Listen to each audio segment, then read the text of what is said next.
Welcome back, Taco Burger. We'll be starting pretty soon here. The R review, as promised.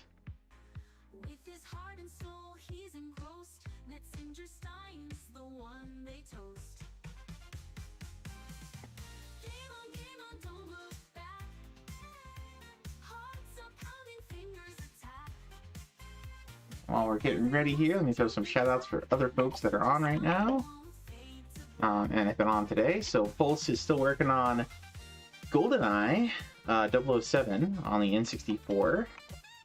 I saw Eradicated Zombie. Make sure I spell his name right here. Eradicated Zombie's on, working on some Mercs. Go. It's fucking over. Bro, thanks for the 200 bits, brother. Of course, Foxy was on earlier with some Trapped. Plasma, I hope you enjoyed. Thank you very much for the routine. Getting ever closer to that badge. That once a stream. So I hope you all oh, there's Zombie playing some Pogs. It's also some nostalgia bait right there. Seeing Rotor was on, doing some. Features are right there. Yes. What did he say he was doing today? Go. Let's go. Forget now. He read it earlier. He was playing some Soul Calibur. That's right, Soul Calibur. Who else? Cosmic was on this morning. He's a good dude. It's Tuesday, so Sarconius will be on if he isn't already. I think. Remember, everyone, games press job where you have to use your fingers. Stretching is very important. Yeah, he'll probably be on a little later. Wolfie was on earlier. Rated. I have failed the order. I have failed myself. Lone drone in the danger zone. There's Broken Man.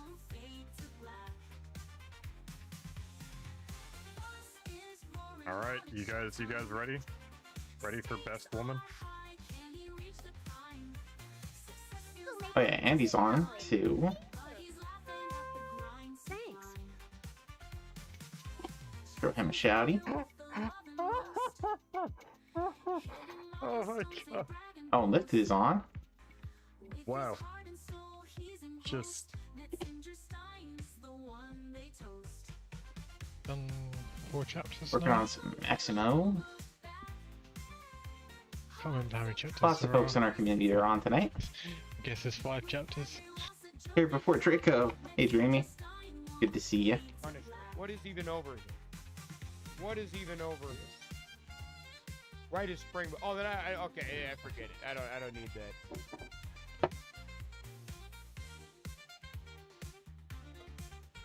Come on. Yo, fuck this game, man. It fucking sucks.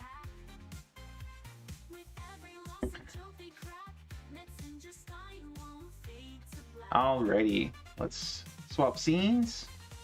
Our review. Hello again, ladies and gentlemen. Hey, it's a Draco. Welcome in, Draco. Good to see ya. Hope everybody's having a good night tonight and day's treating you well. We are gonna start out as usual. For those who are just watching for the first time, or if you're watching the VOD, you might ask the question, what are these retro achievement things that this man speaks of? So I'll pin this for the night. Thank you, sir. Appreciate the compliment on the glasses. But Retro Achievements is this handy dandy little site here where we people have volunteered their blood, sweat, and tears and time to put together achievement sets of challenges and achievements for classic retro games on retro systems, all the way back to the Fairchild Channel F, and Atari 2600, and Magnavox Odyssey, all the way forward to now the GameCube and the PlayStation 2, and coming in March, we hope, the Nintendo Wii. So we've got every week they're coming out with new sets, and for these various games. Some of these games are classics you probably played as a kid. Some of these games you may have never heard of. Some of these games have never made it to the US, so they're Europe only or Japan only. And that's kind of what my favorite thing about this whole site is that it introduces me to games and series that I'd never heard of. And sometimes they're really cool games, sometimes they're kind of jank, sometimes they're just interesting. Sometimes they're better forgotten. But c'est la vie, we see a little bit of everything. But that's what Retro Achievements is all about. And you might ask, how do you sign up? Well, you go and you create a profile, and you grab a compatible emulator, such as RetroArch. RetroArch is the big one.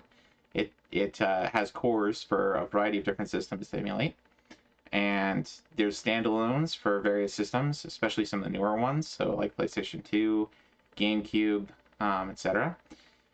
But you grab one of those emulators, one of the more recent versions that is compatible, you set yourself up an account, you plug your credentials into RetroArch, and grab some ROMs from somewhere, and start playing, and start earning Chivos. And it is glorious. And you can, much like you have your Platinum trophies on PlayStation Network, you get badges if you complete all of the achievements of a set. And you can build yourself up a pretty neat badge wall as you go. That is pretty cool. A lot of the folks that are volunteers on the site contribute art for these badges and for some of the achievements. And so we get some pretty cool badges here and there. And they also run events where you might play certain games of a certain genre, or you might they have these dev jams where they'll release a bunch of sets for a particular system all at once, and then give you 2 or 3 months to play like 5 or 6 of them. And if you can master those, or at least get it's like either get 12 beats or get 6 masteries, you get all the points for the season. And that's dev jams. They do achievements of the week, achievements of the month that they pick out. If you get all of them over the course of the year, or a significant portion, you get a bronze, silver, gold, or platinum version of the badge, which is kind of cool. And they also do, much like the dev jams, when a system launches, they'll usually have a launch event. They'll have seasonal stuff, Christmas stuff, Thanksgiving stuff. It's really cool. It's a really cool community. There are leaderboards. Draco getting censored. What? What is that all about? Anyway, as I said, there are leaderboards for having the most points, or earning the most achievements and earning the most points overall. So it can be a little competitive, but it's usually pretty chill as far as community goes. On my on-screen chat? Oh, yeah. Restream does, if it sees, ASS or something like that, it censors it out. So, it turns it into stars. It's fine. It's kind of funny, actually. Spectacles. Right? The red spectacles. Now, anyway, so, yeah, Retro Achievements is pretty cool. I highly recommend checking it out if you haven't yet. But that's what Retro Achievements is all about. And what we do here is we go through some of the new sets, try them out, talk about them, look at the achievement sets, play the games, and not really like a full-on review of the games or anything like that. Just kind of a brief, how does this game play? What is this game about? what does the achievement set look like? Is it kind of crazy hard, or is it, you know, pretty reasonable for the average Joe to achieve kind of stuff? We have fun. We try to play every game that comes out. At least the main games. We tend to skip over stuff like homebrews and hacks, just because there's way too many of those, and we're kind of more interested in just the base games of a lot of things, the retail games. And then the other thing we do is we do community highlights, where we talk about over the last week what have people been up to. And I follow too many people to keep track of everybody I follow, so we keep to just the top 25 of the folks I follow and what they've been up to for the last week. And there's some friendly competition even on this follow board, just to see who can get on the top 25 and then who can beat out certain other people. So it keeps it fun. Nothing too super serious. We don't get, you know, angry at each other or anything, but it's fun. It's just fun. So we're gonna start with we'll start from the top this week, and we'll just dig into the community highlights here. So first of all, we got Mr. Sarconius. Mr. Sarconius is not just the first of last week of my follow list. He's actually the #1 of the site. His current badge game, he does There's the boss. Yep. Oh, there's another boss on the other side. There is playing some Driver, I think. Driver 2. Oh, But he does requests from chat, and he's actually changing his system because it's been a little bit too onerous. You cannot make this shit up.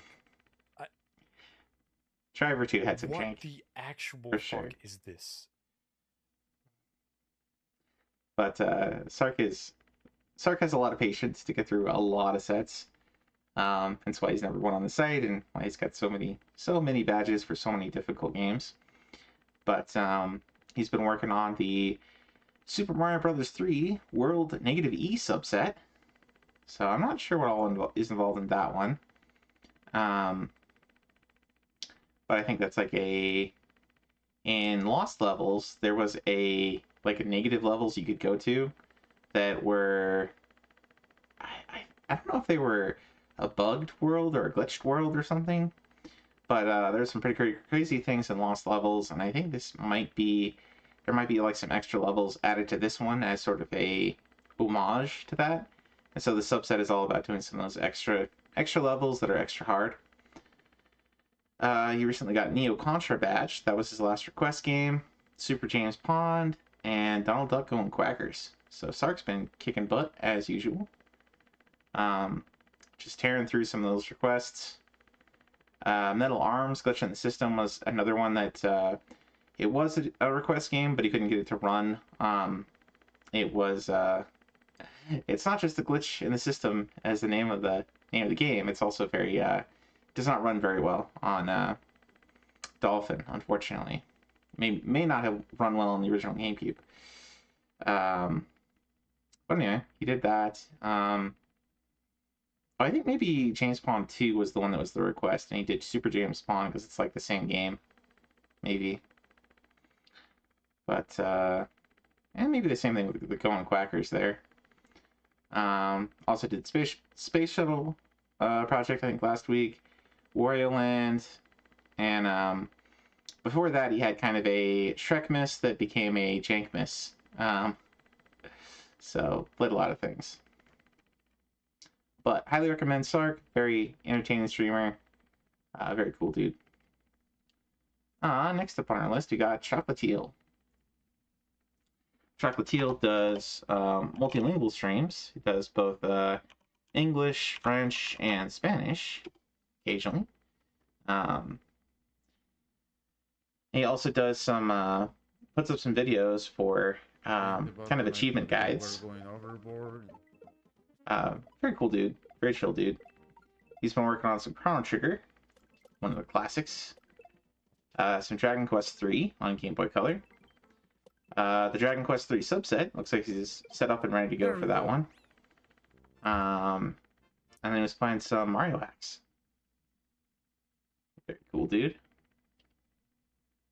Next up we got Mr. Apocalyptic, who does a lot of the Final Fantasy games, a lot of RPGs in general, lots of Pokemon. Throw him a shout here. He's been working on the solo class subset for Final Fantasy 1 and 2. This is where you play through the game with one character, and you get Chivos for each character you play it through with, for each boss. So, White Mage, Black Mage. I think at the end half of the game, you get Chivos for whether you use the Rat's Tail or not. Whether you, so like you get one Chivo for Red Mage and one Chivo for Red Wizard, essentially. Or not one Chivo, but like one Chivo per boss that you beat past that point. So it's a pretty hefty set. There's one of these solo subsets for almost every version of Final Fantasy 1 now. So if you're into that kind of pain, we got options for you. We also recently badged Final Fantasy 12 on the PS2. We had a set for the Zodiac edition, which is kind of like the collector's special edition with some added bosses and added content. But this was the original edition, original version of the game, and so now we have sets for both. We also got the badge for X-Men Legends and Final Fantasy 2 on WonderSwan. Actually, I guess these are quite a ways back. Final Fantasy 12 is relatively recent, but the other ones are quite a bit back. Mr. Apocalyptic there is kicking butt, though. Congratulations. Here's Mr. Truffle Waffles. Truffle Waffles is almost always pretty high up on the boards. He's very good at finding routes through some of these grindier sets and getting them in a fairly quick time. Hey Frost, welcome in. We're just doing community highlights, checking out Truffle's profile here. Recently got the badge for Dragon Quest VIII. I think recently, right? Yeah. So congratulations on that one. Still working through the rare loot set for that one. Also working on some Final Fantasy Origins, which is again 1 and 2. Final Fantasy 1 and 2 on PS1. And about halfway through the set, got the beat for Keep Courage, which is a PC Engine 2D platformer. Pretty neat game. Currently working on Dark Cloud. Awesome. I know Max recently badged that. Well, relatively recently. Several weeks back, rather. But that was actually my first PS2 game, believe it or not. I think it was a launch release. It's pretty impressive.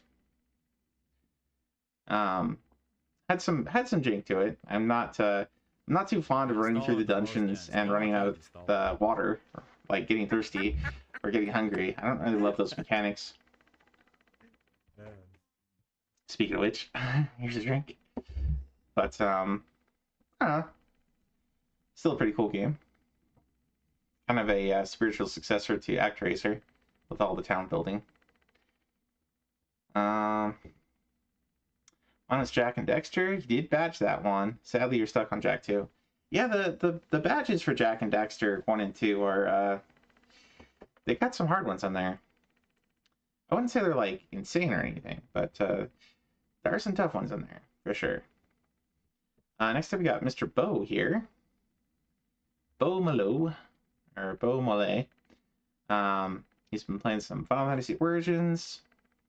Recently got the badge for Jeopardy on NES and Blade Runner on Arduboy. That's interesting. Also playing some Super Mario Brothers hacks of various kinds. And then next up we got Mr. Rev. It is Revolution 7 here on Twitch. Shouty. ActRaiser, is that another game similar to Dark Cloud? So ActRaiser and So let me know ActRaiser when it's 2. ready to capture. I'll put a trap down. There's Red Plants and Oh, Monster Hunter. Oh, hey, it's that's ready to a capture. Hypnocatress. There we go. But yeah, ActRaiser, I'd highly recommend if you like Dark Cloud. ActRaiser is another one where you go into dungeons, get loot, bring loot back out to a town, and then build the town. And it's got music by Yuzo Koshiro, who is one of my favorite composers. Very good stuff. Pretty fun game. Good solid 2D platformer. And then the town building is pretty interesting and unique. So I would highly recommend it. It differs from Dark Cloud because obviously Dark Cloud's more of a 3D dungeon crawler. Kind of more along the lines of like the some of the later Zelda games, like Wind Waker or Twilight Princess, in terms of the combat and gameplay. Whereas ActRaiser is more like I don't know what a good example of not exactly like Ninja Gaiden, but maybe more like Ghouls and Ghosts, Ghosts and Goblins. Not that hard. It's not super hard 2D platformer, but it's a good solid one. Been looking for a game similar to Dark Cloud. Part of me has been trying to learn Unity to make a game similar. Well, ActRaiser might be interesting for you then. Because yeah, the basic idea of ActRaiser is you go, you come across a couple different villages as the course of the game goes on, and they have been attacked and ransacked, and you got to go get back the different parts, and then you come back and the villagers tell you, I want my building between this and that other building, and they kind of give you some sort of riddling puzzle type things to fill in how the town is supposed to be arranged for getting all the items. And I think some of them you have to build one way to get one item and then pick stuff up and move it before you've completed, quote unquote. So like if you want to get all the items, you have to put stuff in kind of the wrong place first, I think, if I remember right. So 100%ing can be a little bit difficult maybe. But you can save and load and stuff, and experiment with where to put stuff. I had a good time with it when I played it. I haven't played it for RA yet, but can definitely recommend the game.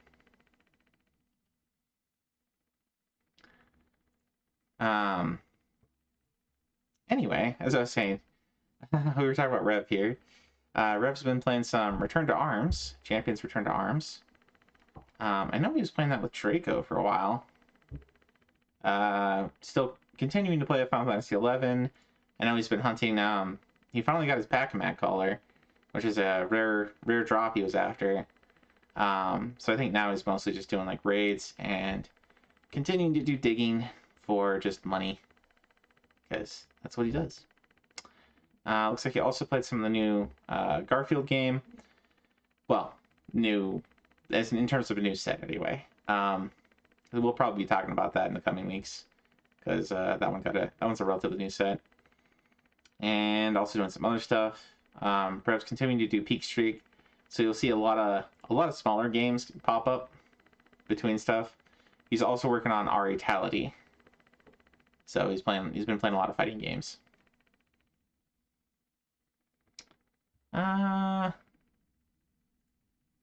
Where's the button for the ban? Bump.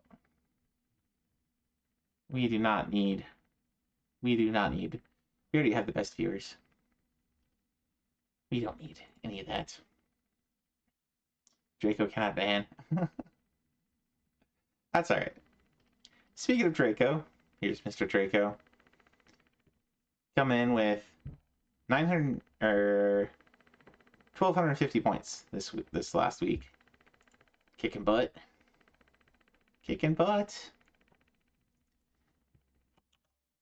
Would highly recommend Draco. Very cool streamer.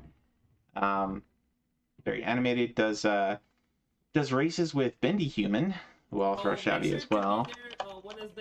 On the weekends, sometimes on Saturdays, sometimes on Sundays. With your boy Drake's, the Street. They they do badge races where they pick a game they both haven't played yet and see within 4 hours who can get more achievements and more points for that game.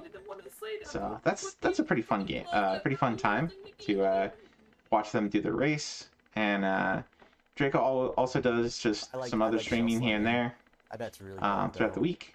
Plays a lot of Monster Hunter. He's pretty much my Monster Hunter buddy, alongside Rev and some other folks here and there.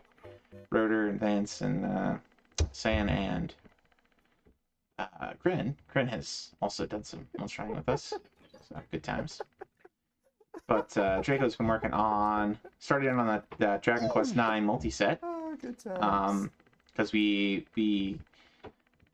as far as the multi-set functionality, where you can be working on both a set and the subsets for a game at the same time, Dragon Quest IX on DS was kind of the beta test for, at least for DS games, and on RetroArch. I don't know how far they're expanding that out to other games so far, but Dragon Quest VIII was the one on PS2 that they were doing for a beta test for that one. Dragon Quest IX on DS, and Mario Sunshine on GameCube. So some pretty cool stuff. Draco's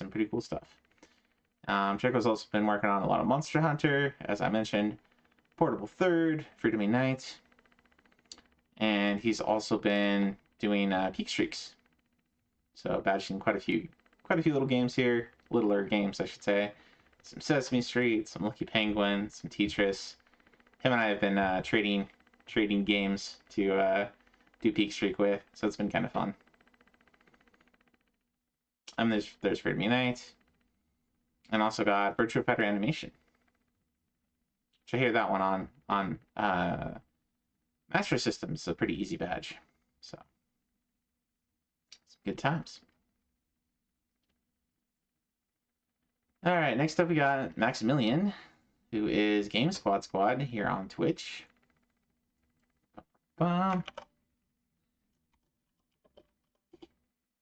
He's been in the top 10 practically forever on the site. He was number 1 for probably like 7 or 8 years.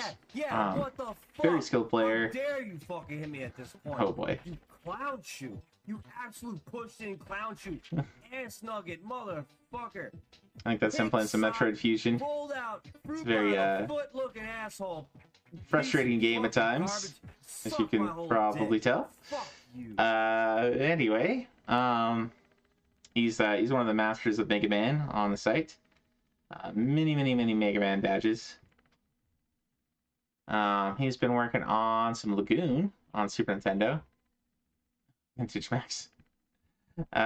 Recently got the badge for Final Fantasy Origins. Recently? Yep. Well, no, I guess that was earlier this year. So I guess he just booted it up. Probably to check out the... oh, you know what? I bet Final Fantasy Origins is another one that they got expanded for the multi-set stuff.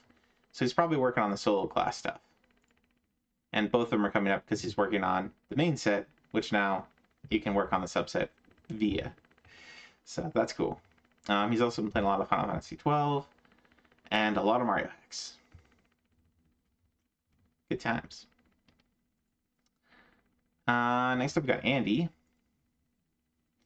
Andy runs 2 channels here on Twitch. He does the Andy Social Network, where he does his RA stuff, retro achievement hunting, and he also has all the money that you gave me.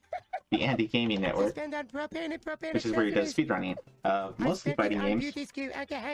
God dang it, Luann, I'm gonna kick your ass. But very fun streamer. Got a very good sense of humor. Good time. Highly recommend. But he's been working on some Mega Man hacks. Recently got the badge from Mortal Kombat Armageddon. That's really cool. Working on Mortal Kombat 2 on Game Boy, which I hear is not very good. I think we played one of the Mortal Kombats on Game Boy a while ago. It was pretty rough. But he got the beat on that one. He got the beat on Mortal Kombat on Game Gear, and got the beat on Quest 64. I think we caught him playing Quest 64 the other night. So that was pretty neat.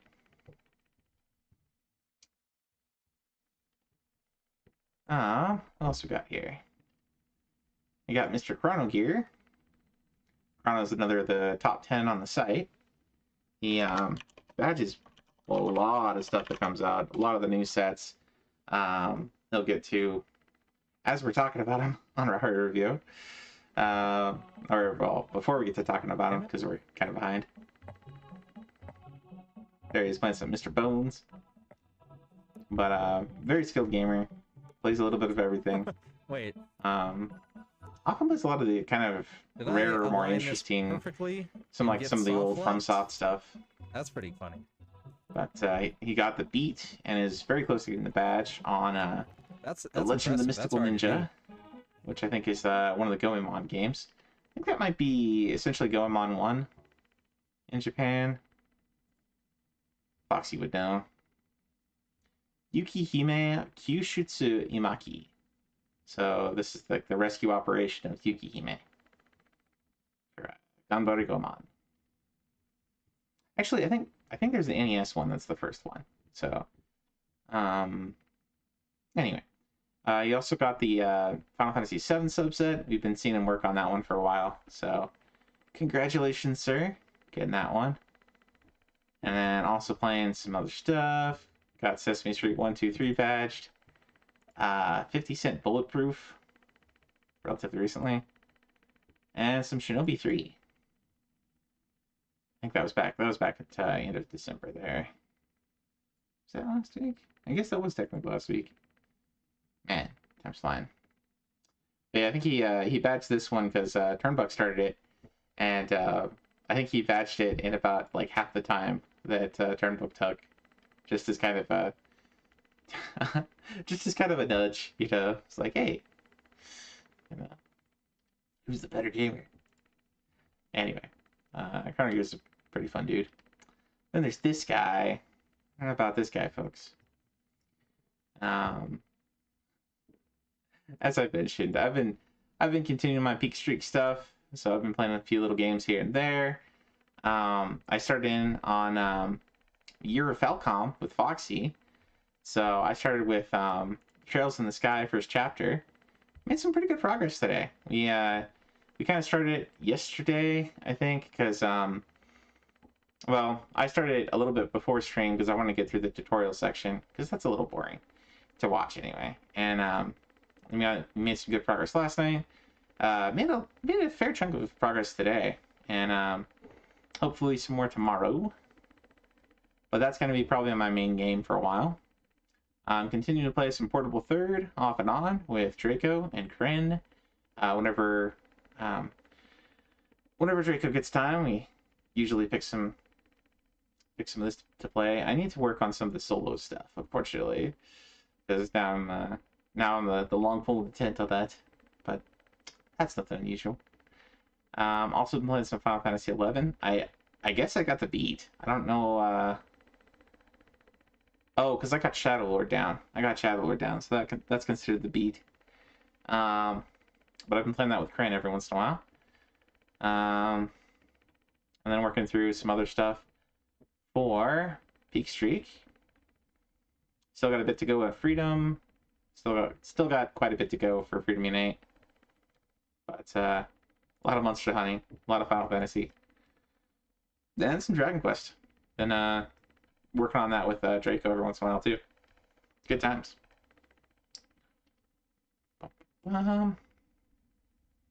Next up we got Mr. Hanbuno,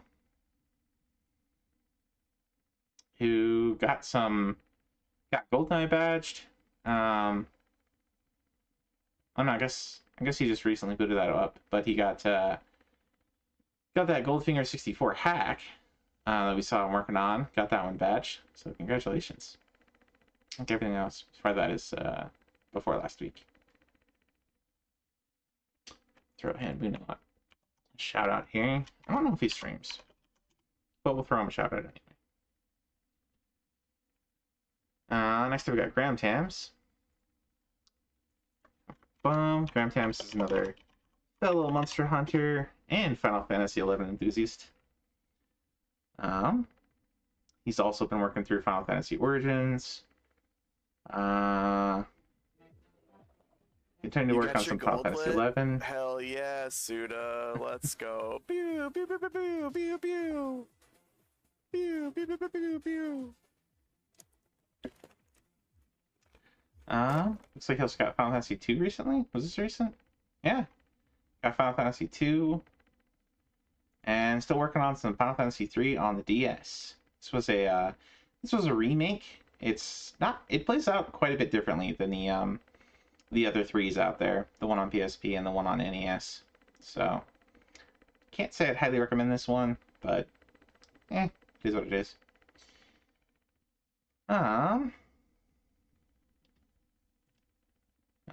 Next I've got Benjamin. Mr. Benjamin here. Throw him a shout. Shout out here. Ben's been playing some Scarface on PS2. Booted up some Thrill Kill, looks like. This one just barely came out, so we'll be talking about this one like probably 1 month or 2 from now. I don't know. Recently got the Crash Bandicoot DS prototype badge. Congratulations on that. Playing some Pocket Moo Moo. What is this?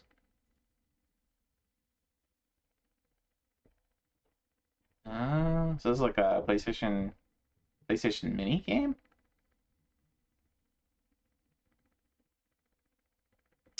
I wonder if this is related to the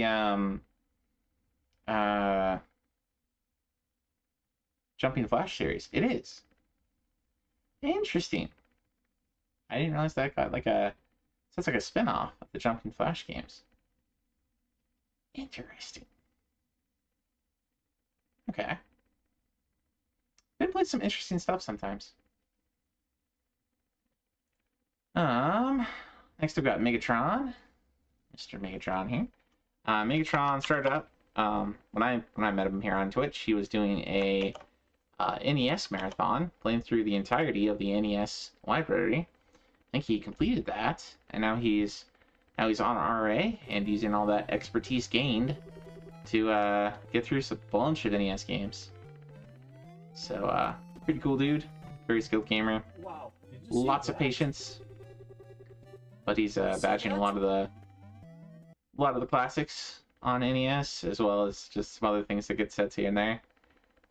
Also working on Holy Diver. It's an infamous game of some kind, among some people. There are people who like it, but I mean it's Ronnie James Dio, so yeah, can't hate on it too much.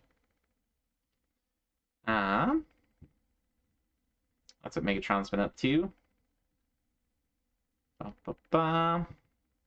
Welcome in, Rem Lazar. Hope your night's going well. We are currently looking at community highlights, talking about what folks have been up to in the last week. Currently looking at Mr. KNS here, who has popped in to watch our reviews a time or two. He's been working on some Grand Theft Auto 3 on PS2, some Ape Escape. He's almost got he's got the beat for that one, about 2/3 of the way towards the badge. And he recently got Racer on WASM badge. So GG's on that. He's also playing some Final Fantasy Origins. Actually, I think Final Fantasy Origins was the achievement of the week. That's probably why we've been seeing a lot of people playing that. I think that was achievement of the week.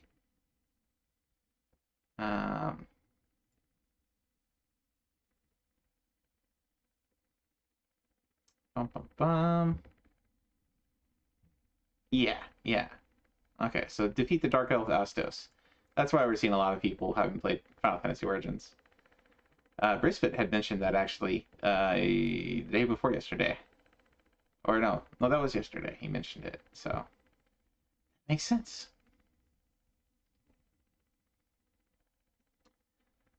All right.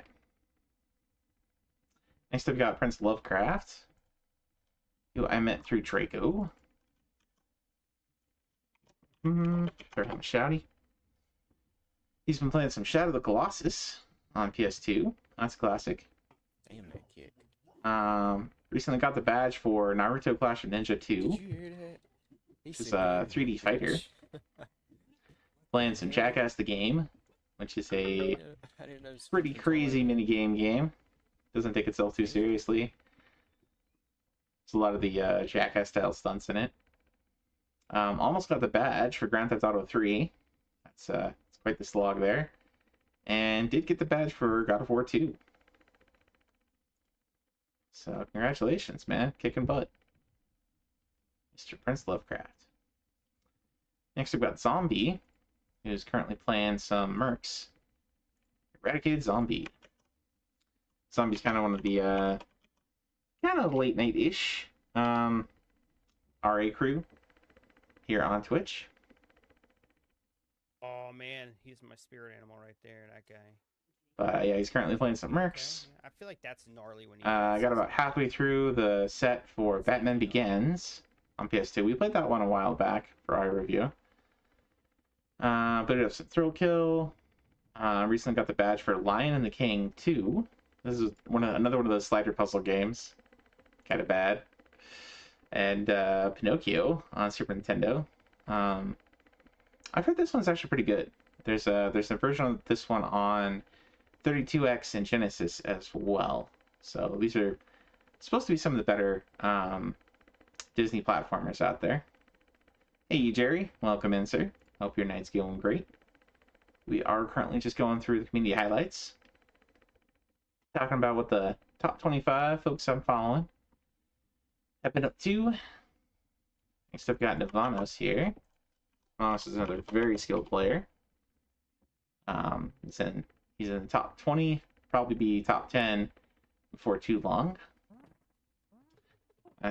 He's been playing some Darkstalkers 3 on PS1. I need to be really careful not hitting that barrel. Recently got the badge for Fatal Frame 2. That one's got some pretty tough chivos in it. I think it's got a lot of speed runs and stuff like that. But congratulations on that, Mr. Navanos. Also got Ace Attorney badge. This is a good one. Highly recommend this game. Really approachable. A lot of fun. A lot of good comedy in this one. And also got, actually I think this is a while ago. Yeah, Super Mario Bros. 2 was a while ago. But he got Ace Attorney, Phoenix Wright, Fatal Frame 2 badge, and kicking a lot of butt in Darkstalkers. Next up, we got Nemad. Mr. Nemad. Nemad's been a retro streamer for a while. Relatively new, I think, like this year. No. I guess it was 2 years ago. He got into RA. I don't know if he's been super serious about it the whole time, but I feel like it's mostly been this year that I got streams of his where he's been doing retro achievements. But he's making some pretty steady progress through. Another very skilled gamer. Looks like he's been working on some Super Mario Land 2, some Ninja Gaiden, some Double Dragon 2, and some Tetris. Some classic NES games and Game Boy. Good stuff. Next we got Telly. Telly is one of the devs on the site who's worked on a ton of sets. And in some ways, kind of one of my favorite devs on the site, just because he's done so much PC-88 stuff. I don't think he actually streams, but pretty cool dude.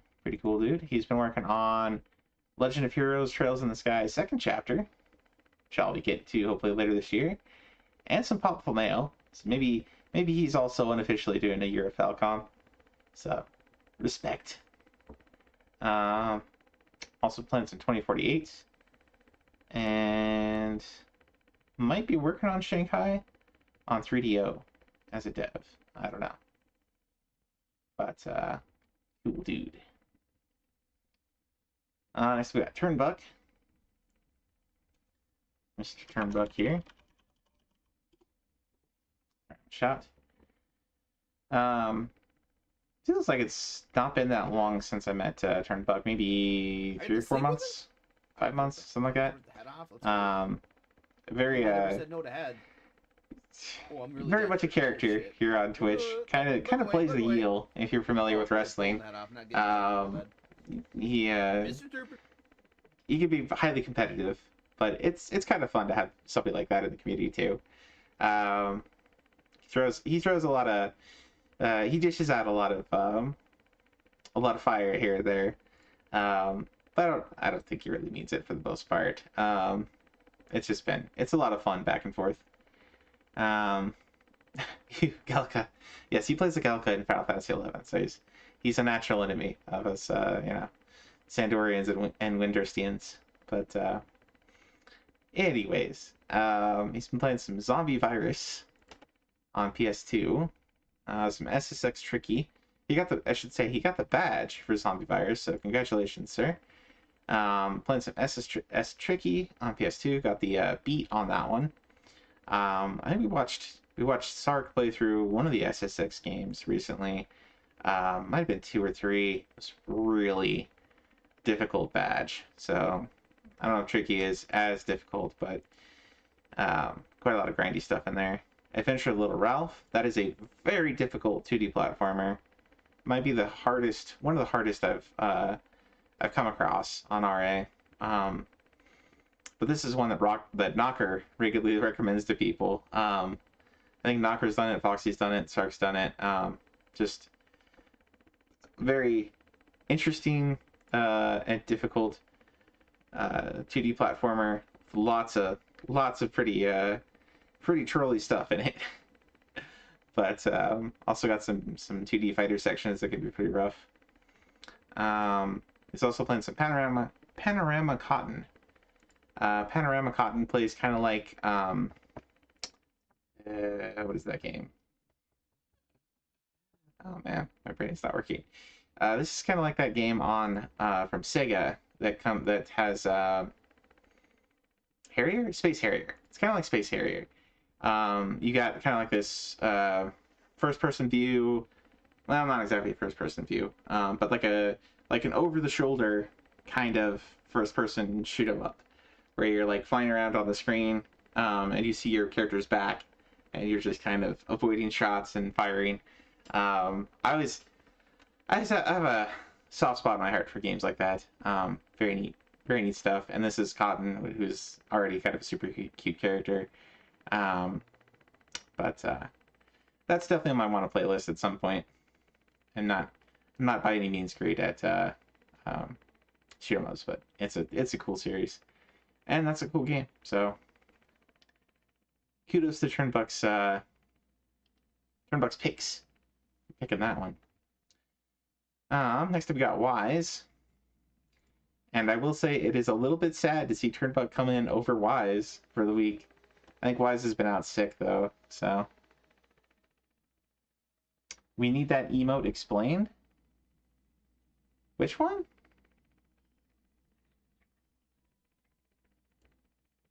Cheek? Oh, I mean, Turnbuck wears an Elmo suit. Turnbuck, Pulse, and Necro all got into some weird stuff as far as like over the last couple months, where they Pulse started out with this unofficial rule. Well, maybe it's an official rule of his channel now, where if Baho gifts him 25 subs for the day, he'll go wear a Barbie shirt or whatever. And for whatever reason, they've switched over, instead of Barbie, it's now Cookie Monster from Sesame Street. And now, because Baho hangs out with Turnbuck, he sent Turnbuck an Elmo costume. And so now when Baho gifts 25 subs to Turnbuck, that's like the signal for Turnbuck to go get an Elmo outfit. And I guess Necro now has a banana costume, or not banana costume, a Big Bird costume, and AJ has his banana costume. So I don't know. There's this whole thing going around Twitch of like a self-humiliation ritual for subs. I'm not a fan of it. sometimes I give 25 and say like, hey, use this as a veto. No Barbie today, or no Elmo, no Cookie Monster today, or no Elmo today, or whatever. Just cause I don't know. It's kind of funny. It's kind of fun. It's some chat interaction, but it's also kind of humiliation ritual. So I don't know. Draco does push-ups, but hey, Draco, there's nothing really that there's nothing that embarrassing about doing push-ups, I don't think, and doing like physical exercise. Like, I think that's good because it's like, you know, forced me to take better care of myself, you know, and like Wise says push-ups. You can have Wise do push-ups, or not push-ups. Sets of what do you call those? I guess just lifting, right? He does on stream. Draco sits on Yoshi. Draco suffers for it. I like watching a banana play bananas. I don't know. It's silly. It's kind of fun. I'm not gonna rain on people's fun and say like, oh, you know, don't do that, blah blah blah. But I do occasionally, you know, pop in and be like, hey, here's 25 subs if you don't do that today. let me bribe you the other way. But anyway, Mr. Wiseman here. We were talking about Mr. Wiseman. Let me throw him a shouty.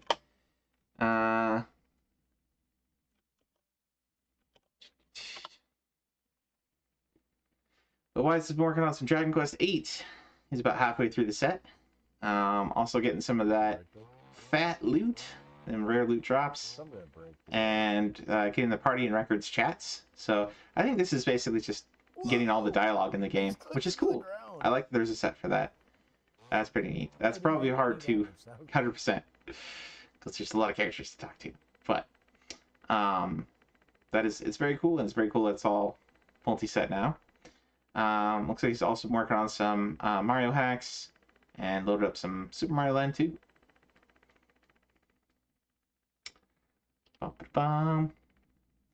Next up, got Mr. Arius.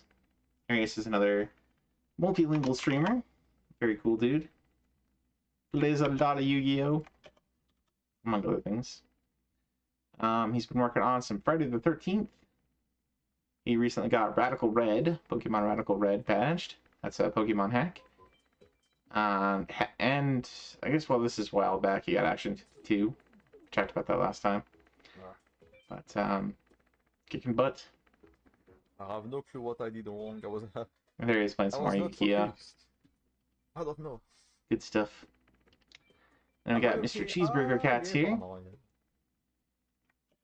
and tired. Oh no. Shouty here. Cheeseburger Cats has been working on a little bit of Xeno Crisis, a little bit of Double Dash. Probably something else too.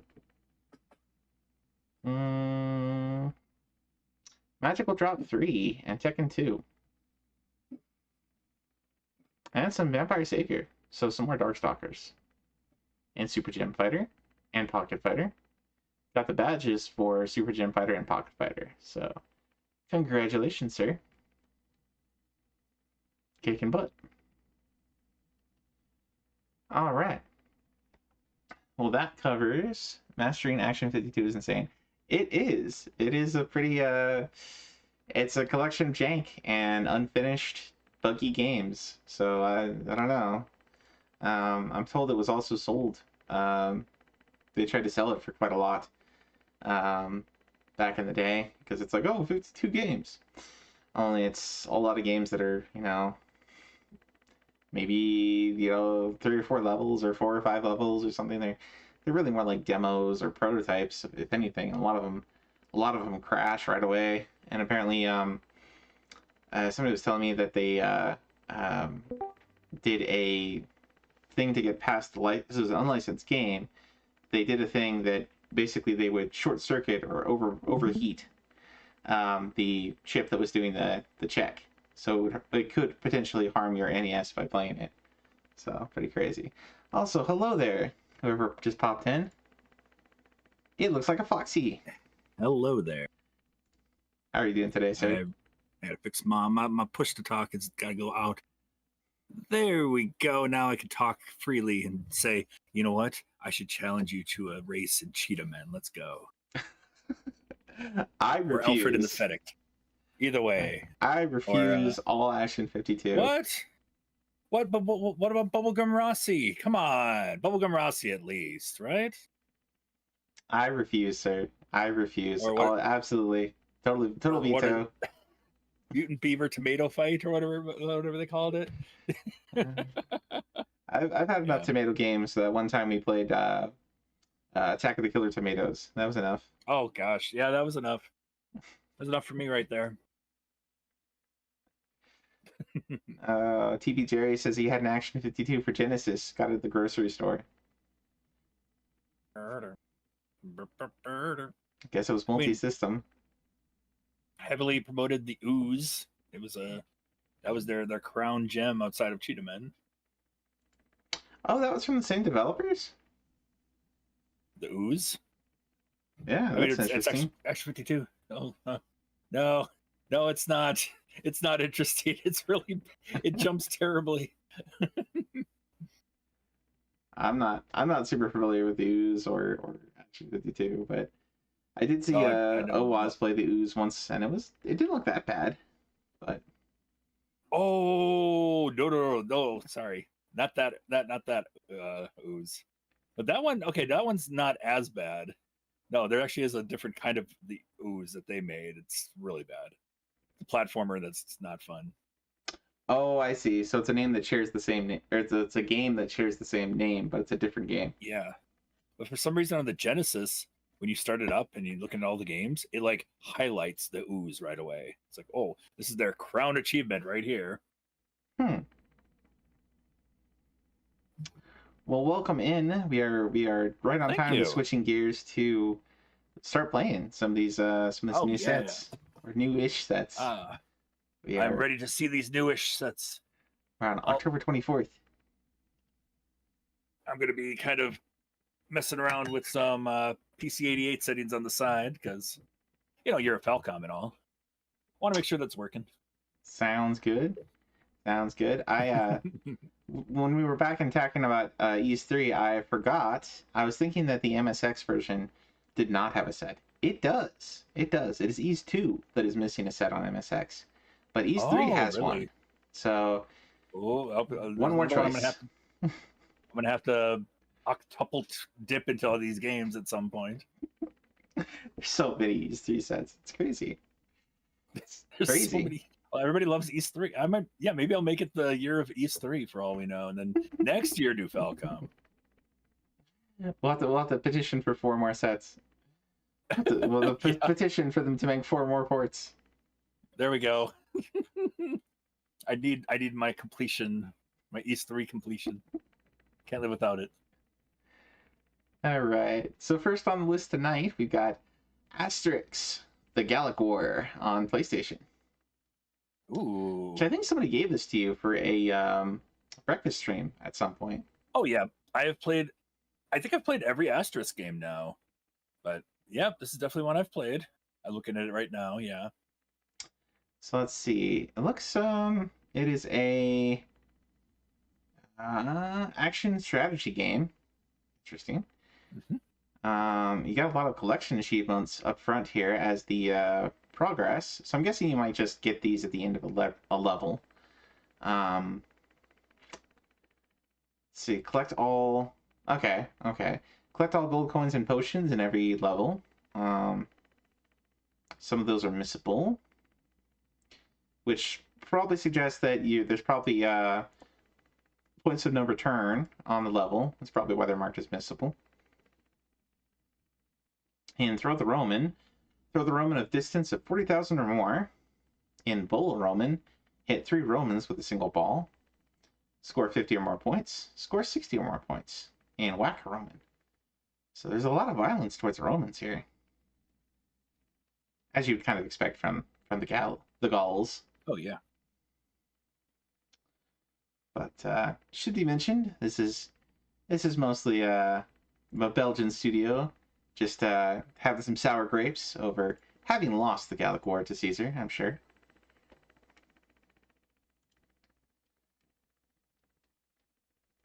I guess that wasn't that funny. Sorry. Oh no, I'm sorry. No, it was hilarious. No, I'm Sorry. no, I'm sorry. So that's Metz's attempts at jokes. I honestly, for all the times that I've played these games, I really don't know the major plot or like the villains or anything. I just know of Asterisk and Obelisk. That's all I know. Like I know the two characters, and once in a while you see the pretty, the pigtail girl show up once in a while. That's all I remember. Ah. Well, welcome in. I see CN Purple and Prince Lovecraft have joined. Welcome in, guys. Welcome in. Hope your night's going good. We are just getting into some of the games here. Let me share it over Discord so you have something a little bit more up to date if you want to comment on stuff. But here we go. We're starting out with Asterix. Oh, that's not a good sign. Plug in, plug out, plug in, plug out. Plug it in, plug it in.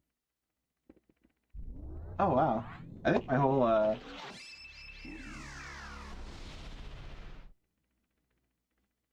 USB connection thing was a little iffy there for a second. Let me see which controller it's referencing. Okay. I got two plugged in because I was playing stuff with Nacho. But RetroArch sometimes randomly chooses which one's going to be player one. So have to juggle some controllers here sometimes. Alright, this one seems to be working. Also, I'm hearing one of my games while I'm watching you. I'm like, wait, what's going on here? And realize, oh, I forgot to close out a trap. All of a sudden, here, ah! I'm like, oh, there goes my girl. Uh-oh. But it needs a little something extra.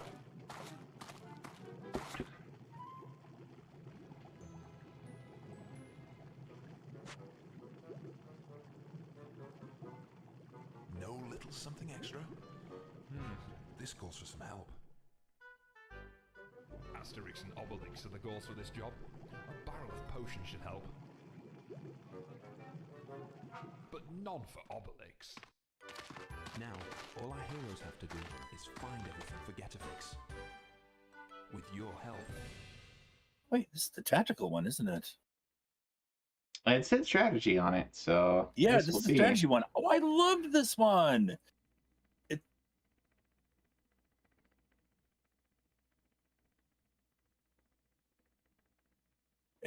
If you like Risk, this is a cool, like a Risk version of the game. I like this. This one's good. I died a couple times getting used to it, but it's fun. These ingredients are scattered around Gaul, hidden inside key provinces which are marked with a tower. To finish the game, you must find all the ingredients and make sure that all these key provinces are under Gaulish control. Your starting point is the Gaulish village. Your journey will not be easy. Indeed, to reach each key province, you must attack and occupy a number of smaller provinces to form a path from your starting point to the province you want to get to. Of course, Romans will keep you busy all through the game, and you're going to take it in turns to fight over Gaul.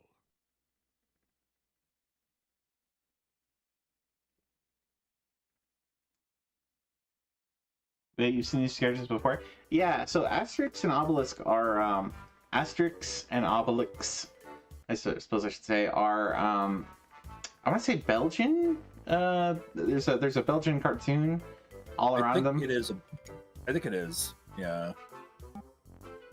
I don't know exactly where it's from, but I just can tell you, in Europe, they're like just as well known as anything like Hanna-Barbera or anything like that out there. It's just like.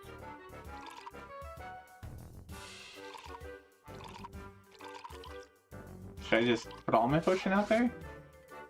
Press X to pick up one magic potion.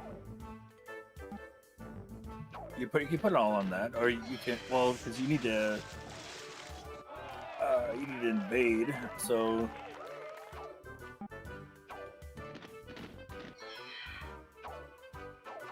There you go. Okay, so we do like that much to there. That much to there. Yeah, I usually took the corner first and then went from there. But make sure you keep plenty in the front so that you have something to defend with. Yeah, there's 20 there, so. Yeah. Also, if you put two, like you don't have to conquer all of those because a lot of the ones up in the upper left, they'll try to attack you. So as long as you have a good tankiness, they only have one each. They won't be able to take you down. Reinforcements left. We'll go to another Gaulish thing. Let's select a neighboring Gaulish province. Okay, so it's only let me to move stuff back and forth between these two, right? Yep. Yeah, we can move between your conquered ones. Yeah. Gotcha.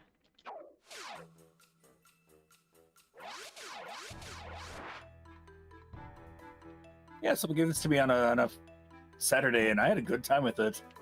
I think I wrapped up my stream with it too. Just like, okay.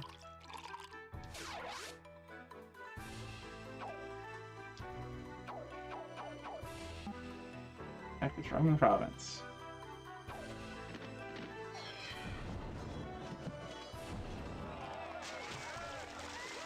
I know you're doing the review right now. I'm just gonna let you know. I think I'm gonna reset my progress for the PS2 game. I don't think I can get that. At least not in my current mindset with the game. It's just no. That's understandable, I think. I mean, like, that one's pretty rough. That one's really rough, yeah. Defeat all the opponents to smash the barrels. Something to visit. Okay, so we got like a little mini game here, I guess.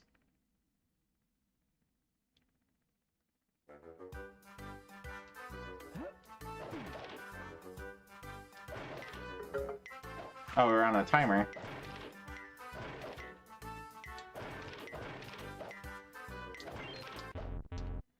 Oh, I didn't realize. It doesn't really give you that much explanation of what you're doing. Oh well. I don't remember being on a timer for it all. Well, for that little mini game anyway. Oh.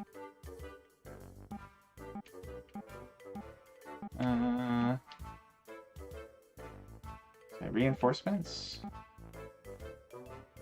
We have 3 reinforcements.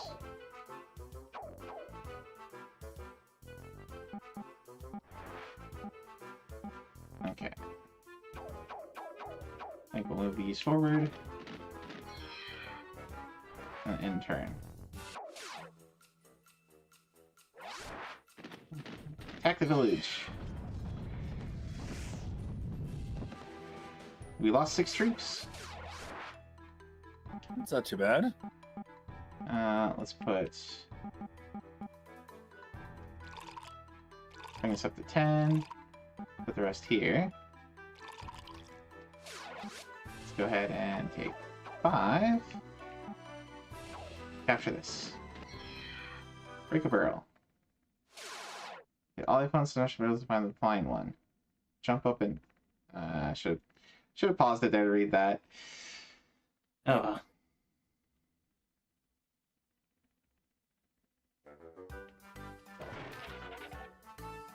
There's money.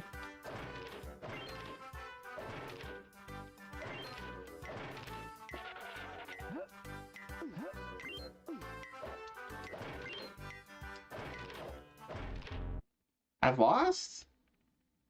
I got the flying one though. I don't know what I'm supposed to do there. Time you've lost. I never no. Never did too much with that part.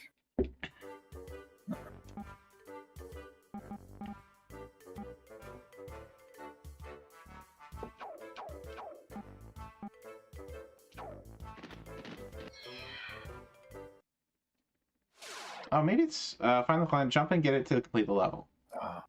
Okay, but I did jump and get it. I don't understand what that is. I thought I did anyway. Alright.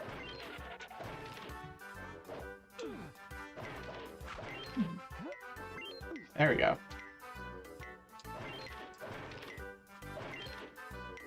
Hey, we're already at... I got the flame barrel, though! Were there multiple? There might have been multiple.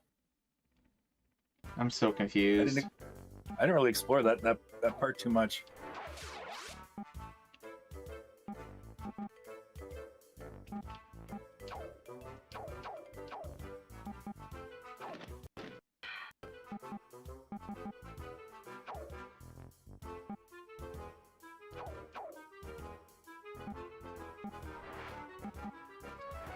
All right, my PC-88 is working properly. Nice. So I'll deal with it later.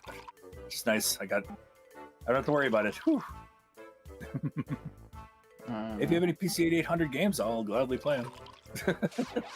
On the list. I don't know if they'll show up tonight or not, but I could show you. I could toss you some of my favorites on there are definitely like the Scheme and okay. I was thinking for like if it showed up in the like if it's one of the newer games, newer sets, whatever.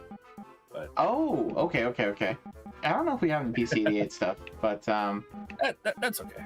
I'll think about it. All right, let's take that mini, and I guess this is one of the part Karnak. Yeah, don't make your main area too thin because they'll come and conquer it, and then game over. Must find the little min here to complete this level. Okay.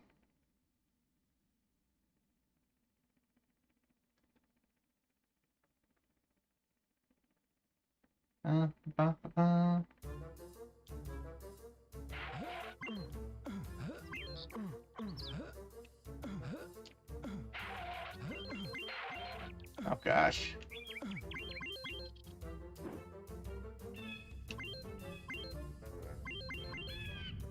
Don't get smushed.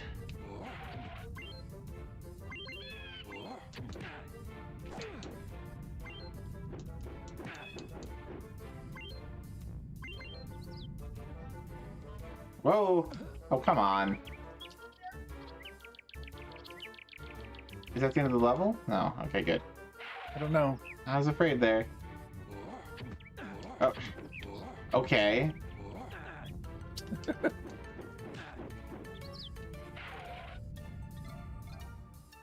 Oh. At least I get hurt by the boulders.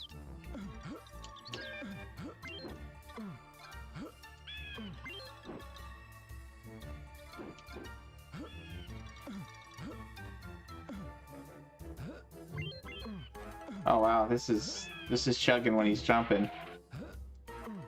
Oh, it looks like it's really slow there. PlayStation can't handle that much weight. No. Especially at 50 megahertz. Oh, there's some health. Why would jumping make it like chug that much, you think? I don't know. It's got to be the way it's rendered or something. I have no idea. Did I hear somebody else enter? Welcome. Oh, yeah. Is that a Gren? Hey, Gren. It is. I heard Hello. PlayStation on stream, so.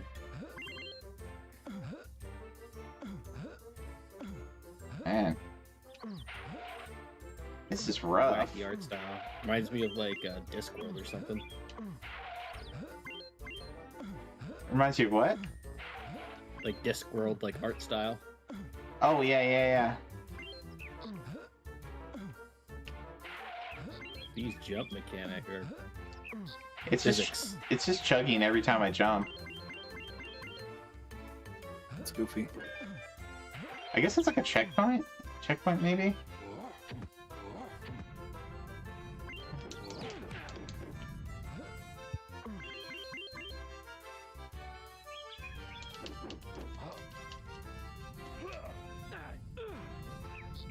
Wait, what?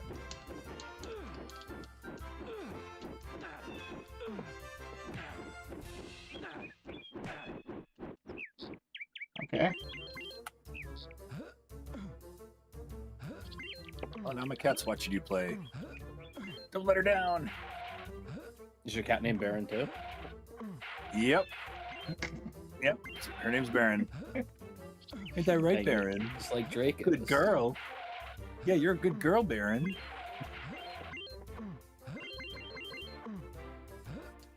I feel like I'm getting replaced by cats everywhere I go. Draco doesn't I'm Monster assuming you Hunt know with that me Draco anymore. has a cat in Monster Hunter named Baron. Yep, definitely know that.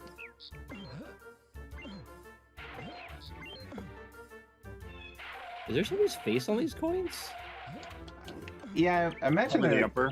they're probably, yeah, the Emperor. I was like, is it Big Show? They're turning so Caesar or whatever. Okay, why is it sometimes I hit them once and they're dead, and other times...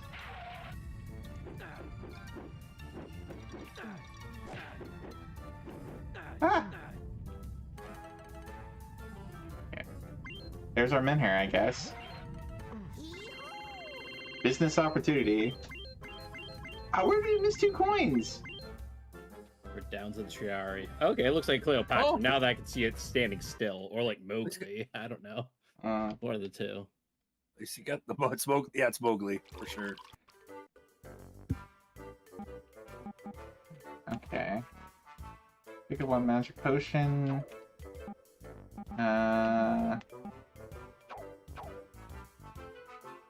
Let's take about like 5. Throw it back in our initial village. And we still have an attack phase here, so let's take another 6. And go hit this one.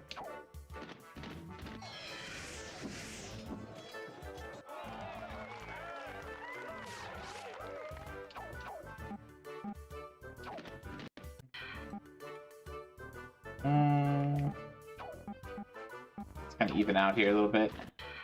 Taking over quite a bit though. That's nice. Don't make it too thin though. Yeah.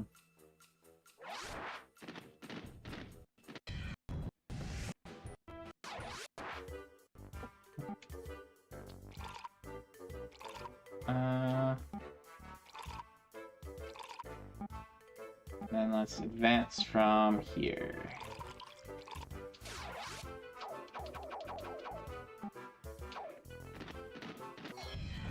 Are we in England? We are in Gaul, which is ancient France.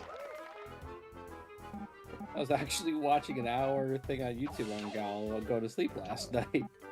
Oh, nice. Going full circle. I saw like the little Stonehenge thing, so I was like, oh, I don't know where Stonehenge is in England, but I was like, you're kind of like where Scotland would be if this was the outline, so I don't think it's that far up. But yeah, Vercingetorix or something. Yeah. Like Caesar did. If your enemy has a wall, you build a wall, and then you build a wall around your wall. And let's kind of spread some stuff. Bring that forward to this one. Bring some more. That one. Maybe bring a few more over here.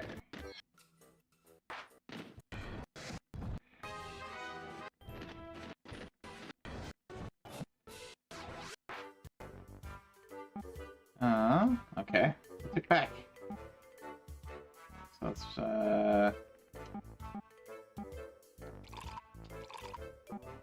bring these guys up to about 10.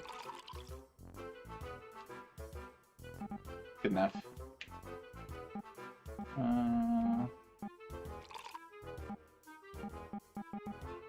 And we'll attack from here.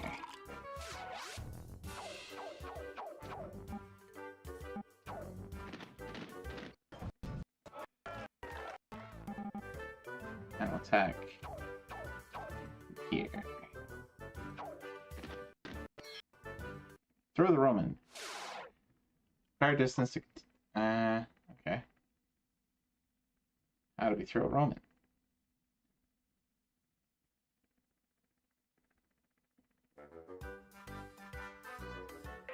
E-tutorial.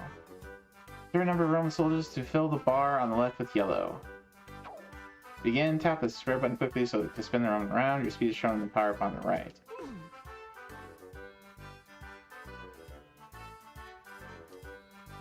Okay, so if we do like a...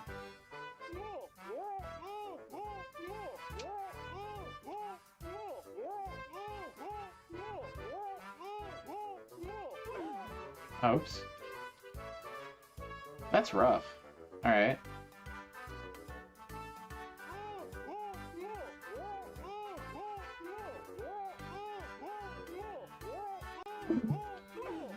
Nope. Too soon.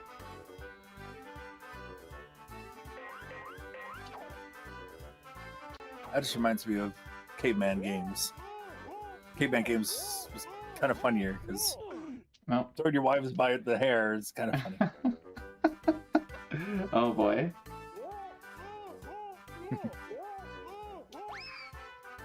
There we go. Hey, we got the Chivo. Asphyxiated with you spinning the soldier. Okay.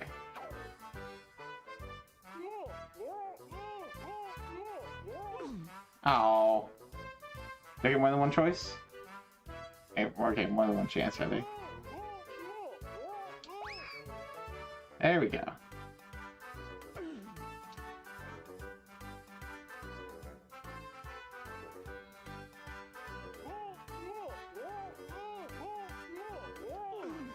Ah!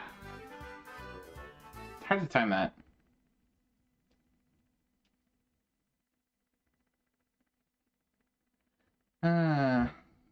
Well, this is an interesting game. I'm not sure I like it, but it's interesting.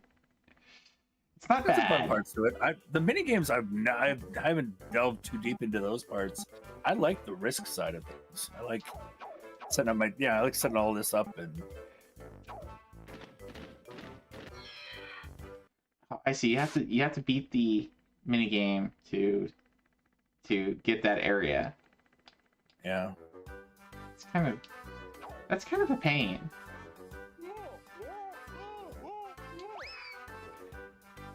Hey, at least it was in goal.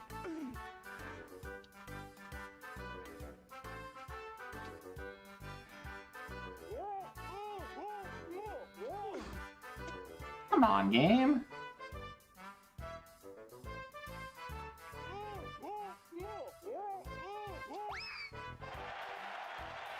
There we go, one extra potion.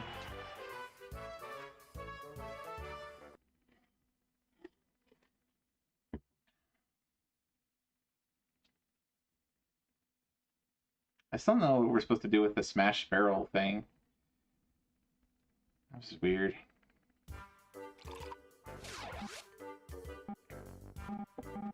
Alright, so reinforcements. Now we probably want to reinforce. Take 3, put there. 5.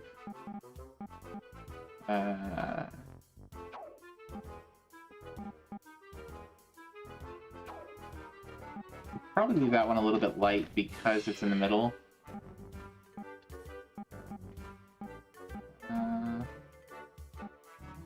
Maybe we can buff this one up a little bit.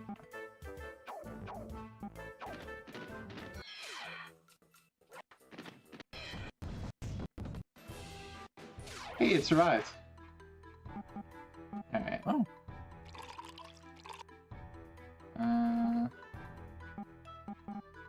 Let's see.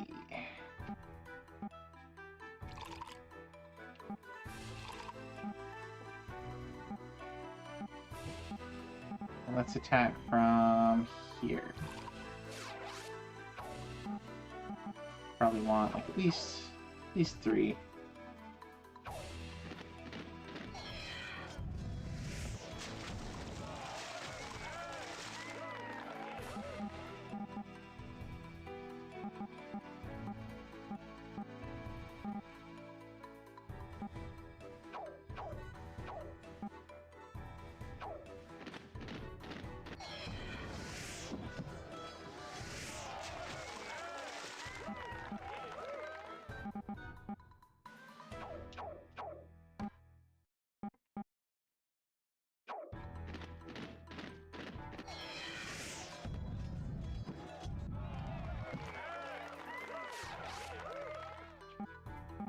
Okay, so let's do...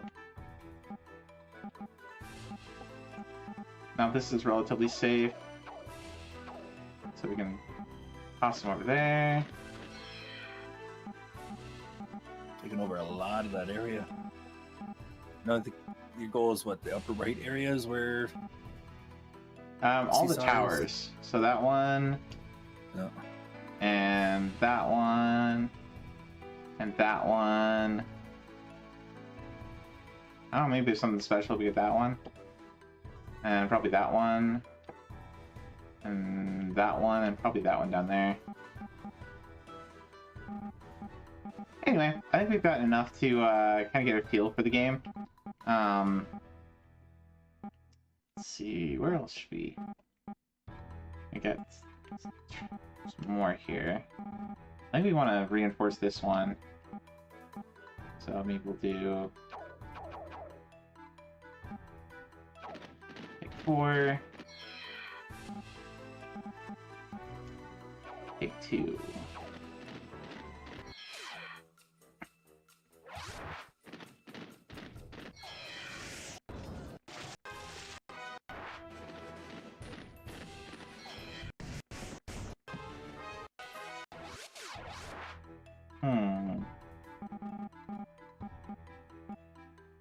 Anyway, I think that's enough of this game.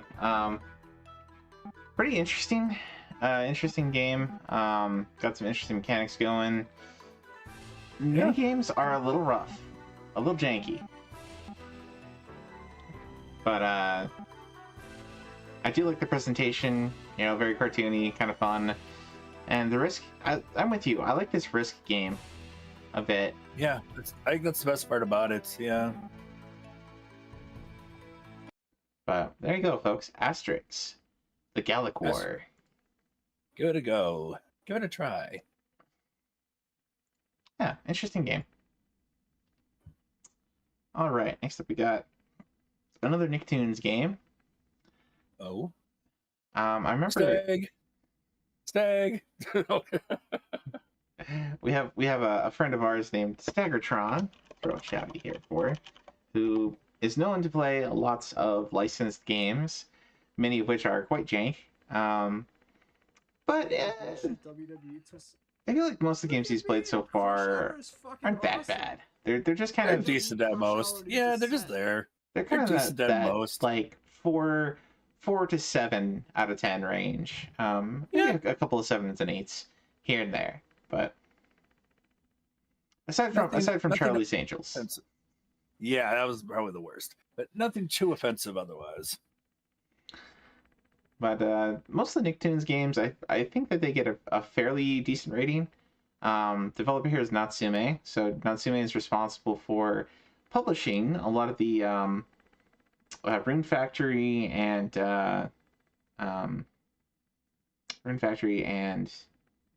Harvest Moon games. Yep, they were very much Harvest Moon. And then they did get the they didn't develop those games, but they published them. Nope. The development is a little bit hit and miss.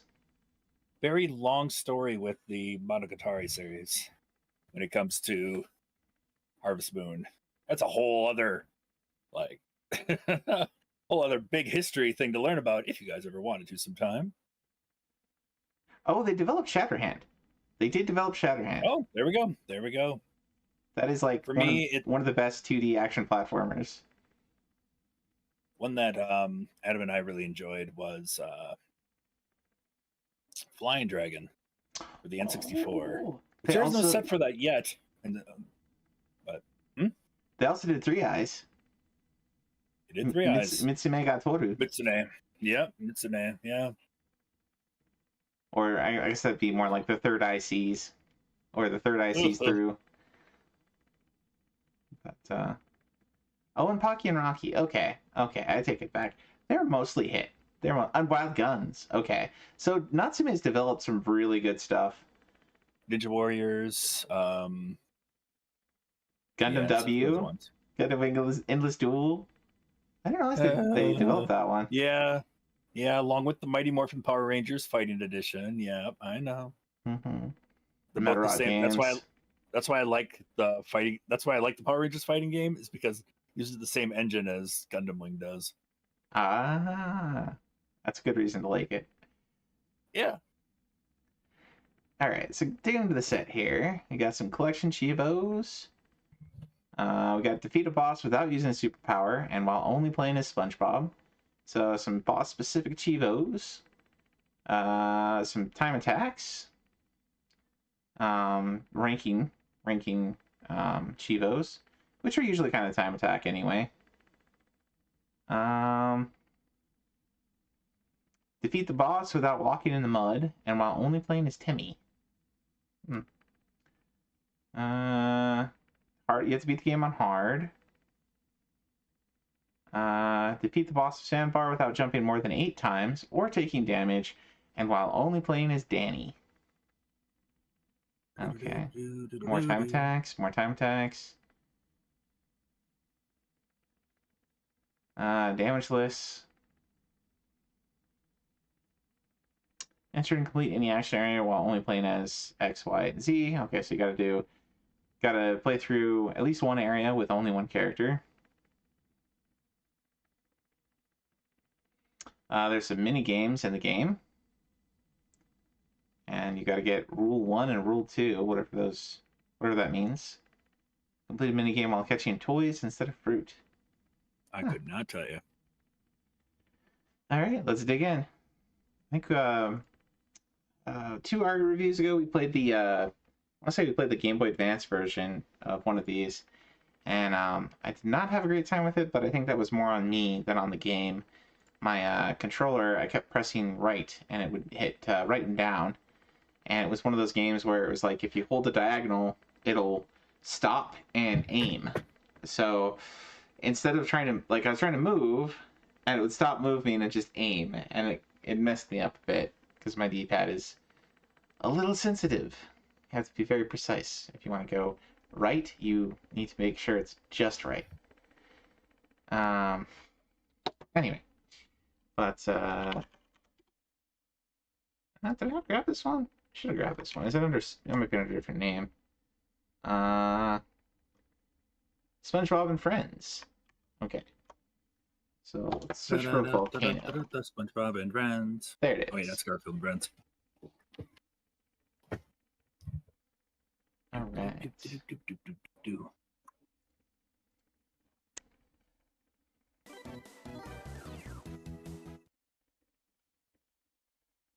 And let's go to the, I think I have a button for a different view. There we go. Oh.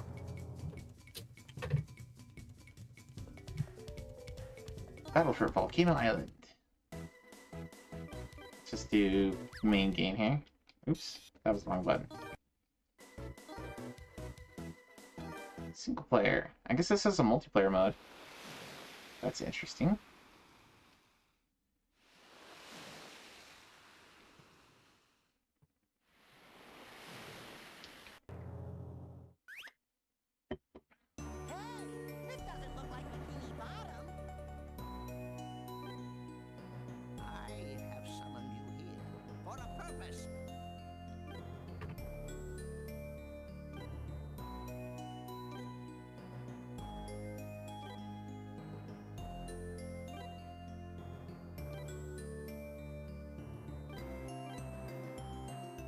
Hey Game Boy, welcome in, sir. We are going through some new sets as, well, it's an hour review. We moved it to tonight because yesterday was Year of Falcom. But yes. We got Foxy in chat here with us. But welcome in, Guru. Hope your night's going great. Checking out some games here. Yeah. This one is... Sorry, go ahead. Oh, I was going to say, a lot of these licensed games are very... like we said, they're very hit and miss. So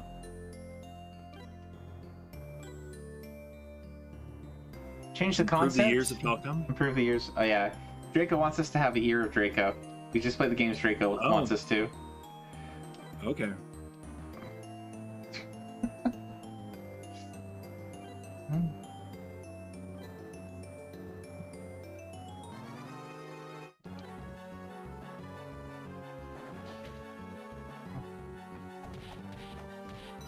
So we got Nicktoons characters here, SpongeBob, the Fairly Odd Parents, and Danny Phantom. And I think Jimmy Neutron also.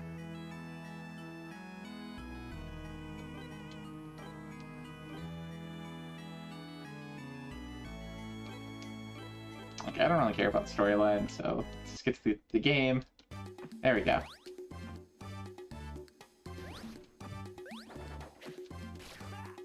Okay, so wait. Okay, that's change character. That's okay. I have like a.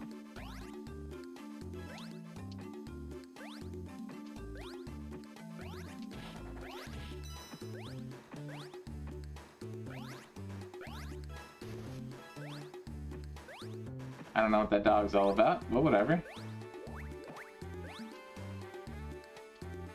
Have like a floaty if I hold the button. But I can't get up there with it. Can I jump on that? No. Presentation-wise, this is a good-looking game. I guess each character might have different,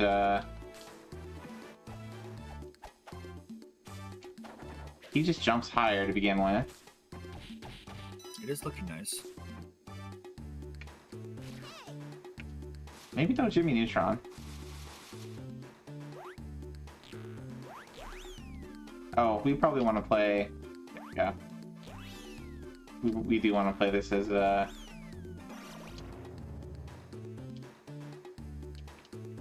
Oh, you don't take fall damage, but it does kind of...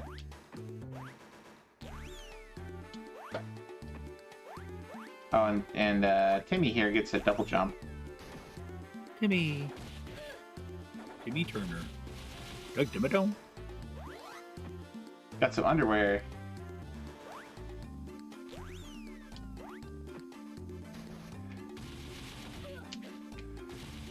Okay, gotta be a bit away from that.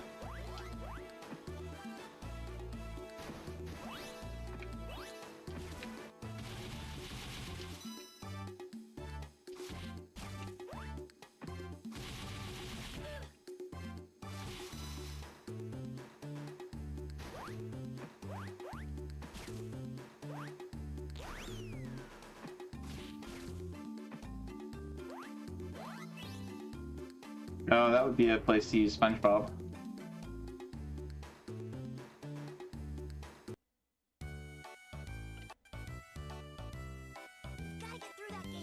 Huh.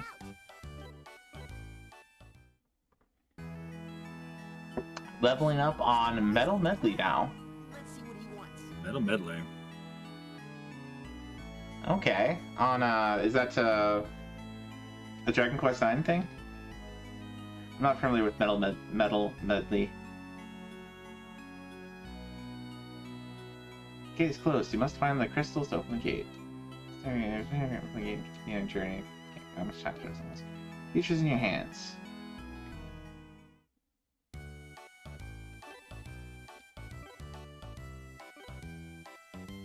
Yeah.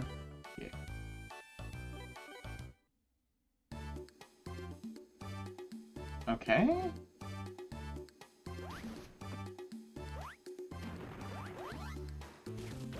Oh, oops.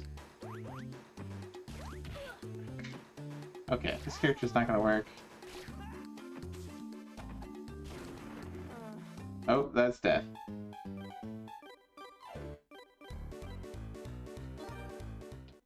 We'll play a little bit more of this. Can we go through that way? I guess so.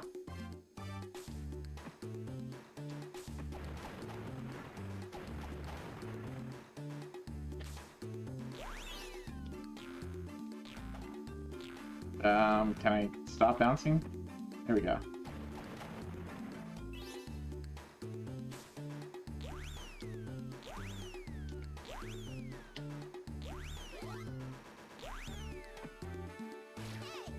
Oops.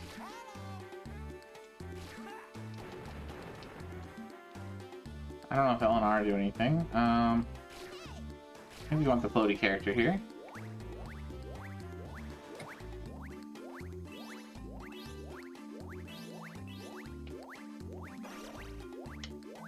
Okay, I guess that holds me out somehow.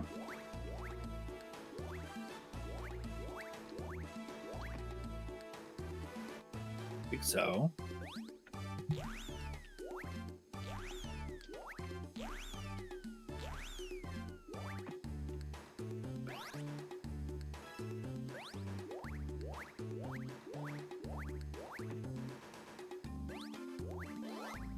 There's some fun moments. And it's nice to see some of the characters. Back when there was a lot of really cool shows for a while there.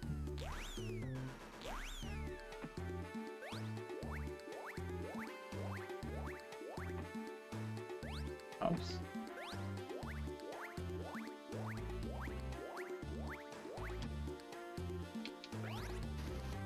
Oh.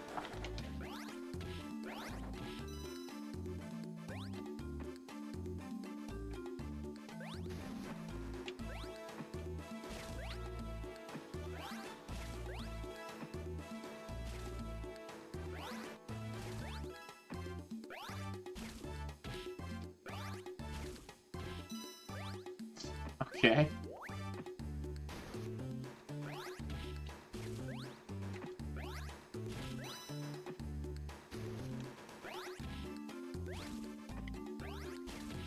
Oh, okay.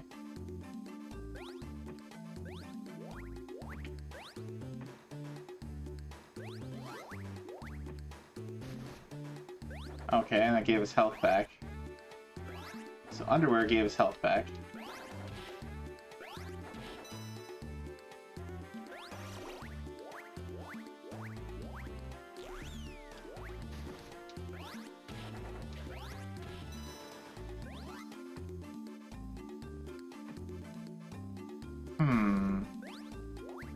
Now I'm just kind of like going backwards here, but maybe we have to go back to where we were at the where the gate was and go left.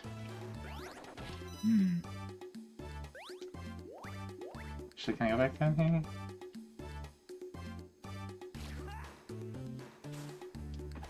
Oops.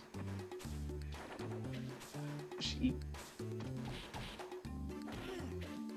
Kind of has that issue some games have where like the platform looks like you can jump on it earlier than you can.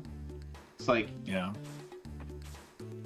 you can't, like, that's not letting me jump up, but if I get there, it is.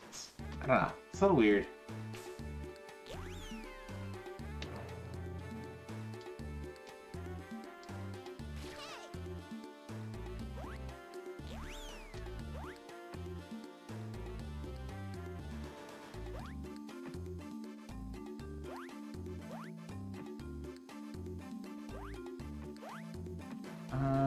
Can I look down? Can't really look down.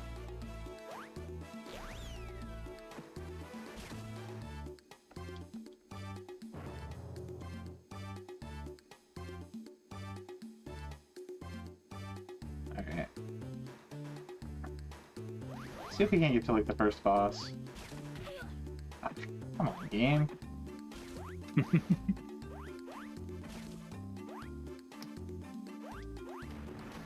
Oh. Great. Can't see enough of the screen to know if there's other stuff around or not.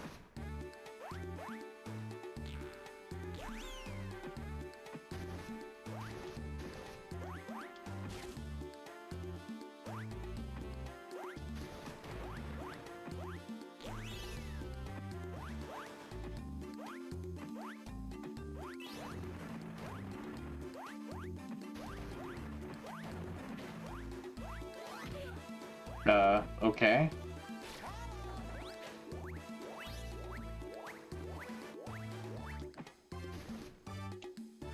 Yeah, I don't love the way the break in the screen kind of messes you up.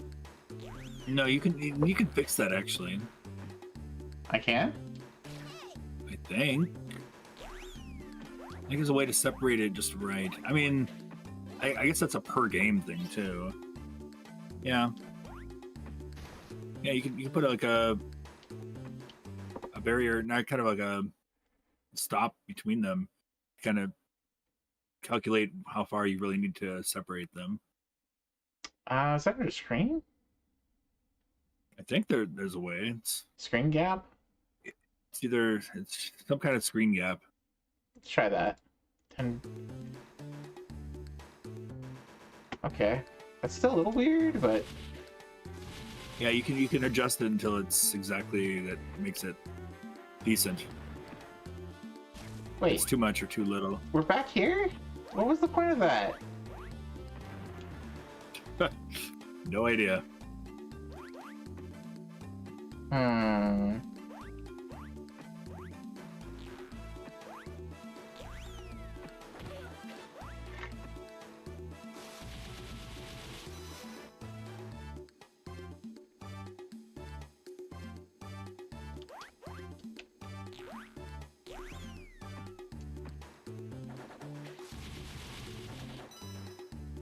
Oh, okay.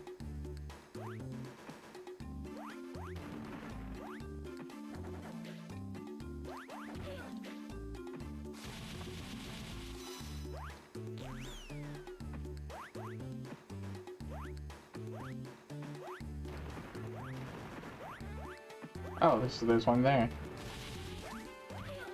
Ah, come on, game.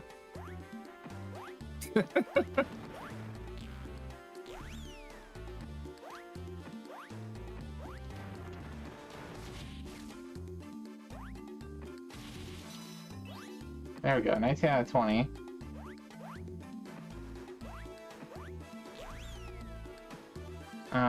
It's 3 metal slime mixed together, but yeah, oh, I see. So it's like those slimes in Dragon Quest when you fight a bunch of little slimes that form into a bigger slime. Yeah. Oh yeah, they merge. Yeah. Yeah, it's considered different than the king slime, which you will find naturally as a king slime. Okay, so Timmy here is like my best attacker. Kinda, sorta.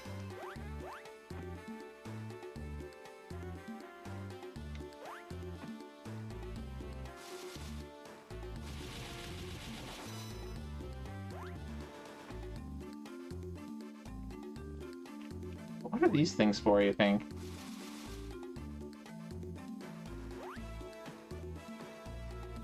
No idea.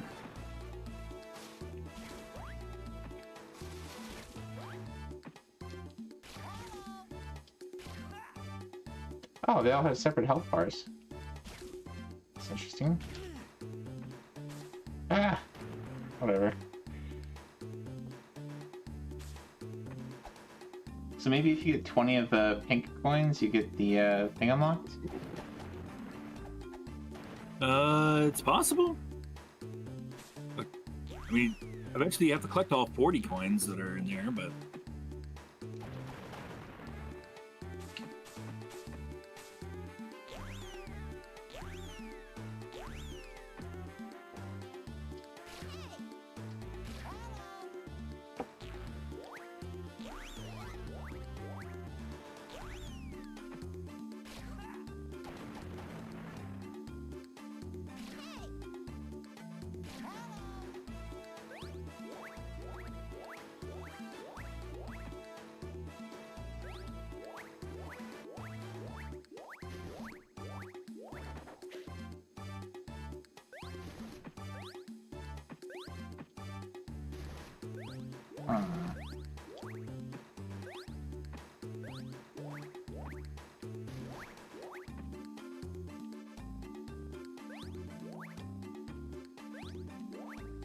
Is this dead? Or is this is where we came from? Did we miss any coins back here?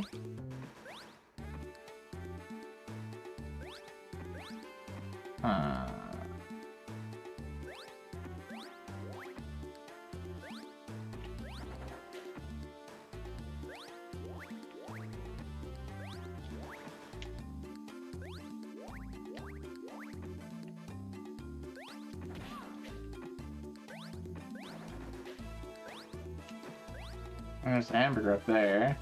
That's probably healed for Timmy, I guess. And the underwear are heals for SpongeBob.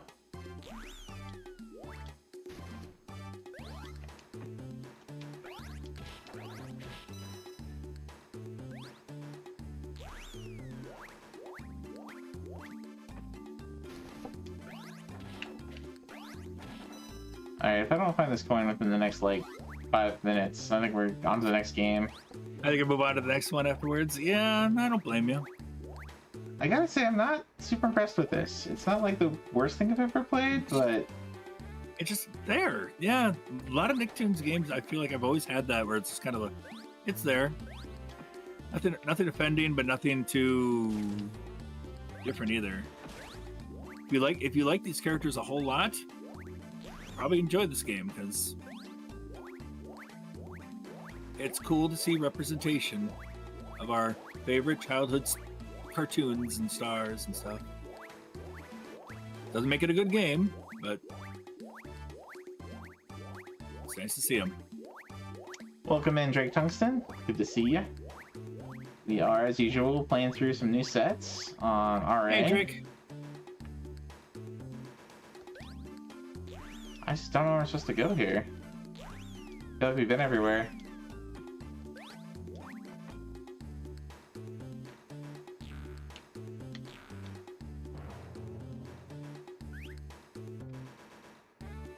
There's also no run button. What was that? Was it like a super? I don't know. I'm so confused. You were not a kid when SpongeBob came out? I was still a kid, but not by much. Wow.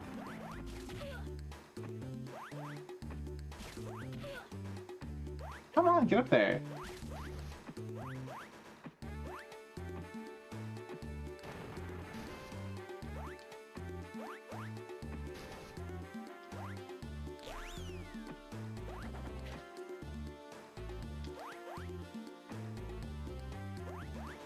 Still don't know what those dog stones are for. Oh, there it is. Down there. Can I get down? Oh. There we go.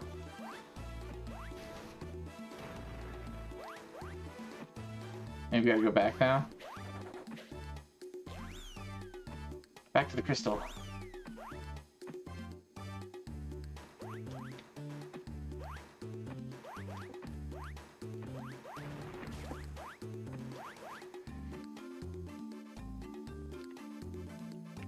Did you do something now?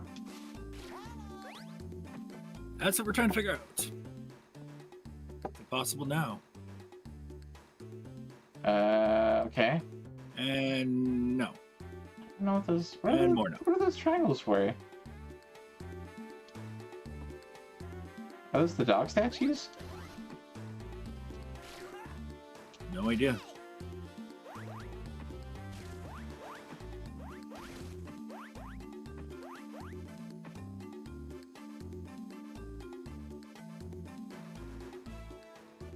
I'm not one of them.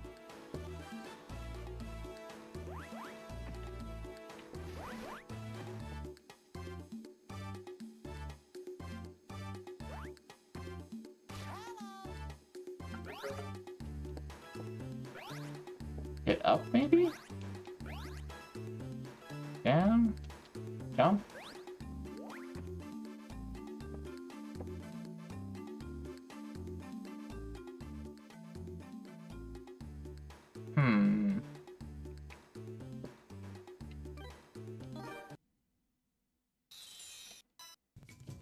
Okay, well, whatever. On to the next game. Yep. I think Baron's done. That was it's got confusing parts. Yeah, I'm sure if you had like Nickelodeon. Yeah. Nick. There you go. Drake got married the year after SpongeBob came out. Ah. Wow. All right. The next thing we have in queue here is Brain Age. Train your brain in minutes a day. I love Brain Age. All right, let's see what Baron's Brain Age is going to be. So the set here, look at the set. Get a Brain Age of 20 after a 3 minigame check. Earn your first stamp and unlock low to high. Earn your second stamp, third stamp. So unlock all the mini games. Unlock the hard mode for head counts. Unlock hard mode for calculations. So it's basically a mini game of all kind of sort of educational games. Let's say got word memory, number cruncher, speed counting, rocket speed time, 65 seconds or less. Get told off for speed reading. And reading aloud. Oh no, is this a microphone game? Might have some microphone games. I'm trying to remember if it was or not. The DS did have a microphone.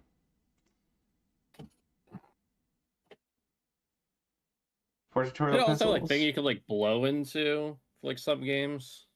Yeah, that was the microphone. oh, yeah. Makes sense.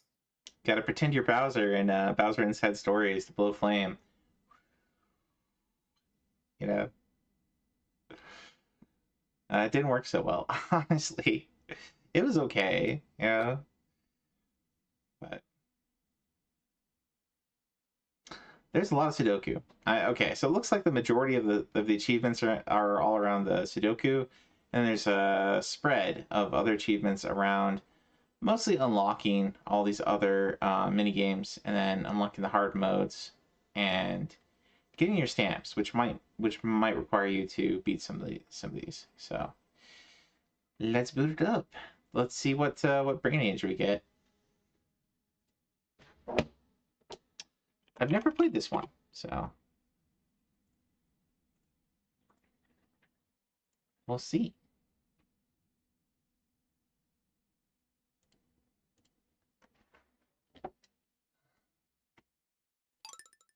I'm guessing this is going to be a pretty heavy, Wait, what? Why did it get turned to the side? I'm so very confused.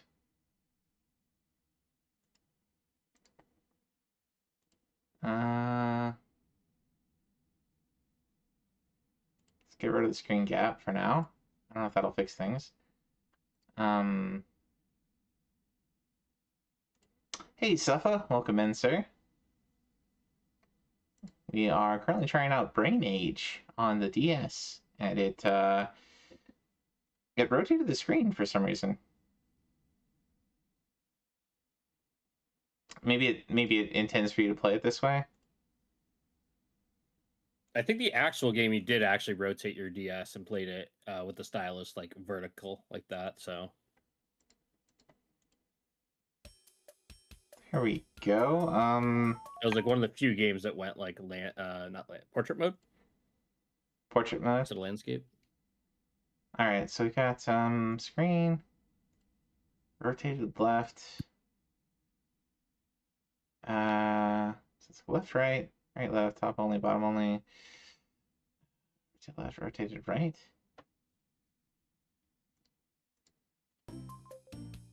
Okay, we don't want that. I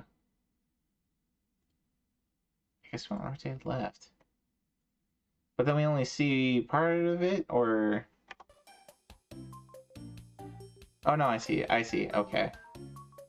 Let's do... daily training?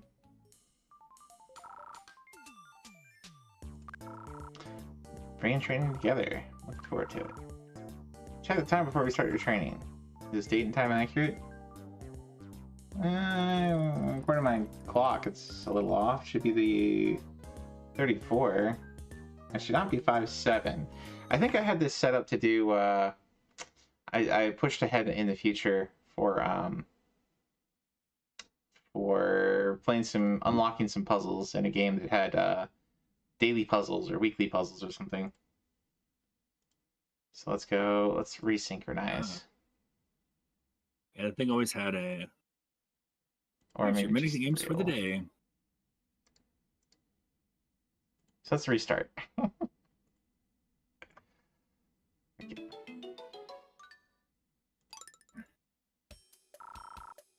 Alright, let's go. Brain age check.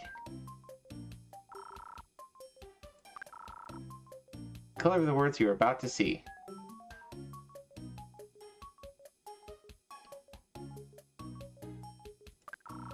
Four possible colors, but don't just read the words. Say the color of the word. This test measures activity in the prefrontal cortex. Inaccurate if English is not your everyday language. So I guess we have to enable the mic here. We're gonna have to enable the mic.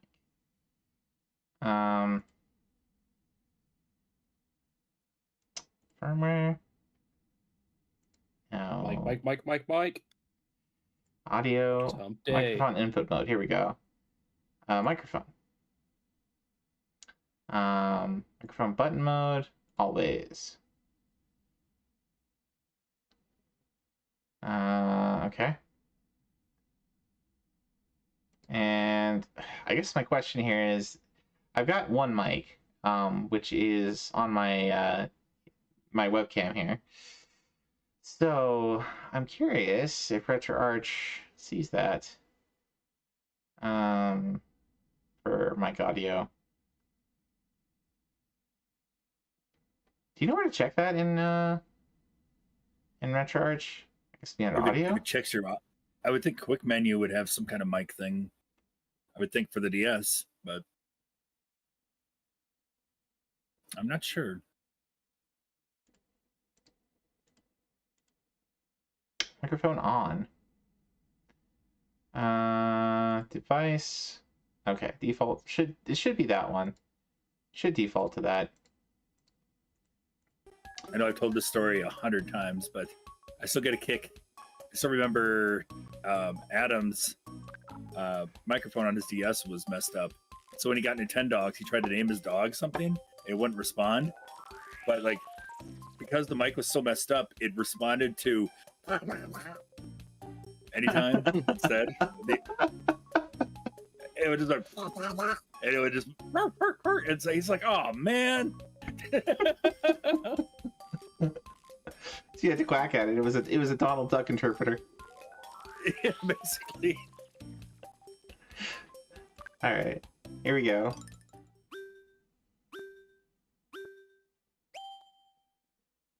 Red. Yellow. Red. Red. Yellow. Akai. I do it like Donald Duck. Blah blah blah blah blah. Yellow. Okay, so I think it's picking red. up my mic. It's red. Make sure you cannot pick up your voice. But it's red. Written in 37 red. minutes away. Look at it. It says red, or it's color red. Try not to breathe directly on the mic or use it in a windy place. It's the color that you see, not the word. Well, that's what I said. I said red, and it wasn't picking up red. It wasn't picking up yellow. Oh.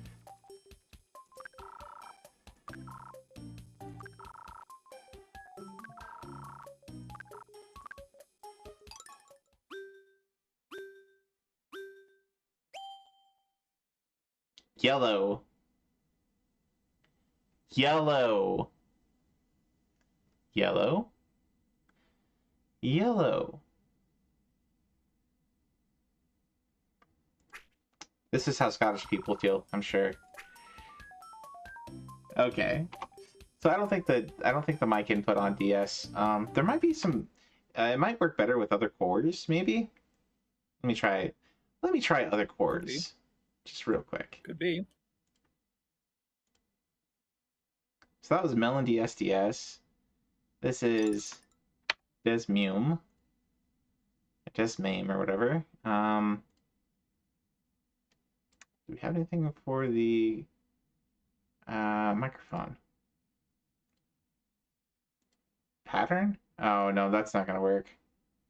Okay, this one doesn't even have a hookup for mic. All right. How about just Melodious? Oh, that looks all kinds of weird.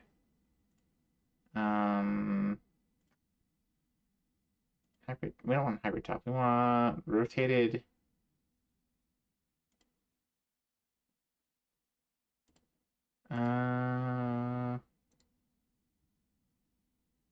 Audio, microphone input. Okay, this one doesn't have it either. Okay, so Melody SDS is your only choice, but it doesn't work that well. It may be struggling to grab the mic, considering I'm also on Discord and also on OBS, so it might be having issues because of that. I don't know. But I guess what we can do... sorry, not on Melody SDS. Go back to Melody SDS.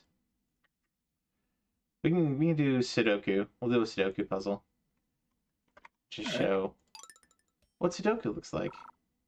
Genso Sudoku. What's that? Genso Sudoku. Genso Sudoku? I feel like S-Code fans call it Sudoku. Just because nobody really knew how to say it.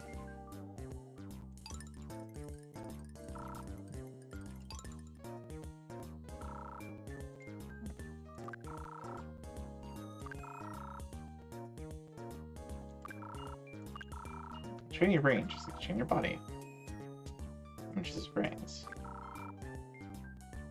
Rapid blood flow.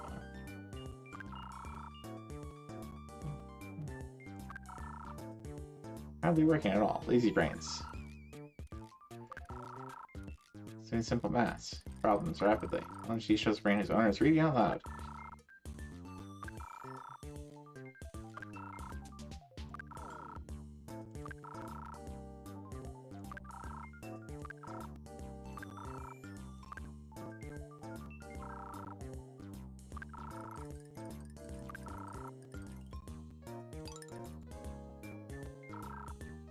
This test does not require you to speak out loud. Okay.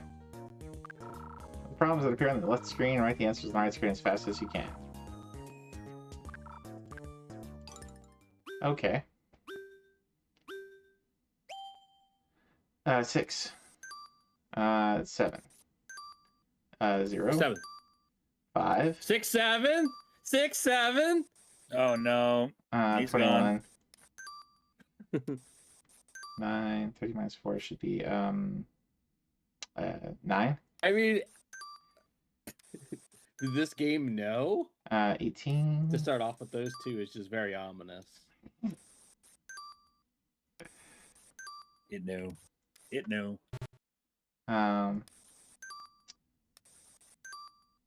This would be 27.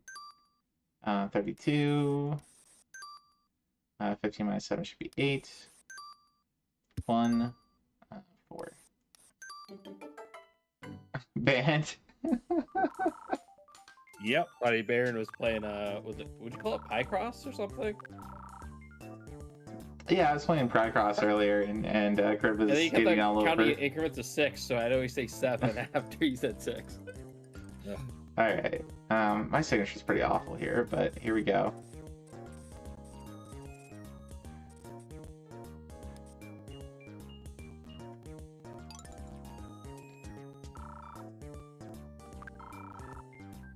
Last 2 digits of your birth year.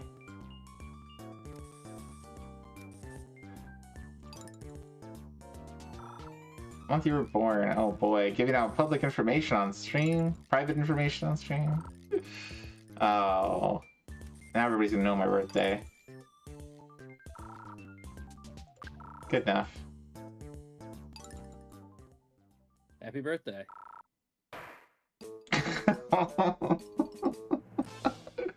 Oh boy, 56 years old. 5, 6, and what number follows that? Still accurate.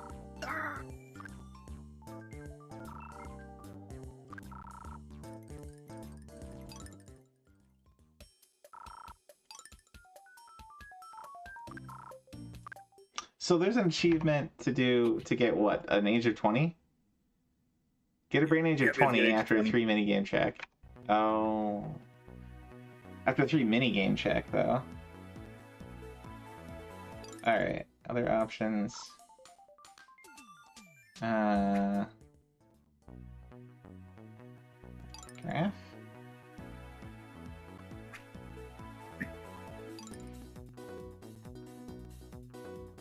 Reading aloud.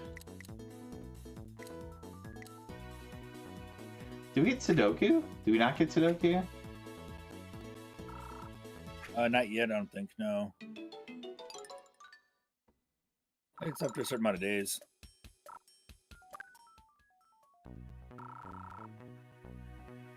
Okay, here we go. Here we What go. do you do? Are we calling okay, so we know how to play Sudoku. Let's see where you want to fill in the logic. A small number. 9 of these options. Number 0 on the square, or tap erase to erase your answer. Okay.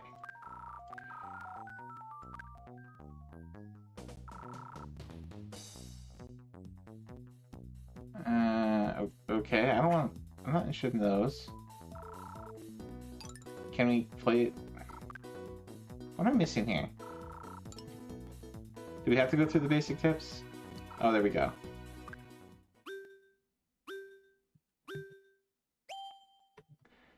Okay, so one there, one's not there. Please fill in the middle square. Does that have to be a 1? Because it can't be one's there, can't be one's there. Yep.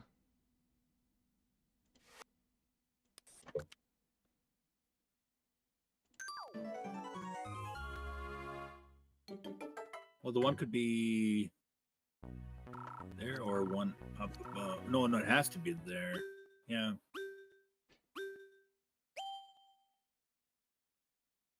So I'm guessing it has to be a 3.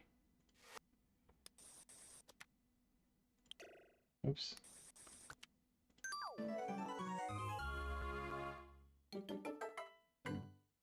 Okay, so these ones are just solve for one little square. Not bad. Gotta be 6. How'd you know? You must be a witch. Shall you weigh me against some wood? Is that what you're gonna do?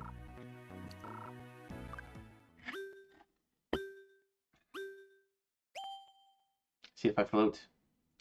Okay, so it's gotta be Witch. 1, 2, 5, 9. So it's gonna be 8.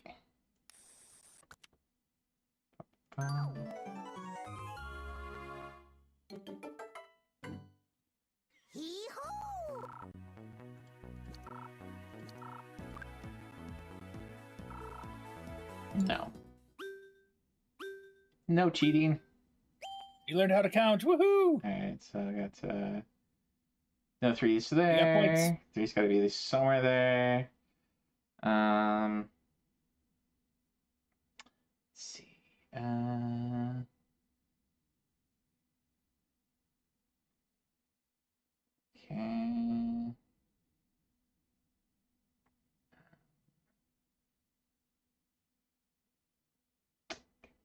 What's that? Somewhere. So it's gotta be here. It's 1.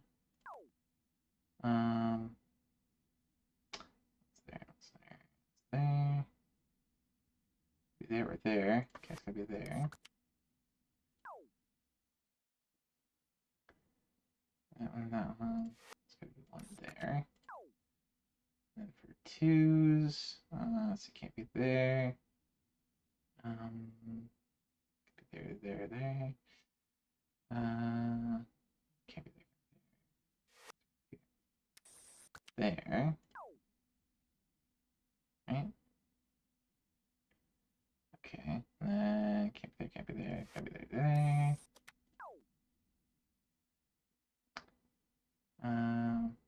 Okay. Can't be there. Why is that small? There we go. I don't know. It's just bothering me.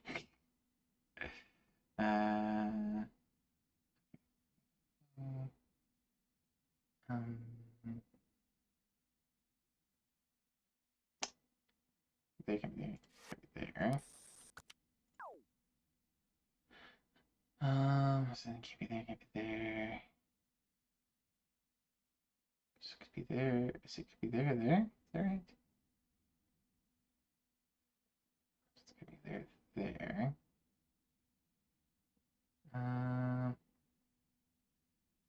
There, can't be there, can't be there. So it's got to be there, I think, for that one. And then that means this one has to be here. And then for threes, let's see.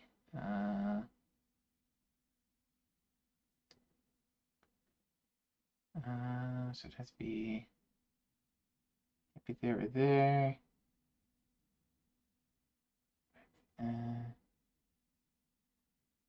There.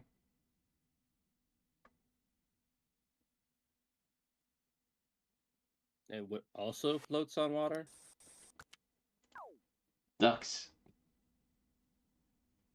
A Gravy. duck.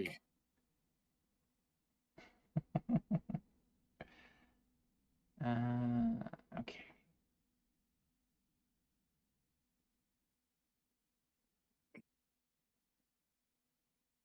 My like Secret Santa video that I did of my opening of my stuff, I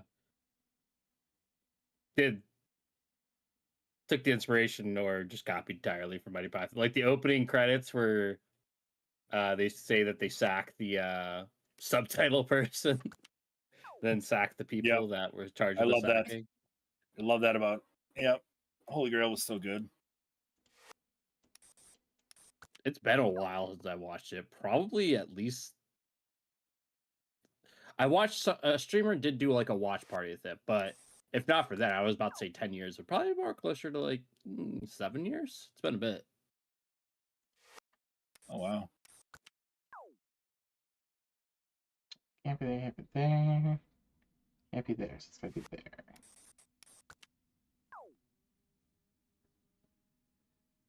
So I don't know how anybody else solves Sudoku, but I just kind of go through and count numbers and try to find all the numbers of a particular group at once, if I can. Casinos don't like that. No? Counting numbers. Numbers all at once. Well, like, so I'm going through fives now, right? So I'm looking for any spot that's missing fives and then saying, okay, you know, cross-referencing, they can't go there, can't go there, so it has to be there. I usually do that one at a time, yeah. And then, so it can't be there. And can't be there, so it's gotta be one of those two. So I don't have really enough information. And so this is gonna be 8. That's the one left over there. Missing a 5 and a 6 here. So the 5's gotta be here, because that one's there. I think. Yeah, and 5 can't be there. So it's gotta be here. Which means this one's gotta be 6. Which means this one's gotta be 3. I think. Yeah, because 4 is there. So this is gonna be 5 or 3.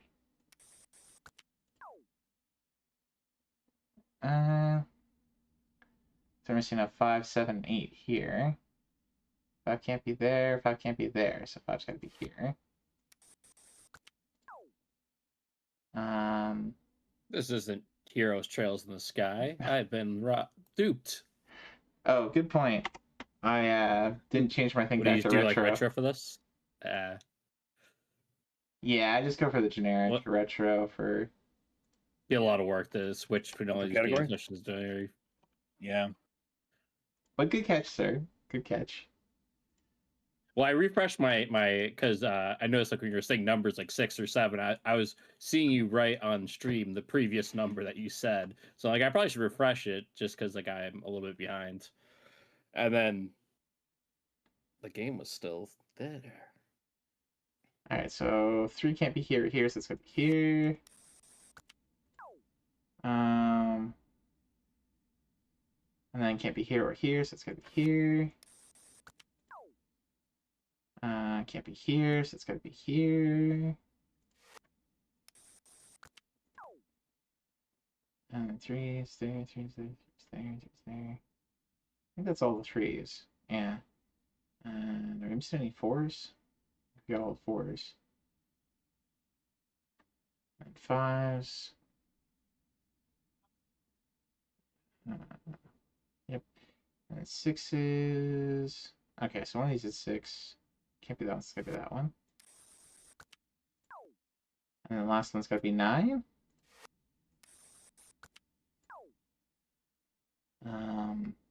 Okay. And then let's see, this is gotta be 8.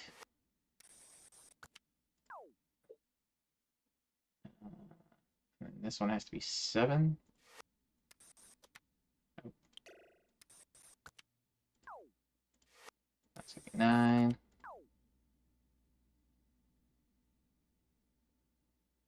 Yeah, 1, 2, 3, 4, 5, 6. So it's gonna be 8.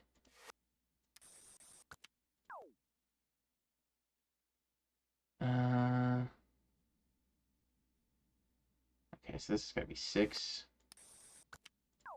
That's gonna be 7. 7, 8, 9. So this is gonna be 8 here.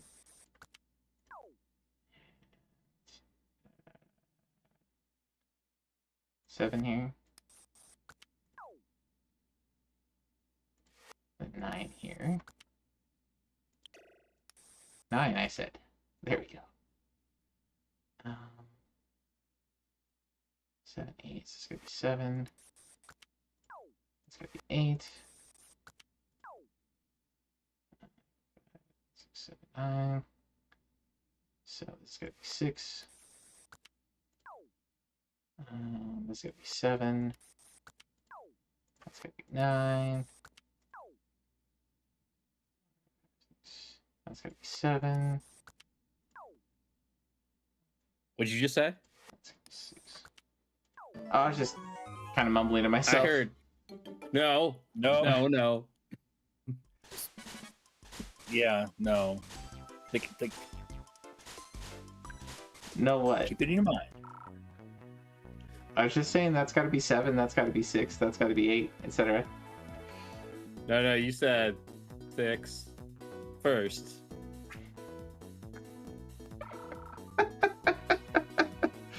Oh man, numbers with Kryn is always going to be an experience. All right, we're already 4% complete. Just one Sudoku puzzle. All right. Well, there you go, guys. That one might be a little tough to do without the speaker or without the microphone, but it might work if you're not streaming at the same time.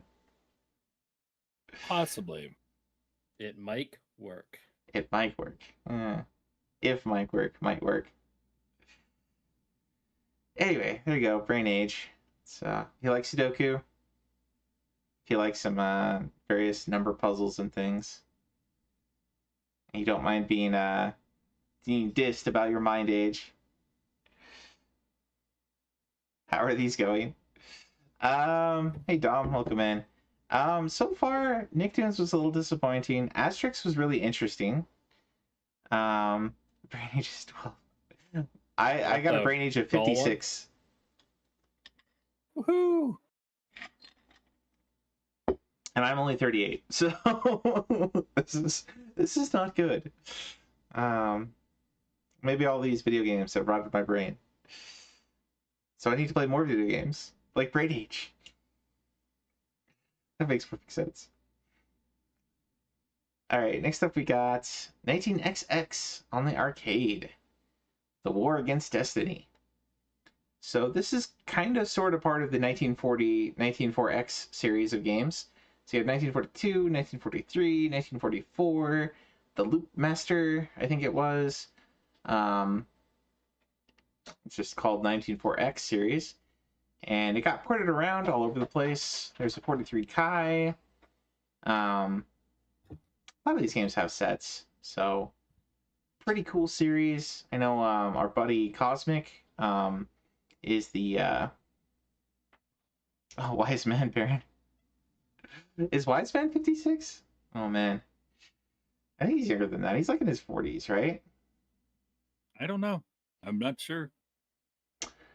Well, anyway, Some of us have just gotten to our 40s. Not me. we're not there yet, thankfully. Not there yet. No. Got a few more years. Haven't seen Wiseman in a while. Missed his streams. Yeah, he wasn't feeling too well. I think he said he's feeling better lately. So he did pop into our Trails in the Sky stream earlier today, and said he was feeling better. So hopefully we'll look forward to seeing more Wise. Throw him a shouty as we're talking about him.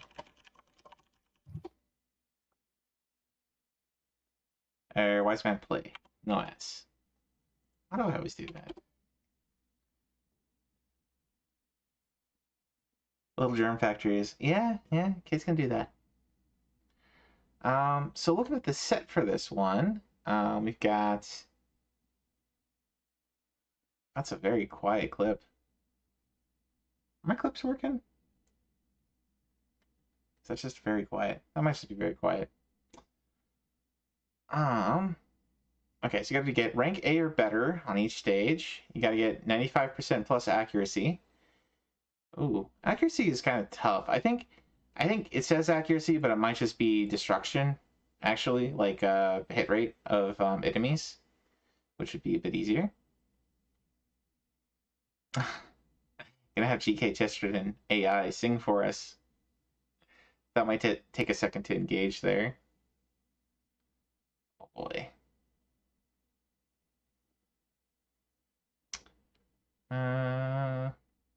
Get to rank 10, get to rank 25, get to rank 30, and 1 CC the game on arcade. Oh boy.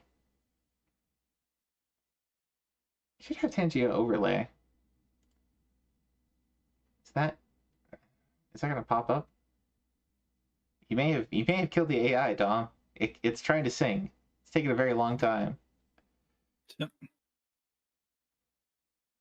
We're going to hear Vocaloid GK. Dom Retro asked me, doing a quick volume test. Sing for us, please. Oh, the paradoxes of life in jolly verses free from strife, though modern thoughts may oft perplex, in rhymes we find what logic wrecks. For wisdom streams in literature flow through paradoxes that we know.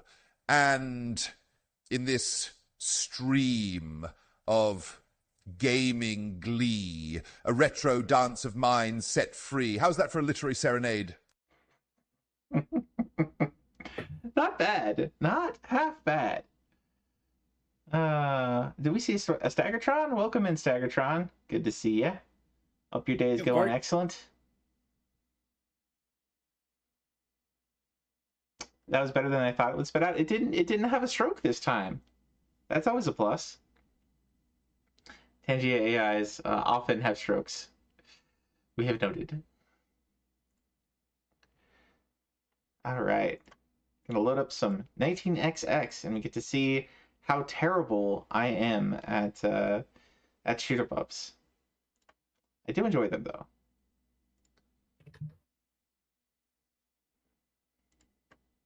XX is great. It is.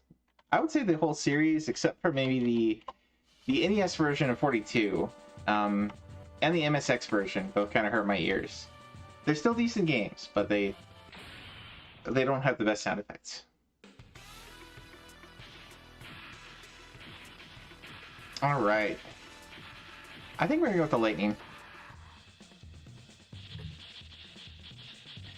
Primary target. It's a flying fortress. Ayako special. Good luck.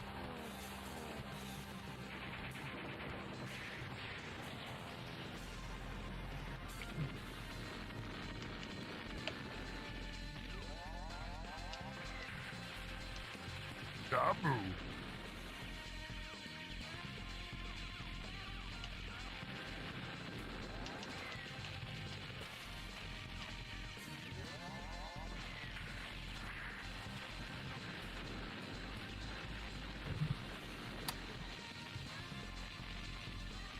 Not doing too terribly for the first level here. Oh, give me that. Oh shoot. I did it, Dom. I did a dumb. Uh-oh. You dumb? No, a dumb. Oh, dumb.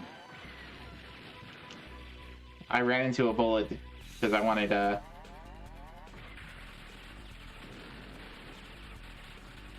power up, as is usually the way.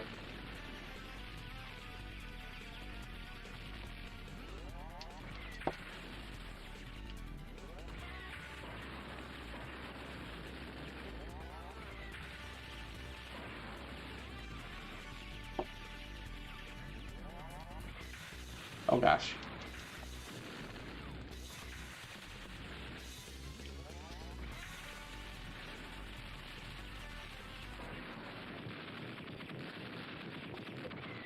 Alright, got the first boss down. Yes. Where's that coming from? Has Foxy hacked my computer? Yeah, Foxy, we got Foxy and Prin in chat. Throw them shout-outs. So you know how I said I figured out what I wanted to for the PC-88 and I was going to set it aside while watching? Holy cow. I am still watching, but I didn't set it aside. I've been grinding away at these 3. Oh, well, hopefully you're having fun. Yeah, you're a Falcom, guys. You're a Falcom. Of course that's gonna happen. Right when I'm about Sounds to good.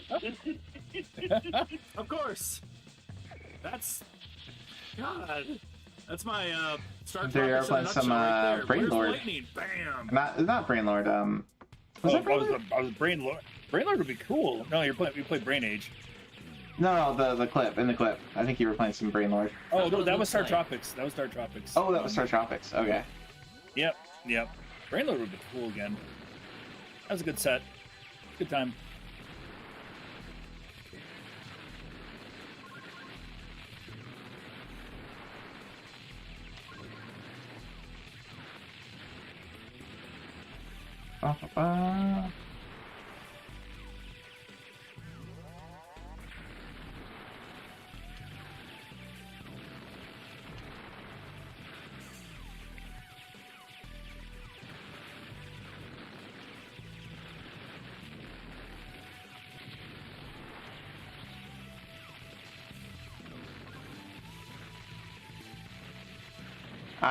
Dang it.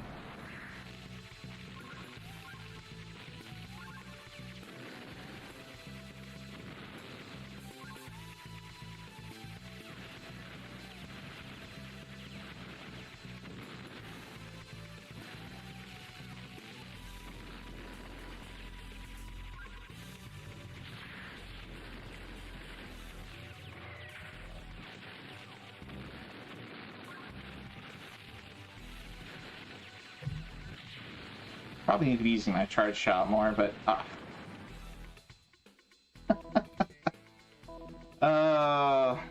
alright. Well, there you go, folks. 19XX. A lot of fun, really good, classic shoot 'em up. Part of the 194X series. Not much more to say. Good game. Good game. Gonna be really tough to 1cc. As you saw, I don't last very long. But we did at least get the did we get rank A or better on the first mission there? No, we just got 95 accuracy. No, yeah, that's it. Rank A, you're probably gonna have to no death. Probably 1 LC the each mission to get a rank A or better. But good game. Good game. I'm guessing Guru can probably... I don't know if Guru can 1cc it, but he can probably get the 1 LC for each level. He might be able to 1cc it if he bashes his head against it enough. Probably. We'll throw Game Boy Guru a shout out here because we're talking about him. If you're still here, Guru. He's one of the shoot 'em up kings here on Twitch. Very skilled. AD 2101. All right, next up we got real monsters. Yeah, not. We played a few times here and there. Someone set up us the bomb. Yeah, Foxy's gotten this on his breakfast streams every once in a while, I think. Yeah, Yep, I have a few times. Main screen turn on. There's a Genesis and there's a Super Nintendo version, right? Yeah. I don't know, but this is the Genesis version. And it looks like you're correct. The Super Nintendo version does not yet have a set, but the Genesis version does.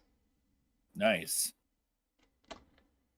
Let's see. So beat each chapter on Nightmare difficulty. Beat the Dump 1 without fighting the boss dog. Beat the Dump 1 boss dog without using trash or getting hit. Beat the Librarian without using Scare. Collect all fossils. Beat the Dump 3 without fighting either boss dog or Snorch. Beat Snorch without taking damage. Find a secret area. Defeat the head office clerk without using Scare or losing a life. Okay, so a lot of these are defeat bosses without using Scare. Collect all the stuff on a level. Defeat Zimbo without leaving the middle platform. So a lot of level-specific, boss-specific Chivos. That's kind of neat. Some damage lists. Some more damage lists. Complete each chapter with 100% victims and 100% prizes. Have max monster manuals. That's probably your lives. So max out your lives. Oh, yep. Sounds about right. In one session from the beginning of the game, graduate Monster Academy on Nightmare difficulty without losing a life. Oh. Oh, go.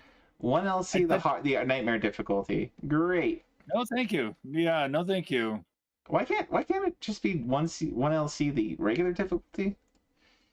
Because wait, did I read that right? Is that only a 5-pointer?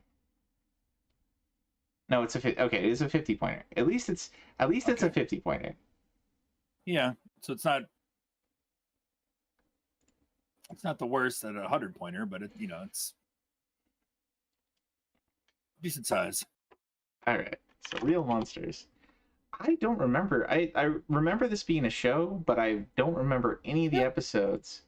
I know I've seen it, but I Yep, it used a lot of voices from Rugrats as some of the characters. Like the one that looks like a black and white candy cane was voiced by Chucky. I'm trying to think some of the other characters.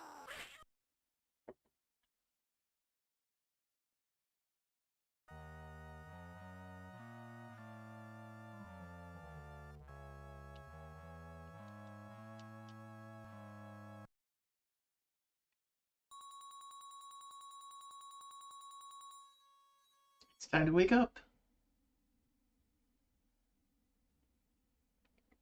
The Monster Academy. Find shoes.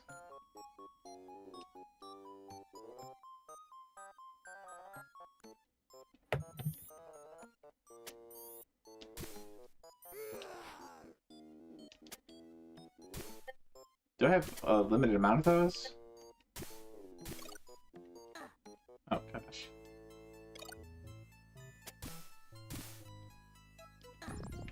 Okay.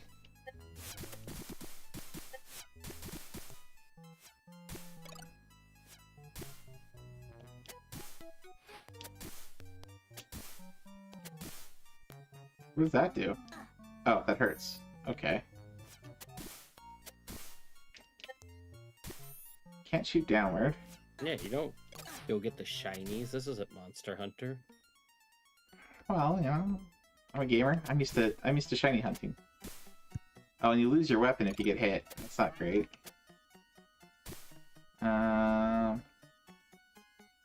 See health there? I think it's health? No. I don't know what that is. There's a 1-up over there.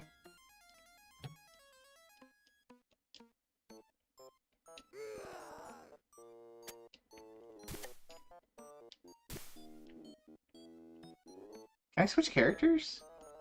There's gotta be a way to like switch characters. I think there's a way you can switch characters. Start? I'm gonna guess. Nope. I was gonna say select, but then I was like, I don't think the Genesis has select. I don't know.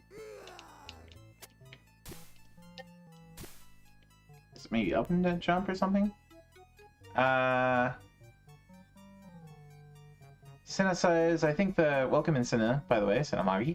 I think the fishbone counter at the top is related to your weapon ammo, from what I can see. Ah, maybe. That looks like a... something?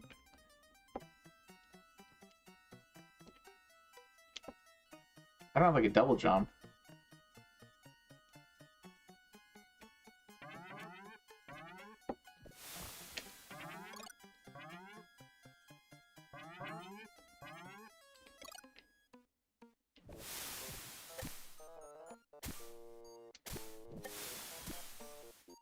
Okay.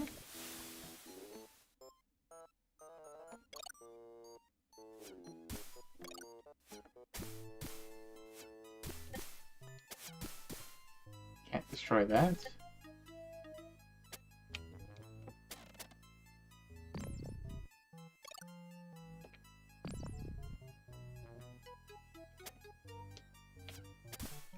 Can I get up there?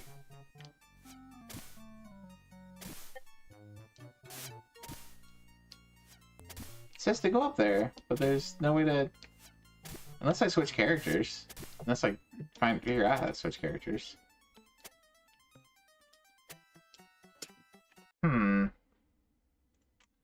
Alright, we got... APC... XYZ...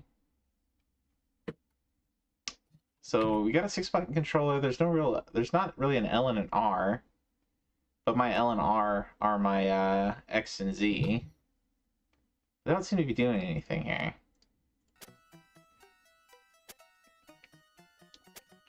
Nope, nope. Do them on to? Nope. Yeah, so I'm not sure how I'm supposed to... a 6-button. That's really weird for being a 6-button. Yeah. Oh, right. We're not supposed to go that way.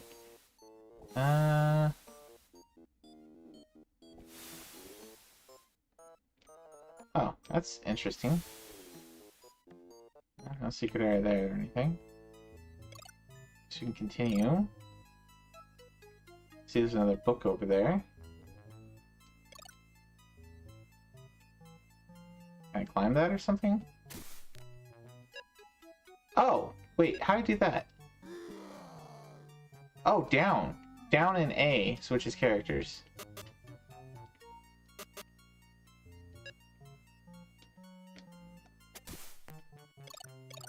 Oh, hello there. Secret area.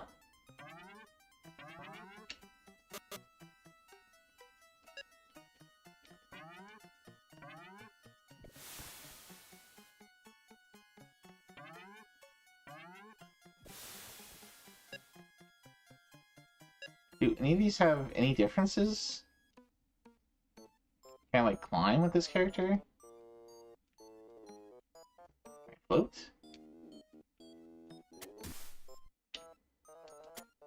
He does throw different... Well... He seems like the same kind of stuff.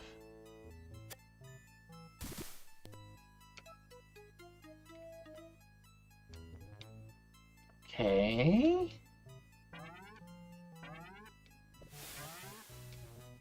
So clearly there's a way to get over there. I don't see what the different characters do, though.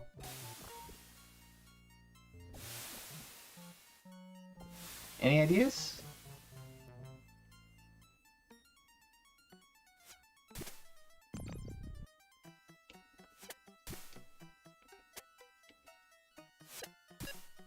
Sorry, I had Noelle in my arms in the back. I was just laying back. I don't know. I remember getting stuck in the Super Nintendo one. This one looks a little different than that one, so I don't know.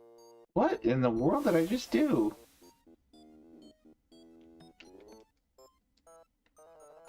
You shot a... Oh, that's weird. Ball? Okay, so if I hit, like, up...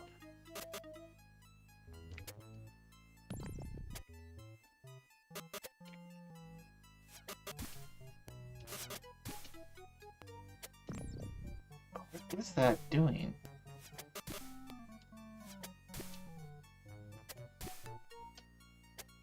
Okay, it does something weird.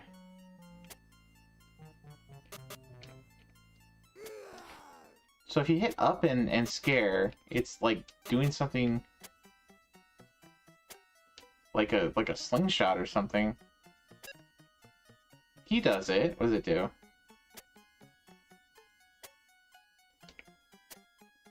Okay, that's that one. Okay, what does this one do?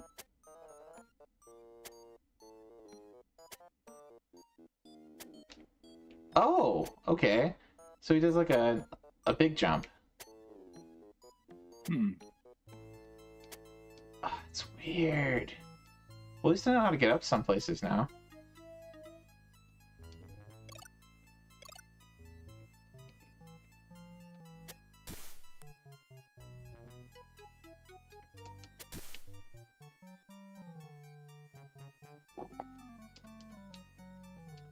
Okay, this one can't scare. Maybe I'm out of scare. Oh, the monster manuals are your scares. Oh. Oh. Okay. Well, we're learning a lot about this game. It's got some interesting mechanics. Alright. Let's go back down over here.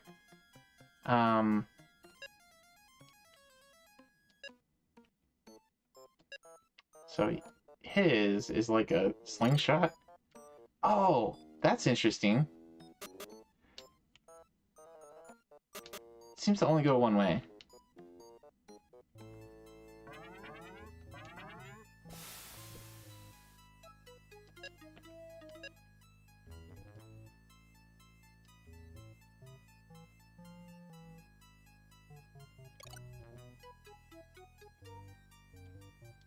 Okay.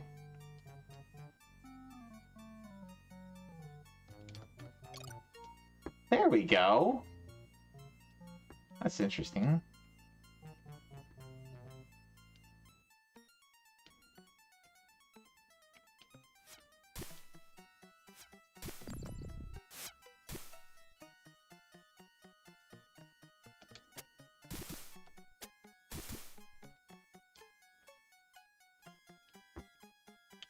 Oh.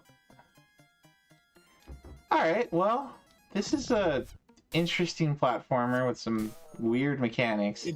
I was gonna say it looks cool on paper, being that it's a cartoon game. A lot of cartoon games tonight, by the way. But like this one, it's weird to figure out how to control it. It seems that way.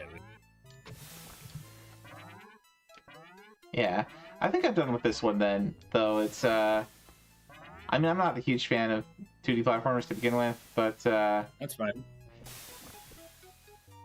Yeah, this one's going to take some experimentation to figure out, I think, if somebody wants to play this and badge it. But, yeah. Well, Deathless Nightmare Mode. Oh, boy. I don't know. You never know with some of these games, though. Sometimes the Nightmare Modes, or Hard Mode, or whatever, is not actually that bad. Like, if you know how to play the game and you're not getting hit in regular mode, then sometimes it doesn't matter. Sometimes it's just less health to play with to begin with. So okay, that was Real Monsters. Not a terrible game. Interesting one, but not really up my alley, that's for sure. Alright, next up we got Chobits. Atashi Dake no Hito. Oh yeah, I started this game and I need to get back to it real soon. Oh, he's already got 2 of 33. As does Los. I gotta get back to it at some point. Okay, so I think this is a visual novel. Yeah, visual novel. So it is visual novel, but there are some mini games in there. Including a rhythm game. It's actually not that bad. So you do have to. So a lot of the main game of visual novels is basically you come across different choices, and you just make decisions on what to say or what to do in given situations. And then, like Foxy said, they often involve a lot of mini games here and there. sometimes simulation games in some of them. Some of them very straightforward.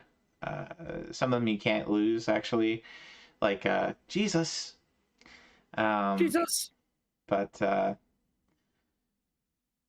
this one, it's basically just do all the things that unlock all the stuff. Because you just got to unlock all the cheese outfits, all the CGs, which are essentially just, you know, little visual images or animations or whatever. Max out cheese emotion. I guess that's... So, let's give it a shot. And this is from Marvelous. Marvelous are the original developers, if I remember correctly, of the Harvest Moon games. And they are also developers of all of the Senran Kagura games. So, some very spicy stuff. We do like the Senran Kaguras around here. I can't say I've actually played... I don't know if I've played any of the Senran Kagura games. I know I've seen them played. Well, there was a couple of them on the Vita. I have them complete in box because I collected them, of course. Of course. I buy them for the articles, of course. I'm not judging here. I'm just saying I'm not sure I've played it yet. I've certainly played the Neptunian games, honest. which are about as bad. Honestly, besides the fan service part of it, they actually are fun games to play. Mm-hmm. The way they move, you move around and stuff, and attack. The battle system's really good. By the way, this intro is amazing.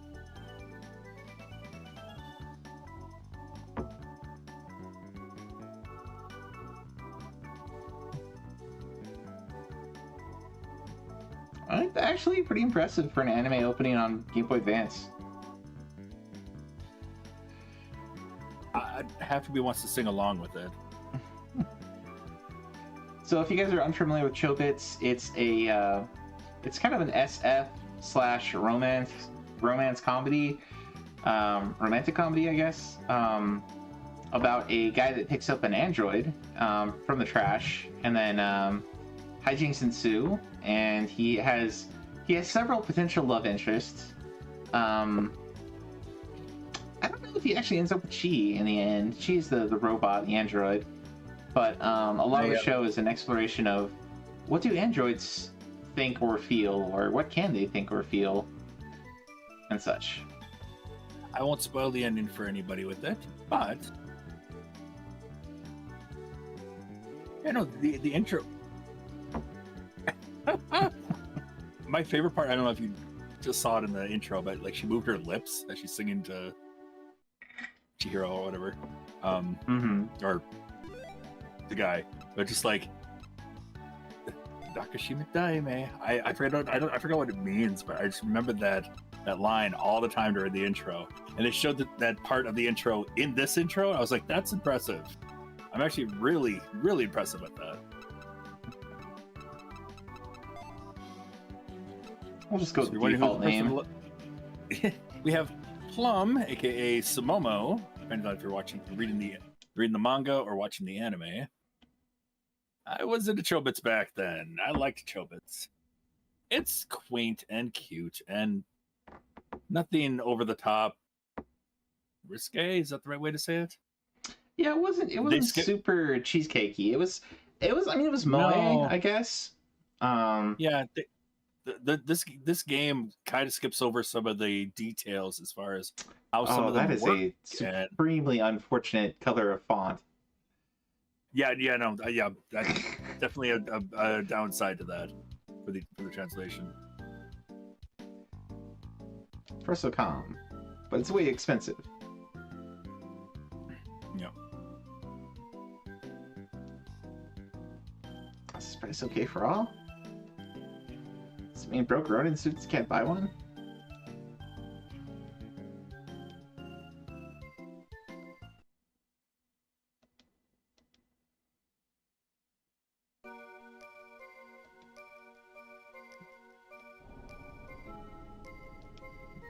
I already caught up in a crime? Those ears. Oh, it's a Persocom. Don't scare me like that. I thought it was some kind of gruesome murder. Wait a minute. This is a Persocom. This is a garbage dump. So that means this is garbage. which means it should be okay if I take it, right? I mean, it's industrial waste, right? It's better to have less of it. It releases dioxins and stuff. CO2 in the ozone hole, too. So, this is the weight of a Persocom. It's so heavy, it's killing me. I have no idea it was heavy. This is what they mean when they say startup is heavy. Seems like a real girl. She's pretty and soft. Wait, maybe this one's still brand new. Did they throw it away for a new model? What a waste. I'll take good care of you. Alright, time to try you out. Power switch, power switch. Click.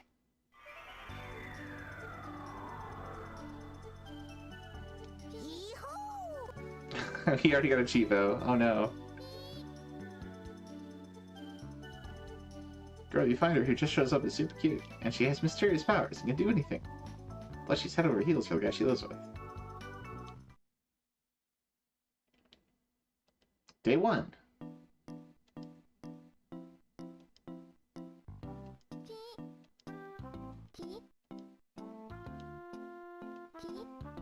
She only says chi.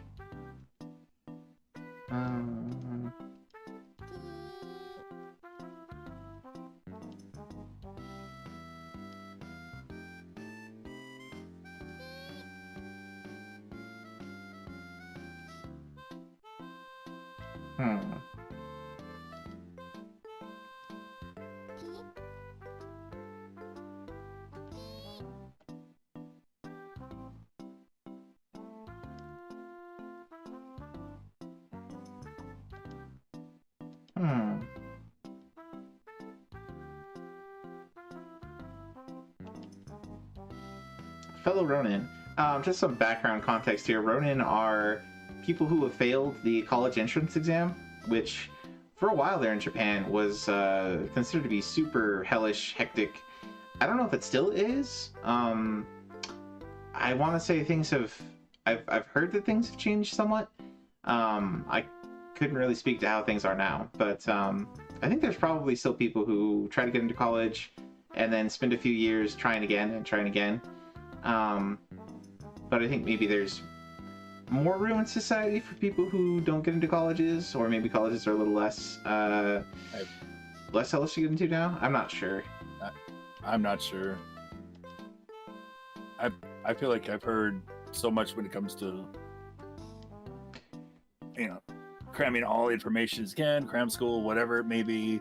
It's just it still goes on quite often.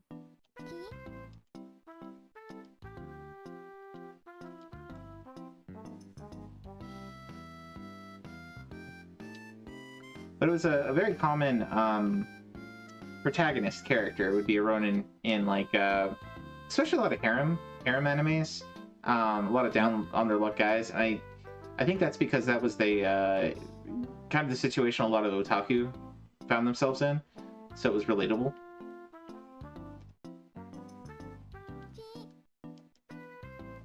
I think you still see that character archetype a bit here and there, but I feel like most of the animes I've seen recently have been more like somebody working for a black company, or, you know, another regrettable life situation, but maybe a little older and different. Yeah.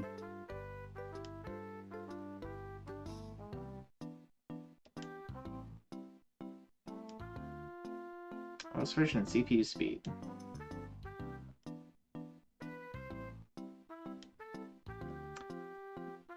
No data, or it's not installed yet. How's she moving? Samoa, check her out. Count on you, Samoa.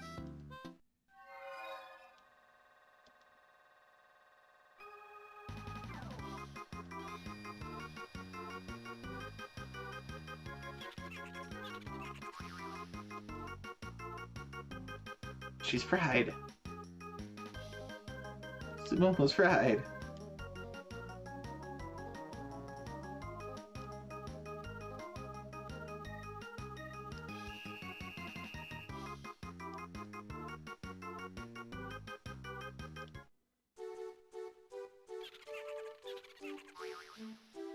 Okay, that's kind of cute.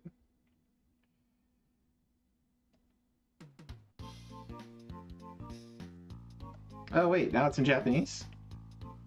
Where should we go now? Part of it is the areas are, but you go to anywhere that glows basically. Yeah, so there's some kind of restaurant, Yorokonde. So welcome. Or with pleasure. Thank you. Gabu something something.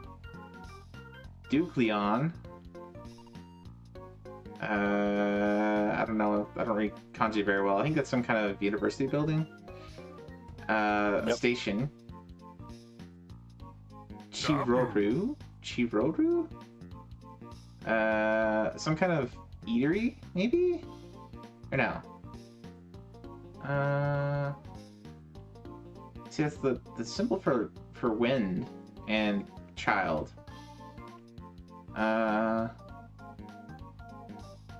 And some other kind of story.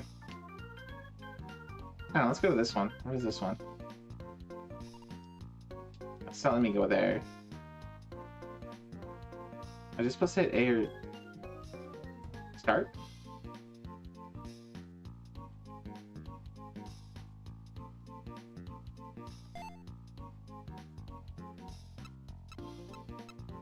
Okay, so she's only in a t-shirt.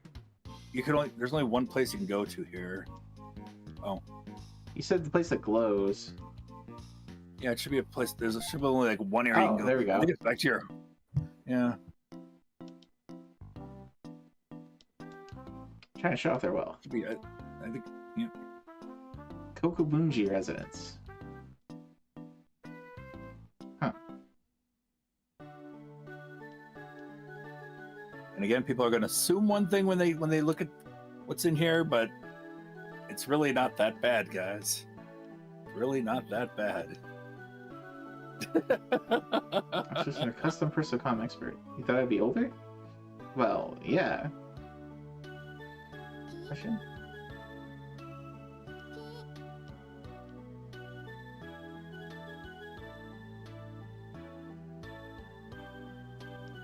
Examine for a bit. The maids all collapse one after another. They're not really maids, but female-type Persocoms. Don't have enough machine power to analyze this girl. With 4 giant Persocoms? Try Yuzuki.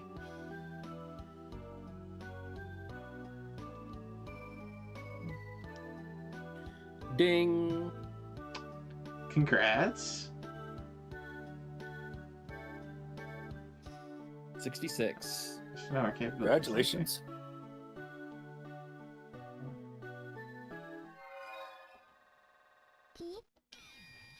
Beep beep. Clank.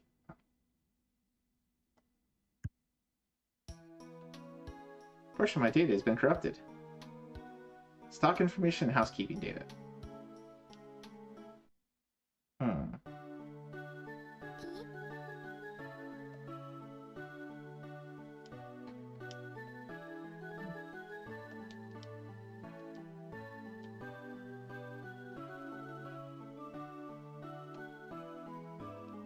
I can't believe the Persocom could corrupt Yuzuki's data. It's unbelievable. Not so much help.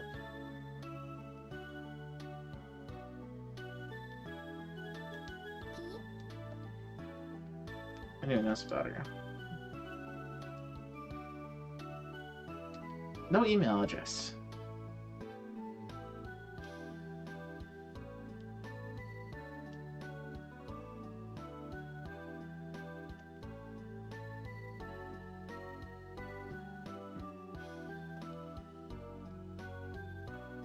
Learning function. Teach her and she'll talk and do many things. Right now you're her owner. She'll act exactly as you teach her to.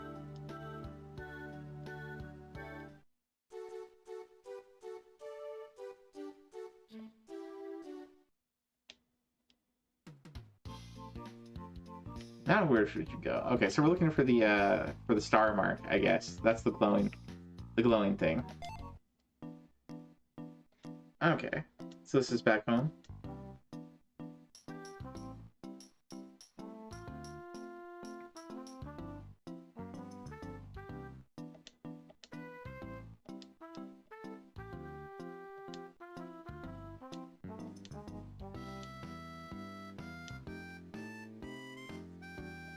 Okay, glad you asked. It was a huge ordeal. Oh, good. I was worried she'd be stuck with her eyes rolled back. Think I'd leave my precious woman like that? If she needed new parts, I'd have built you for them. I get it from you anyway. You're a devil. So? Would you appreciate my kind gesture? Needed his first Falcom. I thought I'd lend you Simoma for a while to help you out.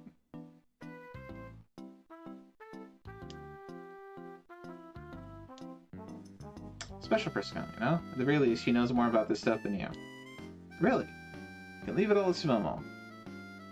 Won't you have trouble without a Falcom? It's fine. Don't worry about it. Do my physics and history homework. You handle the physics and history assignments. It's not for free. Of course not. This is my precious Simoma. Break a scratch, for example. You'll pay for the repair cost in full.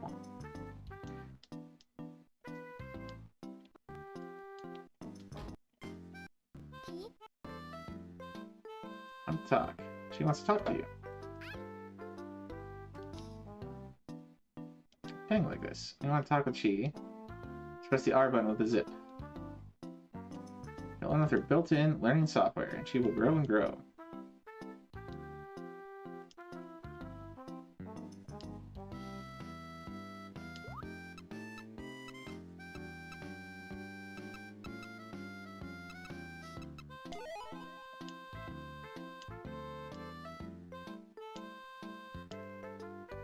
Word of caution.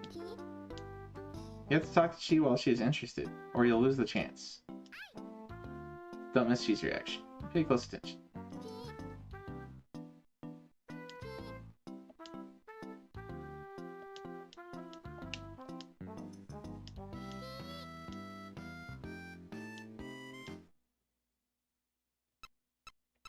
Okay, so you kind of get the idea what the game's, how the game plays. It's pretty cute. It's pretty fun. It's not, you know, super involved or anything, but I guess there's these mini games that pop up of these aren't really the mini games, but little decision points pop up if you hit the button at the right time to raise Chi's mental level or emotional level or whatever. Maybe Peak Streak material, maybe. I don't know how long this game is, but usually these visual novels, especially GBA ones, are not going to be super long. But no. Oof, 10 endings, 10 different endings. That's a lot of endings. That's one thing I'm like, oh boy. Yeah. My one and only.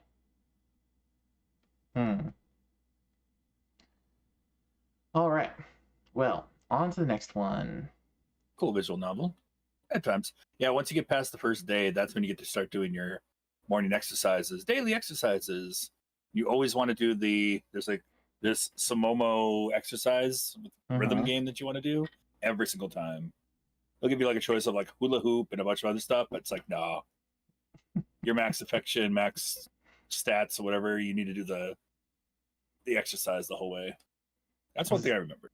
Is that like the radio exercises? Something? Yep. Or it's just Samomo's just like, all right, let's get going. Do what I do. You know, that kind of thing. Oh, like Simon Says or something? Almost, yeah. Be like, down, down, up, up. And you have to do it the same rhythm. Jump, jump, slide, slide, jump. Yep, basically. Yep. There you go. All right, so next on our list here is Devilish, the Next Possession. Also known as Bad Omen. Do you have some lore to give us on this one? The most I can remember from this game is it's something that I think Adam and I discovered while we were looking at random games. One we used to spend a hangout, and he like found like this huge Japanese pack, and we found it in Japanese, I believe. I wonder if this kind is of like same with like. It's kind of like for years I didn't know that Little Samson, or I knew Little Samson as Lickle. I didn't know there was an English release called Little Samson. Oh, interesting. So this one did get a US release, apparently, because at least for the supported game files, there's a US release. Yep. It is a brick breaker, so I'm expecting gameplay maybe kind of like Arkanoid. You got some time trials on various levels. Destroy a certain number of bricks on certain levels in particular modes. Get some different power-ups. Complete the game with a score at least 100k. Get to 9 lives, which means you got to go deathless for a while. Get the bonus at least 6 times during the Clock Tower final event. Save 4 balls during the Volcano final event. So it sounds almost more like pinball than brick breaker, though those two things are often kind of similar. Yeah. But you do need to beat the game on hard as well. So let's just give this a go. We'll just give it a go on normal difficulty here. Sounds good. Devilish.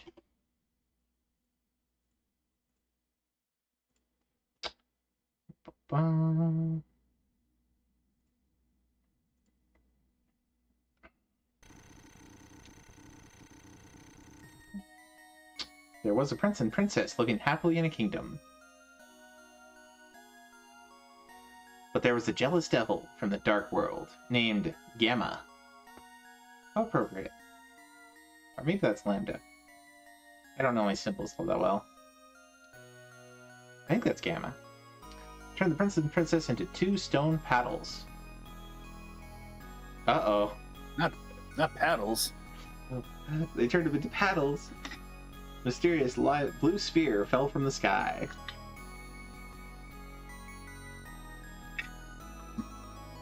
And bounced off the paddles. Probably. The prince and princess were given to the local nuns for fit punishment for disobedient children. Either that or the local blind, dumb, and deaf kid, right? Because he was a pinball wizard. As paddles being used, you just hear, no! Okay, main event is Demon. Graveyard. Time limit, 3 minutes, 40 seconds. Okay, so you have a time limit on these levels, too. Oh, what?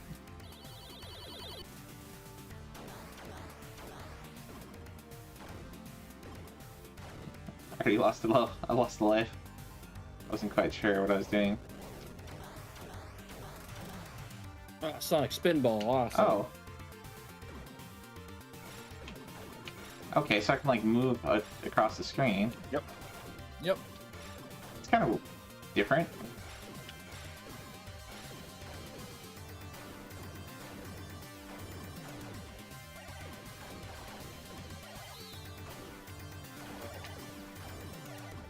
Rab. Crab Rab? Rare Rab. A rabbit. Tropical Rab. Oh, right.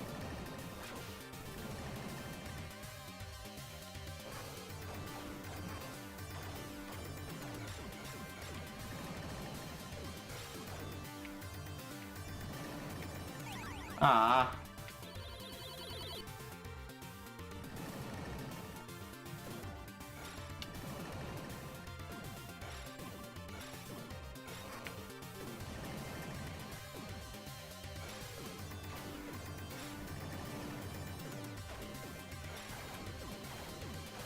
Well, this is kind of different.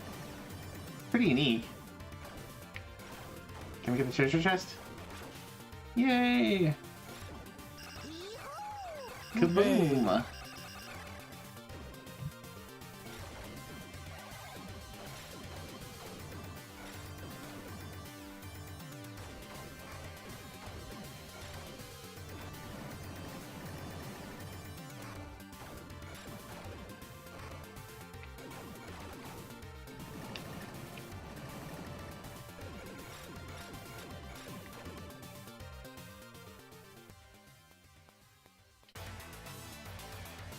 Beat the boss.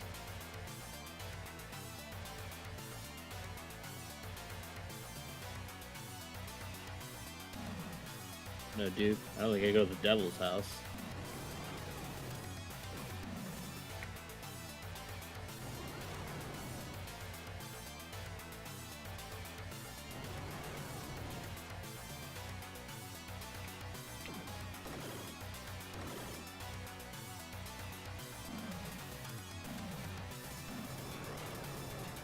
Nice. Oh boy.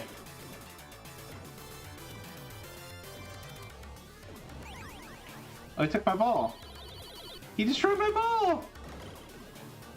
How dare he?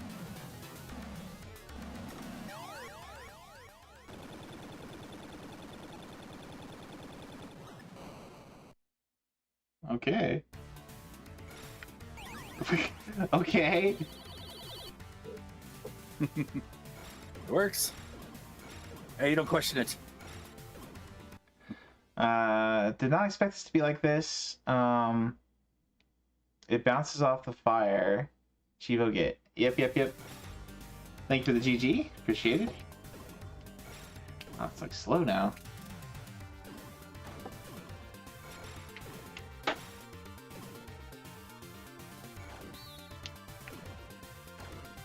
Ah! I think that was it. Oh, man. Alright, well that's a really interesting take on brick breaking. I think there's a couple games that are kind of like this. Like there was one mecha game where you're like it's kind of a brick breaker, but like you're wandering through a dungeon kind of thing, and you have like a little mecha. I can't forget the name of it now. Oh, I don't remember. I know there's the Firehawk game or whatever. It's similar to that. Maybe. I don't remember what the... Or Firehawk. Yeah. But yeah, very unique game. Definitely going to recommend that one to anybody who enjoys brick breakers and or pinball. Very much in that kind of genre. Yeah, cool game. Very cool.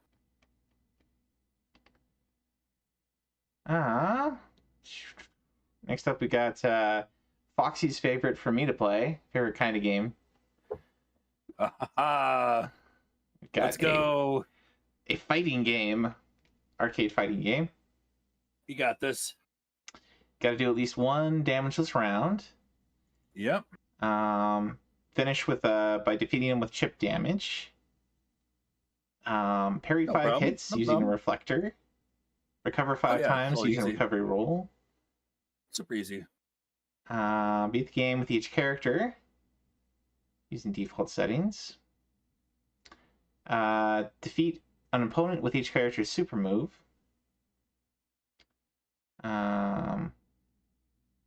Except for an Anonym, get revived by her super move and win the round. Defeat an opponent while under the effects of a super move. So super moves do different things for a different character. As you should probably expect. Perform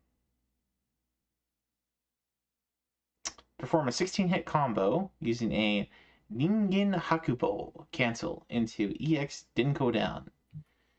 Perform a 26-hit combo. So basically, perform a bunch of different types of combos with different types of special moves / specific moves. Perform a 100% combo as Perfecti. So I think that's probably the end boss that you unlock. Finish arcade mode on hard. 1cc the game. Okay. So for a fighter, that's not too bad. I mean, 1cc in an arcade game. I mean, that's a little bit overwhelming to some for some games, but I think for a fighting game to 1cc it, That's not so bad. it's not so bad. No. I mean, assuming you figure out how to play it and how it works and so on and so forth. Let's load it up. I doubt we're gonna get all that far, but what was the file for this one? AUS FACHE. Okay, that's gonna be a little hard to remember. Let's just look for us. Like Australian. Only with an F. Okay. Let archive. Arcade. Bum, bum. Okay. ROM set's unknown. Oh no.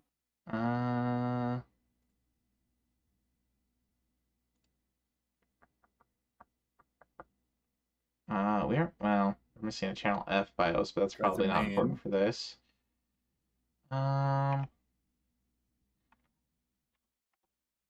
So I've been grabbing stuff from a particular site that is supposed to stock all retro achievement related stuff. So that's a little surprising. Stop all retro achievement stuff? What? No, it has a retro achievement where I've been getting this stuff is from a place that has a retro achievement section. So it's a little bit surprising that the arcade that I got isn't working.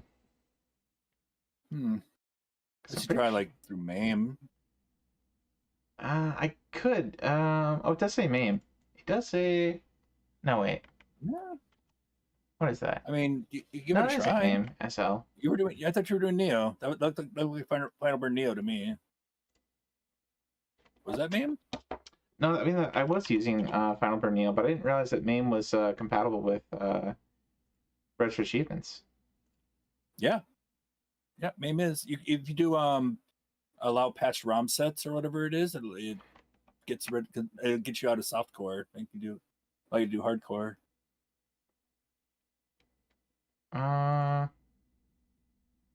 Doesn't want to work there either. Okay.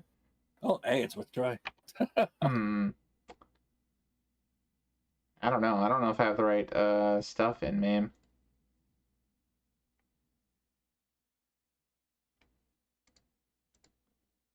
Some core options.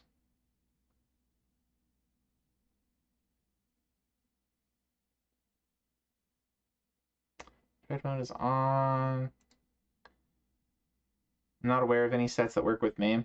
Yeah, usually they don't. So that's kind of surprising to me. Yeah,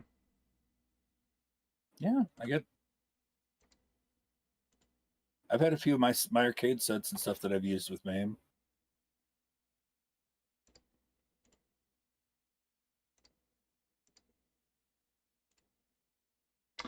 Yeah, I don't have much experience using MAME, the core here. I've also haven't updated it in a while, maybe.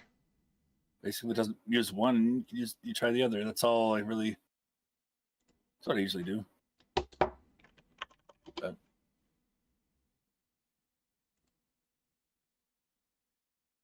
I think that's the one I have.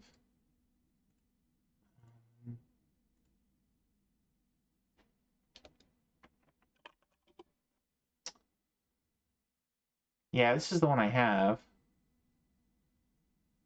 Is that the one you use? The MAME, just MAME. Yeah, that's the one I use. Nope.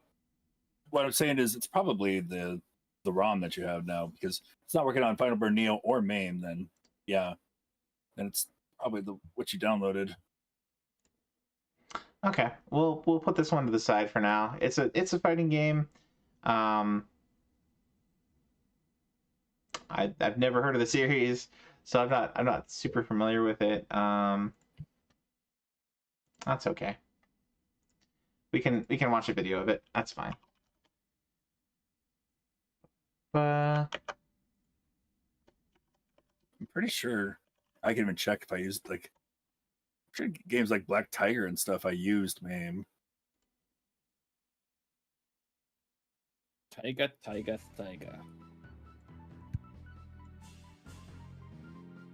From a company called Subtle Style. It's going up to see. Just can't wait till we get to Pokemon Ranger. Are you looking forward to that one? I don't know. I don't really. Maybe I heard, because I'm like thinking in my mind like Pokemon like Mystery Dungeon or something, but I don't know if I've ever seen the case of Pokemon Ranger. Yeah, I hadn't heard of it before tonight, so we'll see what it's about. I was gonna ask, like, is it like a fan-made game or something? No, it's a licensed game. Legit. There's apparently 2 or 3 games in the series, but I'm not familiar with Pokemon Ranger as opposed to like you said, Mystery Dungeon. I'm familiar with somewhat, but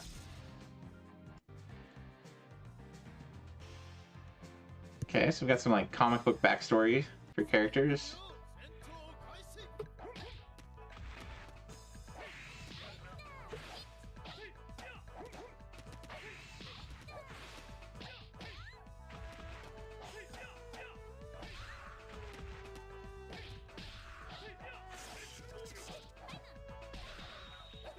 So it kind of looks like a King of Fighters style game, maybe. Got a lot going on here. A little bit.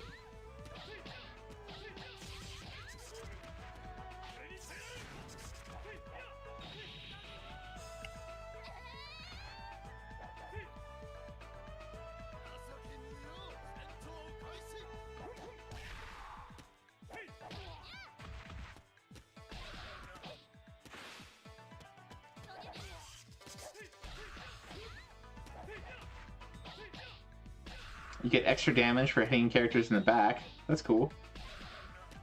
Well, potentially cool, unless you're the one being attacked.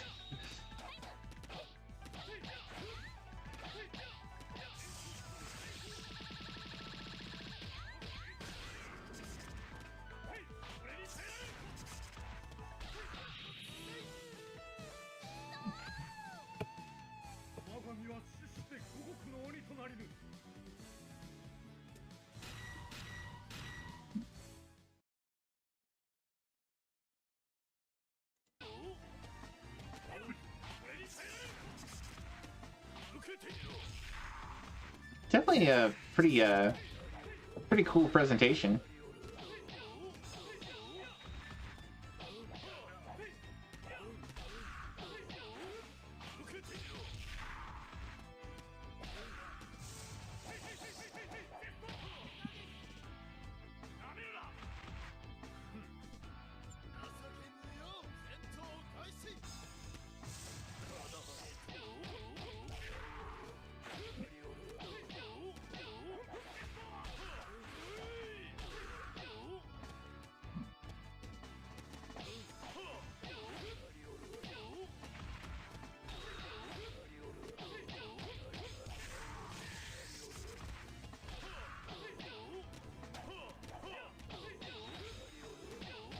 Let's do some in-air specials, apparently.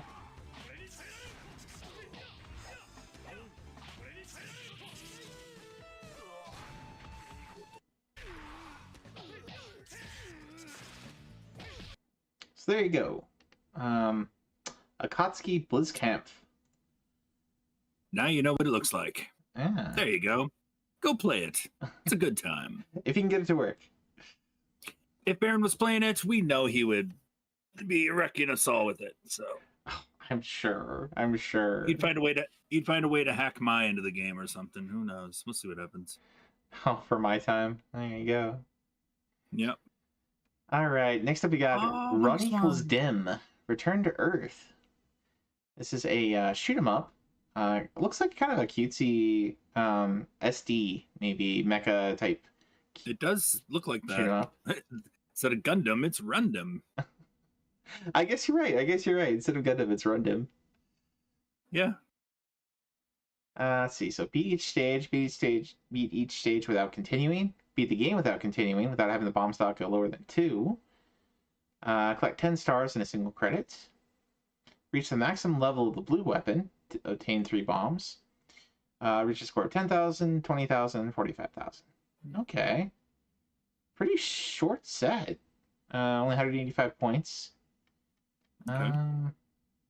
1.5. WonderSwan. I wanted to do more WonderSwan down at some point, but has a lot of some those games are masteries. hard. It already has a lot of masteries, so it might not be too bad. Let's boot it up. I would also like to do more WonderSwan games. I don't think I have any No, I have WonderSwan Tetris is what I have so far. I think that's the only one. I think I have Wonder Swan, Final Fantasy IV, and that's it. I think. I have to double check.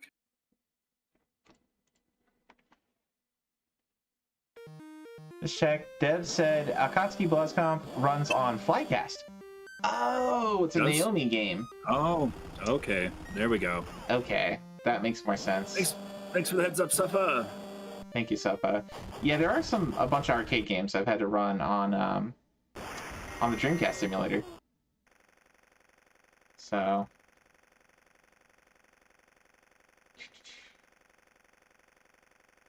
Okay. So we get to choose which character we want here.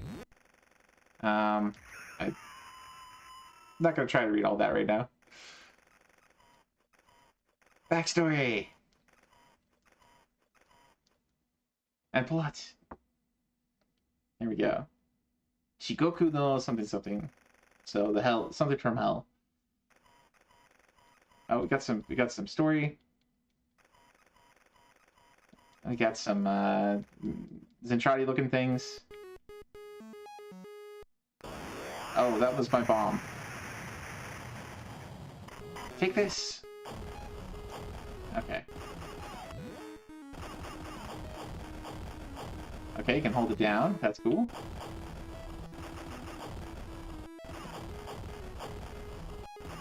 Oh gosh. Oh, you get a health bar.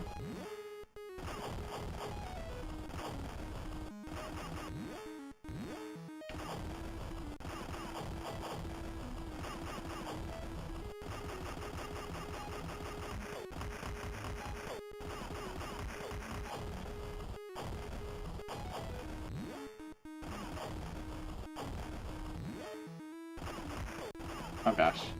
Do not step on the bottom. It hurts.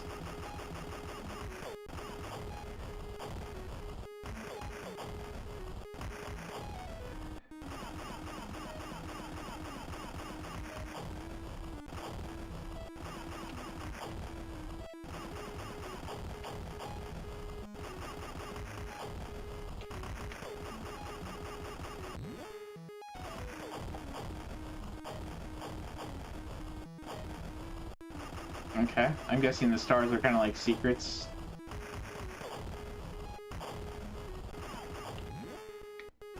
That's a bomb.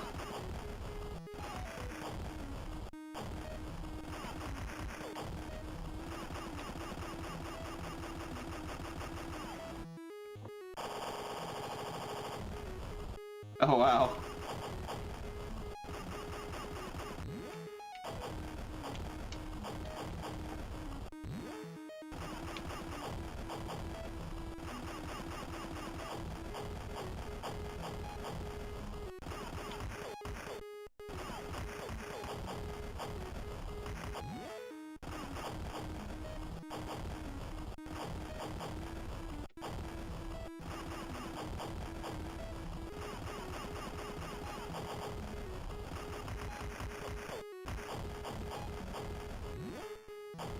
There's 3 stars. Oh gosh.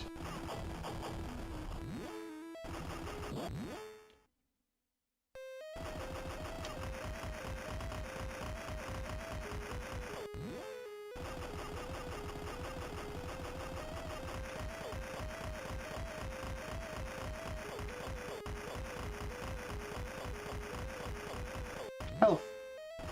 Yes, please. Ow. Took a hit.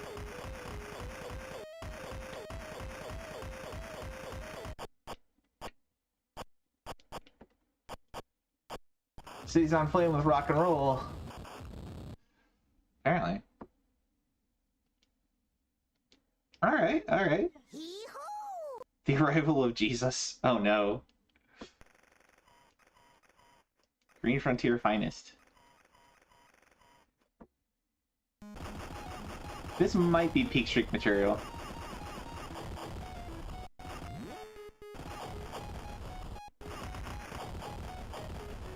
I will say the sound design is not, granted the Wonder Swan doesn't have a whole lot to work with, but oof, this sound.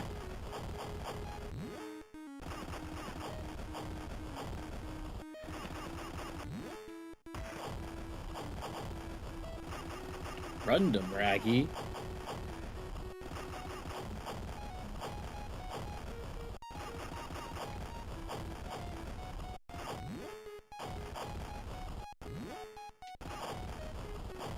We got more bombs.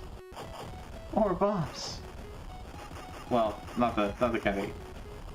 Oh, another star. There we go.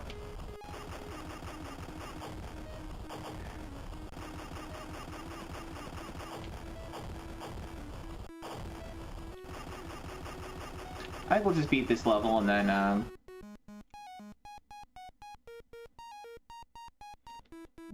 oh, that was like a little cutscene or something. But we'll get through this area and then we'll switch to the next game. We don't want another Gates of Zendocom where I just never die and the game never ends. Oh gosh. Give me your star. Oh gosh. Thing took way too much of my health. No, no. Dude, those guns suck. I'll just stay up here, I guess. Oh, something's still hurting me here. Oh, health, give me health, give me health. Yes! Run! Run! Oh gosh. No! The game trolled me. Alright, that's enough of that one.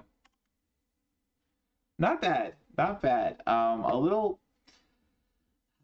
I feel like shoot 'em ups kind of live and die by the soundtracks. And the soundtrack for that, because the Winter Swan's a little...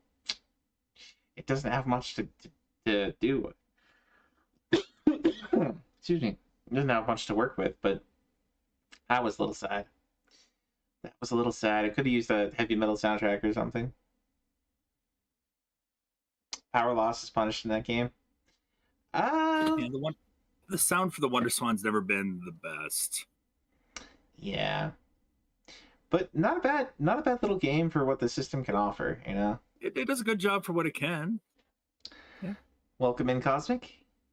Hello, Cosmic. We just checked out Run Dim. Run equals dim. On Wonder It was pretty Swan. dim for Baron to go back and play this game again. It was so dim, Baron decided to run the other direction. I mean, we played Run. up to a continue. Run dim MC. Let me try that other game we were working with a second ago on Flycast. On Flycast, yeah. If all else fails, use Flycast, yeah. It's Run DMC. Yeah.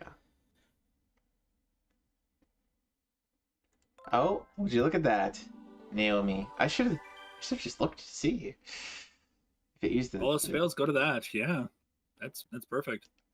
There we go. Used only in Japan. There we go. Well, we didn't follow that warning. Okay. Up to go jump, down to crash, as you'd expect. All right. ABC. Baron, show us your skills. You got this. Badge tonight, right now. One run badge. Here we go. All right.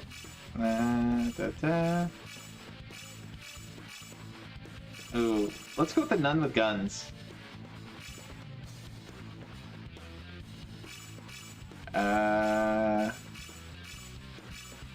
Oh, we got different colors. Let's just go arcade easy. 10 characters wild.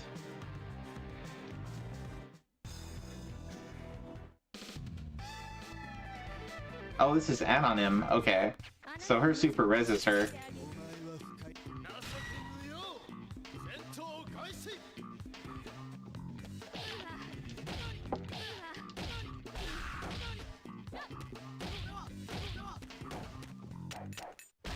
Oh, that was reload? Okay.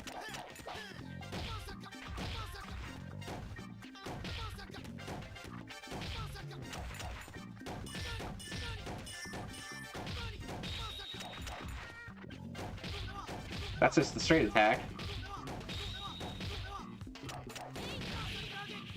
Nice. Oh, this is on easy, but still.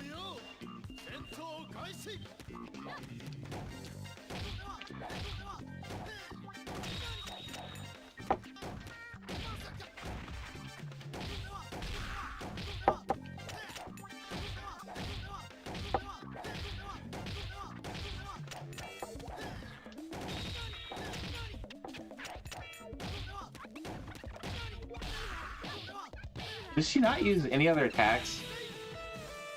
It's just a lot of pew pew.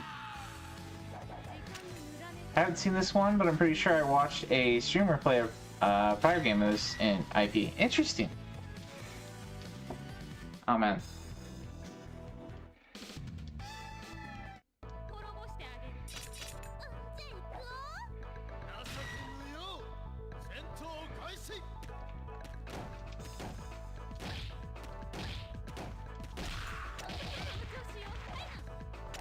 This is arcade.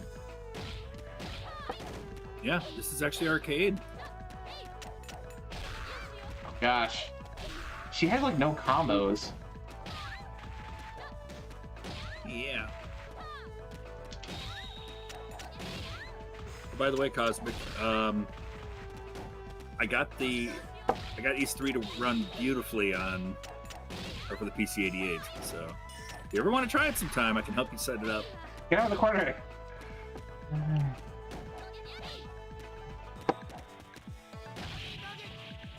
It doesn't have a way to max levels right away, so you might like it more. Yeah. Found a spot later that I could grind a little nicer, but it's still gonna take a while.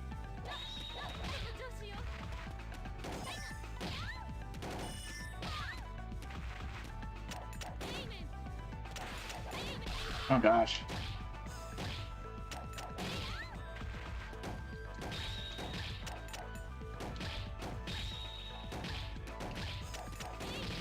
There we go.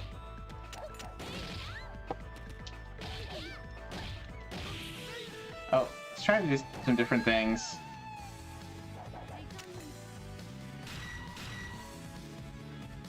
This is a weird character to use, because it's like, all three of her attacks are just bullets. Yeah. You're used to someone with fists or something, but you're all range. Do you feel like, I don't know, the way when I'm looking at her, it looks like a lot of her attacks are a little slow because of it.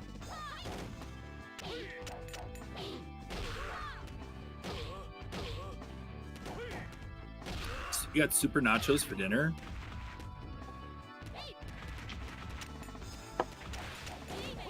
Yum, yum, yum.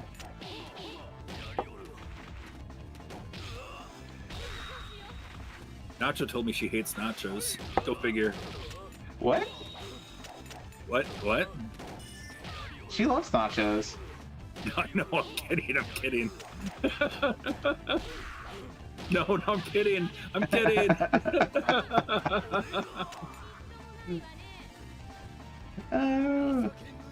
She would have named herself Nacho if she didn't have a appreciation. I was going to say, there'd be no reason. Yeah, I might as well change my name to Mach X in that regard.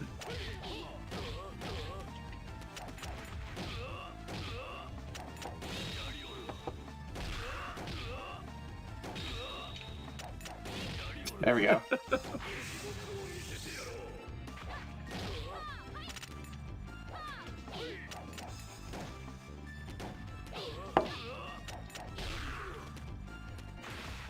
Yep, Aaron's gonna badge this. Feel it. I feel it. We're on easy, so. Oh, well, it's gonna beat it. I feel it. I don't think there's any Chivos for being this on easy. Probably not. Oh, this girl kind of looks like Jill.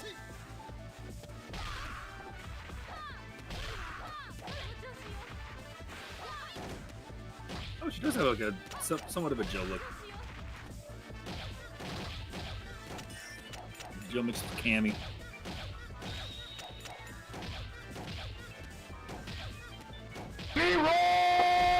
Oh, thanks for the raid. Hey, Retro Rewind Pod. Let me get you a raider. I'll get shout out here. Oh, I was gonna do it right now for you. So you're playing your game. Okay. All I right, you it. got it. You got it. Double shout out. The ninja. I didn't want you to. Ninja. I didn't want to distract you from your amazing, deathless, fine in my damageless. In my oh, this is a damageless. in No my abilities guns, is what I run. was trying to say. No kicks, me, or no punches anyway. No punch. Yeah, you're no punch run. Yeah. Welcome in. Well, welcome in everybody. you guys aren't familiar with me, I am Baron Ness. I've popped in over at Retro Rewind Pod a time or two to say hello. But I kind of met you guys through Trade Tungsten here. But welcome in, everybody. We are doing the Retro Achievement Review. This guy right here. Why do you watch him? You should watch me. I'm funny. So I don't know if you guys are familiar with Retro Achievements, but it's a site that does achievement sets for retro games where you play on emulator and you can earn. It's kind of hooked into the website, so you set a profile on the website, grab the emulator, start playing things, put your credentials into the emulator, and you start earning Chivos for various games that have sets. And practically every day, some of the devs on the site are putting out sets for new sets for games. So what we do here is kind of go through. We're about like 2 months behind, 3 months behind now, but just because they make so many. But we try and play at least 20-30 minutes of each new set and get a feel for what this game's about and how the set is and so on and so forth. And we have a good time. Do you have a favorite set? You might lose your sanity with retro achievements. Yeah, it's that's there's my little advertisement for it. Some of the achievements can be quite sadistic. You have to be a little bit masochist to try stuff like Deathless and 1cc and all that kind of jazz. A beautiful game. Yeah, it might be a beautiful game that you really do enjoy. The set might just be atrocious. And then there might be games that you're like, oh, that's such a terrible game. And then you play the set and you're like, wow, that's so much better than I thought it was. Yeah, the sets do, some of the better sets, I should say, definitely teach you how to play the game. They push you to master it. Sometimes they push you to learn all kinds of stuff about the game that you wouldn't have known about otherwise. So, like, I'm a big RPG guy, and I really love when the sets push you to read dialogue and find, sort of stuff that you wouldn't, it's sort of off the beaten path and you wouldn't necessarily find it normally playing the game. And the achievement set kind of directs you to go talk to this person, for the bajillionth time or 5 times in a row and get the secret conversation, or, in one of those conversations where you're supposed to say yes, but you can keep saying no, and it just redirects you back to the yes or no question. Sometimes in some games, like Lunar, if you keep hitting no, you'll get alternate dialogue, which is kind of fun. So, yep. My least favorite ones, though, that people do, it's like, this guy has a huge magic resistance, but you can only use magic when you face off against him. You get the same results, but it's like, okay, instead of a battle that could take me 2 minutes, it now takes me 2 hours to beat this boss because he has such a high magic resistance. And for what, 5 points, 10 points? Like, it's like, okay, if it actually did something different, I'd be okay, but it doesn't. Yeah, there's some really, really bad particular sets. I think the God of War games on PSP have some really bad achievos where it's like, beat the game without ever leveling up, so, which, leveling up does is, keep your attacks that hit an enemy versus attacks received at, like, balanced to a certain extent. So by not leveling up your stuff, everything becomes just a sponge. So you're hitting and hitting and hitting and hitting and hitting, and it doesn't die. And it's like, what's the point? It's not fun. It's not really skill. I mean, it kind of is, because you have to have endurance. You have to grit your teeth and be patient as you attack. And playing on the highest difficulty without leveling is like, well, I don't think you actually had to play on the highest difficulty, but not leveling your stuff was just painful, Yeah. But we watched Sark play through that. It was ugh. Yeah, I like some. I mean, I like some challenge to my sets, but sometimes it's fun to go through a set that's basically all just progress. Like, East 3, Wanderers from East. But then you get stuck with the set that has damageless, could only level up to a certain point. No items, no elixirs, no this, no that. Like, East 3, Wanderers from East.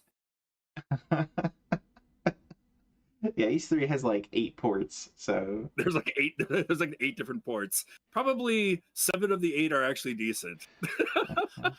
yeah, Foxy had the misfortune of playing the one I told him not to play specifically the other night. Yep. That was like, And oh, boy, that's the did one I- that's got a reputation for being pretty bad. And I learned my lesson with that one. That was dreadful. That's the PS2. I'd rather play E3. Judge Dredd. But anyway, thanks for the raid, and if you got to go, I guess from the chat it says you got to go. But thanks for the raid, thanks for stopping in, and hope you had a great night. I was gonna say tell us all about what you were up to, but sorry we kind of spieled so long about retro achievements. Oh, I'm so sorry. No, that was my bad. Dare you? You're supposed to. Raider comes in, you're supposed to be like, what were you doing? You're right. But I hope it was a fun time. he was fixing stuff. Okay, Okay. cool. I Even mean, cooler. going back to lyric conversation, I've never have heard Nacho say that they enjoy nachos. What? I'm pretty sure she mentioned something of that sort while you were present. I'm pretty sure she. I think I may have asked at one time. I mean, their name is not Nacho, so maybe they don't want the not Nacho. Yeah.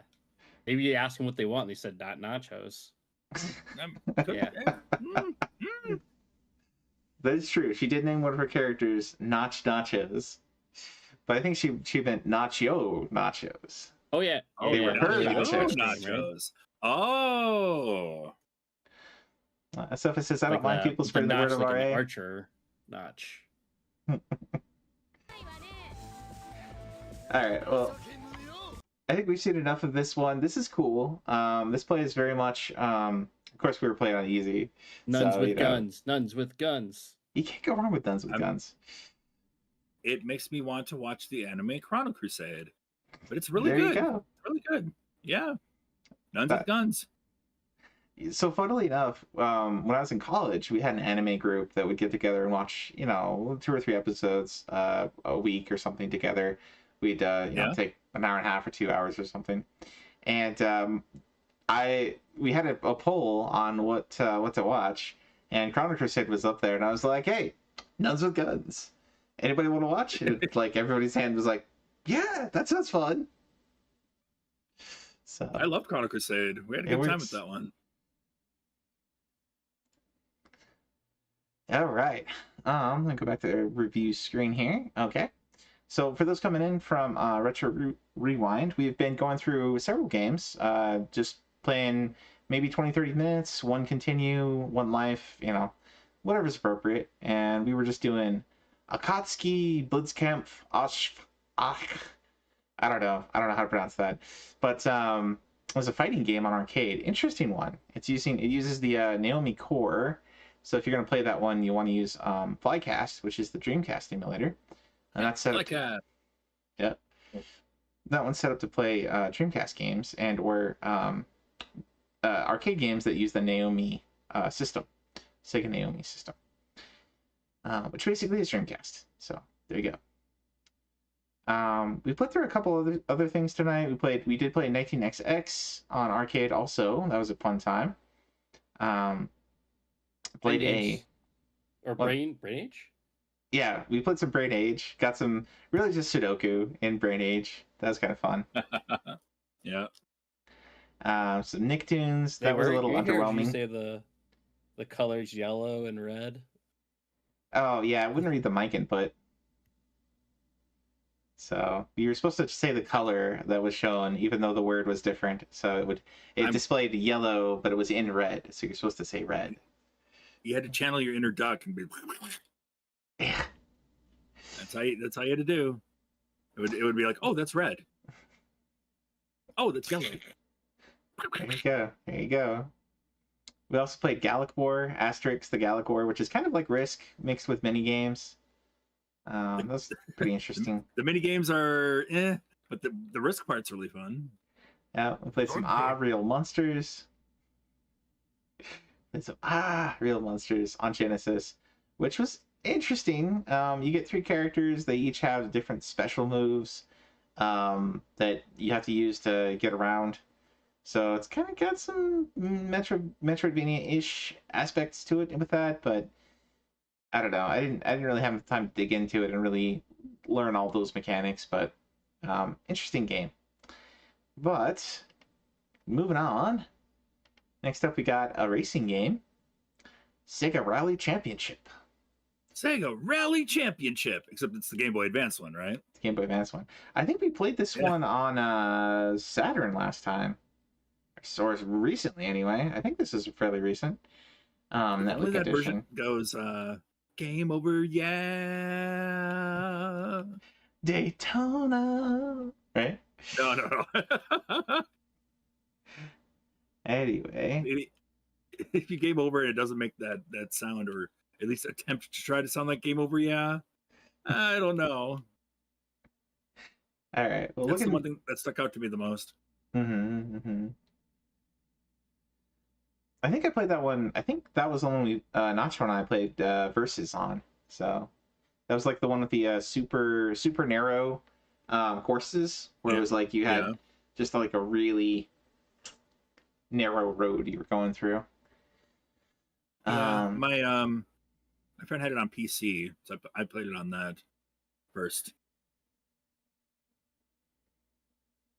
Yeah.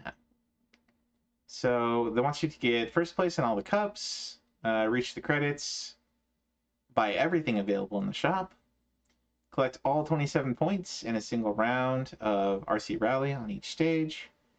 I'm not sure how points are determined in a rally stage. That might be like hitting certain checkpoints as you go or something. Probably. I don't know. Have all best time attack stage times total less than 12 minutes and 30 seconds. Oh, wow. That sounds really bad. It's a 10-pointer, and they want you to have all the time attack stages, like sum total, under 12 minutes. Get a time. Okay. So time attacks per each area. While driving, time attack in reverse. Oh, wow. Game Oval, yeah, is the name of that achievement. Oh, no. All right, we're not going to try that one tonight, but let's boot the game up and see how it goes. All right. Sega Rally Championship on Game Boy Advance.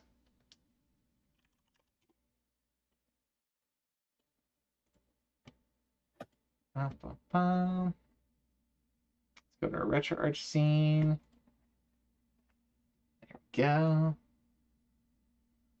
You had no idea they made a GBA Sega Rally. No, I didn't know they did this either.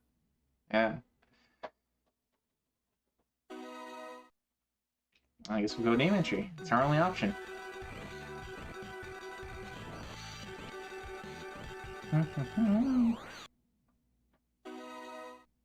Oh, you can multiplayer on this one too.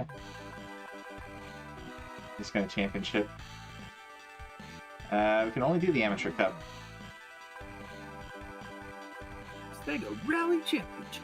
Should we go with the Lancer, the Impreza, or the Corolla, or the Focus, or the Pugot?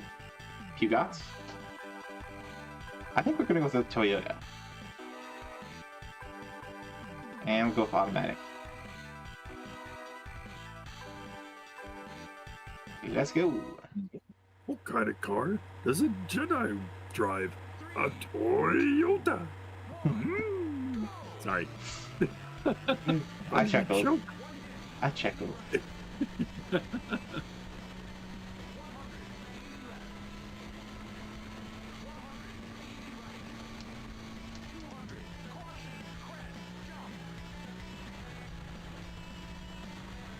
Okay. I dig the music for GBA. That's a plus. Yeah. The backgrounds kind of hurt my eyes. It's a little fuzzy, but honestly, I'm kind of impressed. It would look a lot better if it was on a very tiny screen. Yeah. But it's still pretty dang decent. Wow, you know what? It actually looks better over the stream. Yeah, I'm sure it probably looks terrible. Probably really annoying, but the car looks actually really good. I will say the car model for GTA model looks almost as good as like a PlayStation 1. At least while we were going. Man.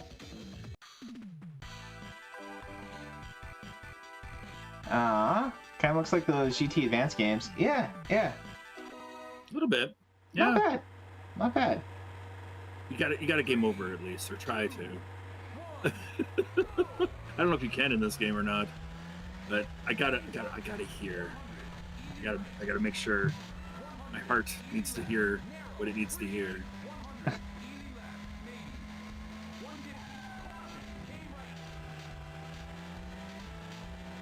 Did they say caution gay right? Limited time only. Cave right. Huh? Cave right. I don't know. Oh, I'm not man. sure what your heart needed to hear. It was just a guess. They're terrible. Game over. Yeah. Wow, I am not taking Kitty's turns well at all.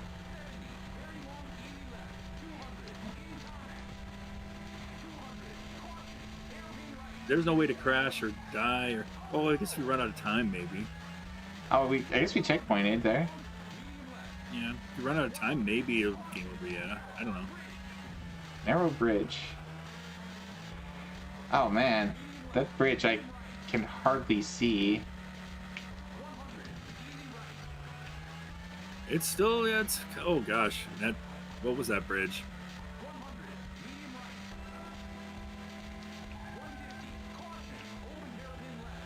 Open hairpin left. Oh hey, did that pretty well. Closed buzzword right.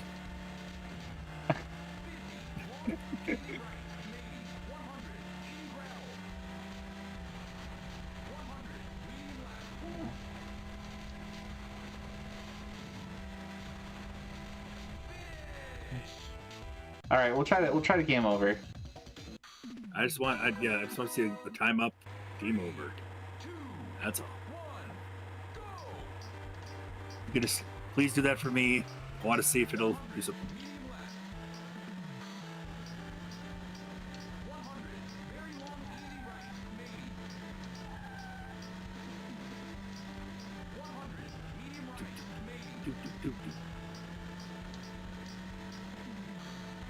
Can you run into any of the spectators? Probably not.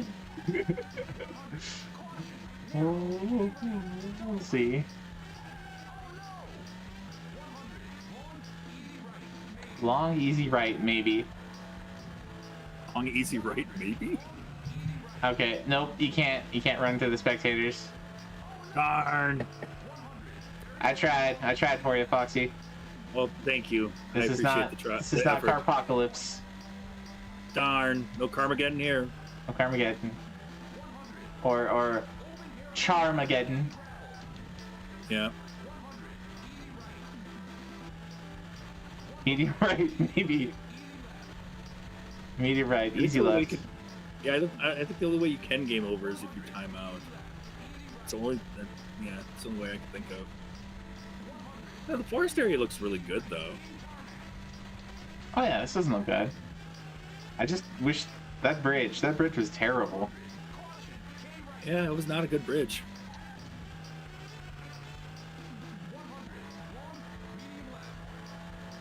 So you must have to use, I can't control what, I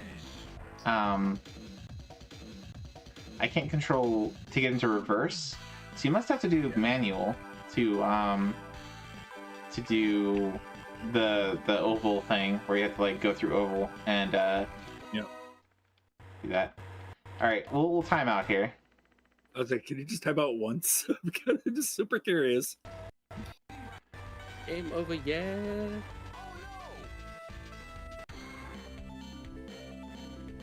Retired. You got a game over? Is that what you need to hear, Foxy? Oh no! They did it. Yes, Game over, it did yeah. It did it! it. Yes. That's my night is complete. Is there a Chivo for that? No, there was no Chivo. There was the only Chivo was we made Foxy happy. that my night is complete. I mean, you can't have Sega Rally Championship without it. It's so iconic. It's such a part of what makes the game great is game over. Game over, yeah! So excited. So excited for game over. It is. I am. Sorry. It's you can't call it that without having, that goes for anything. If there's something that is really iconic to it, you take that away. Shame. Indeed. All right. So next up, we got Final Fantasy, yet another subset for Final Fantasy, as if Final Fantasy needed yet another subset. But here we are, a low-level subset for Final Fantasy. Defeat Garland at level 1. Defeat the Pirates at level 1. No. Defeat the 2 wizards in the Marsh Cave at level 2. So... Defeat Astos at level 3.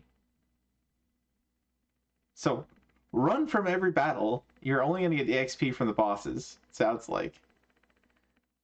I thought Garland gave you enough to level, but I guess not. That's gross. How do you get money? Oh, wait. No. All right. Have a good one, Drake. Have a good one, Drake. See you later. I mean, I would say I guess you could have thieves, but thieves don't really steal in Final Fantasy 1. No, they don't. I don't know. Oh, boy. Huh. So you beat the game at level 9. How is that even possible? I mean, there's got to be ways to do it. There's got to be like a spell or something that gives you no experience, but you can still get money. Or maybe you can't steal. I don't know. Maybe. Let's see. Final Fantasy 1. Low level Final Fantasy. How do? Low level Garland.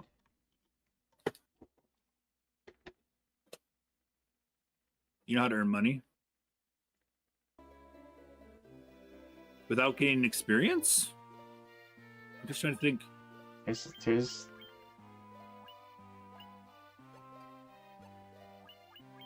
Oh, it's the PlayStation set? No, I think this is the NES. Is this the PlayStation set? No, it's the NES set. Yeah, this isn't the NES set. I mean, the video I pulled up was PlayStation, but the puzzle? The puzzle game. Yes, on the main screen there's a puzzle. Oh, I forgot about the puzzle. On Final Fantasy 1 on NES? Yeah. Oh. And yep. There's You're right. Okay, run. That's how you do it. Yep. Oh, fun. I mean, I guess if you have the best equipment, maybe that'll make up for the lack of level, but oof. I didn't know that was possible. That might be interesting to try. Because I still haven't done any Final Fantasy 1 sets. So maybe. I mean, you don't have to grind. You just have to... Can you save in Final... You can save in Final Fantasy, right? I guess you'd save at the end, right? Yeah, you could save anywhere you go to when you go back to an inn. Yeah. You mash A plus B 40 times on the ship to do a sliding puzzle. You earn 100 gold every time you solve it. 100 gold. Ooh. And how much is the best equipment? I guess most of the best equipment is actually in chests, huh?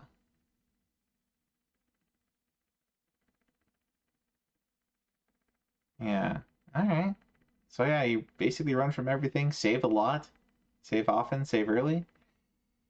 And you mindlessly grind money with the sliding puzzle for quite a while. Good luck. Oh boy. But you have to have the ship. So you have to get to the point where you have the ship, right? So that's like, that's a fair ways in. That's 4,000. So you got to mash 40 times and then do that 40 times to get your 4,000 for one sword. For one sword. So you got to do that 4 times. So we got characters, all 4 characters using the best sword. Oh man. Oof. Woof. All right. Well, on to the next set we're talking about. I think Draco already finished this one. Maybe? Yeah. Draco already batched this one. Nice. This is a monotype challenge for Pokemon Black version 2. Oh, yeah. So basically, pick a single type of Pokemon to start collecting, and beat the game with only that type, and then do it again with every other type. So you got normal, fire, water, electric, grass, ice. Go planet. Fighting. Poison. Heart. No. Thankfully, there's no heart Pokemon. I think you can equip your guys with moves from other types. So that's probably the way to go. Is pick some Pokemon that can do all kinds of other type damage. I think, and then you just take a ground Pokemon and give it a bunch of maybe like regular fighting, other stuff. Maybe psychic if you can do psychic. I think there are some Pokemon that are pretty adaptable that way. Have a good one, Sova. Thanks for stopping in. Thanks for the advice on Naomi. I totally forgot about Naomi. But yeah, definitely one for folks that are big fans of Pokemon Black version 2. All right. Next up, we got Super Mario Brothers number 2, which is really the Lost Levels in this case. It really is number 2. Swing my arms? From side to side? Come on, get up and let's do the Mario. Oh. Take one step, and then again, let's do the Mario all together now. That's actually a set that I was thinking about doing because my problem is I still have one cheapo to go on the original set, the Famicom set. That set's crazy hard. Let's see. Defeat 32 enemies with fireballs while underwater in World 3-2. Find all the hidden warp zones. Find the negative warp zone. Complete World 1-1 from the start with at least 340 seconds left on the timer. So time attack level 1.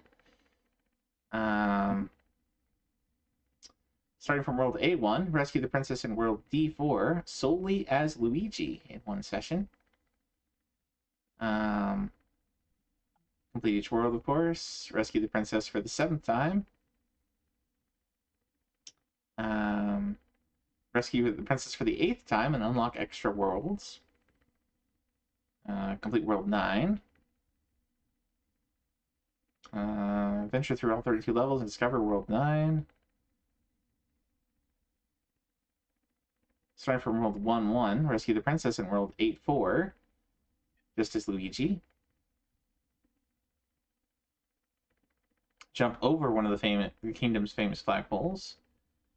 Combo enemies using a shell to earn a 1-up. Grab the flagpole under certain conditions to earn a 1-up.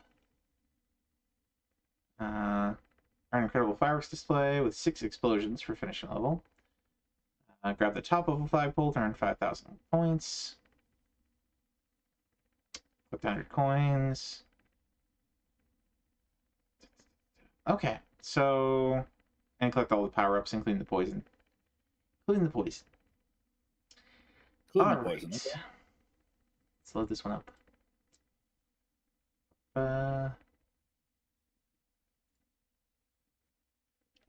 Pretty much as you would expect for a Mario set, I would say. Nothing super surprising here.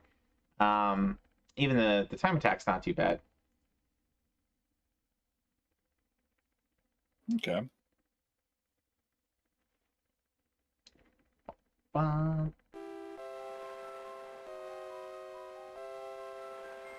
This looks more like Super Mario World. That is definitely not the right game. Did I pick the right game?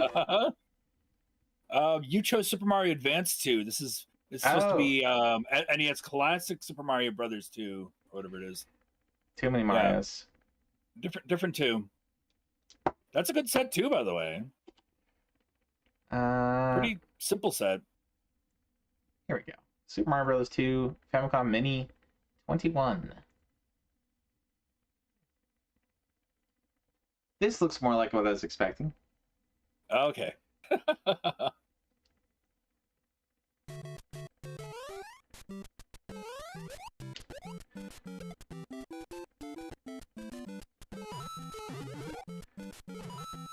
It's the poison! That should give us a Chivo.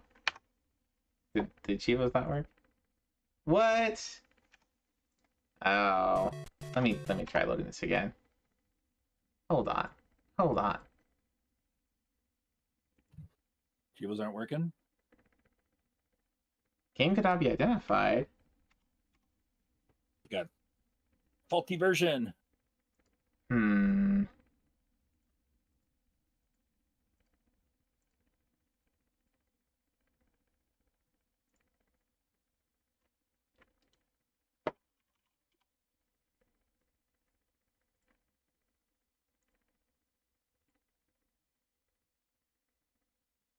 No, game could not be 40% identified. of the way to 6-7. Well, congratulations. But I'm not. All right, give me just one second. Let me see if I can find this one. Let's find a working version of this one. Super Mario Bros. 2. There's only one version here that's shown. It's part of game files. That's the one. Alright, let me try. Look in a different section.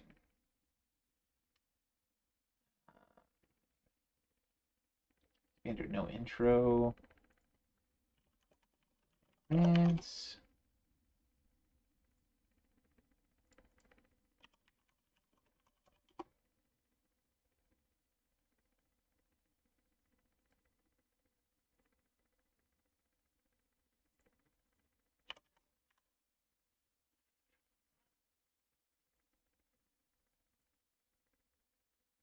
okay. It says it's the same version, but let's see. Hopefully so.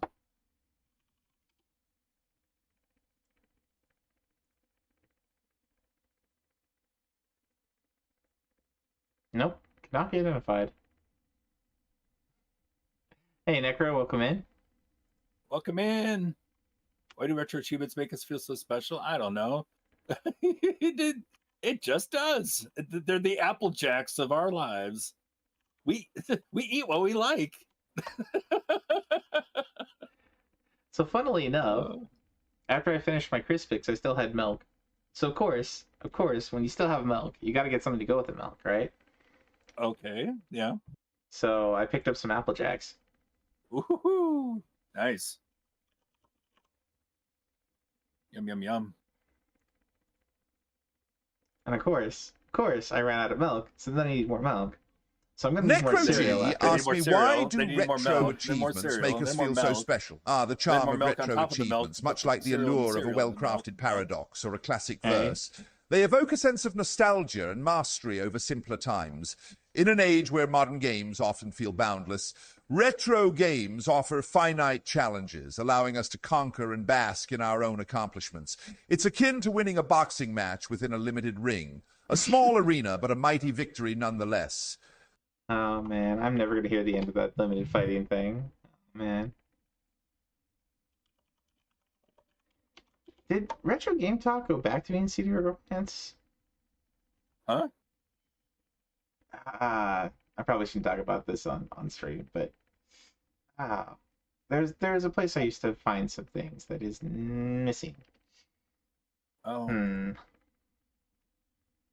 I don't know. Well, I'm not sure where else to look for this right now, so we'll just play without Chivos. It's fine. It's fine. Sorry, folks. I know people have been earning Chivos, so I know there must be a version out there that works. But for now, there you go. Lost levels. There's the real. The real mushroom. There we go.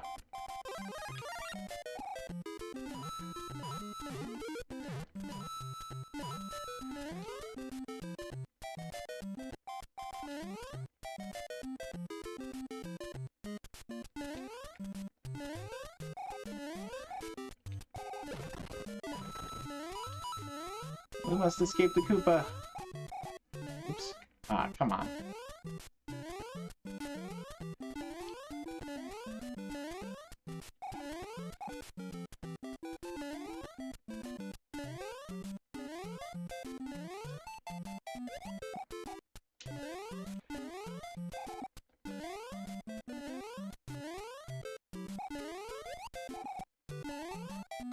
Oh, come on.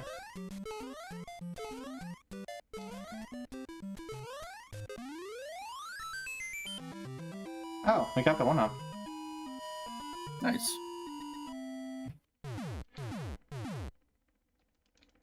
But there you go. There's Mario. If you guys haven't played Mario before, it's basically just lost levels, ported to GBA. Pretty straightforward. If you play lost levels, it's pretty much that game, I think. Yep, it is. For the most part. Lost levels is much easier.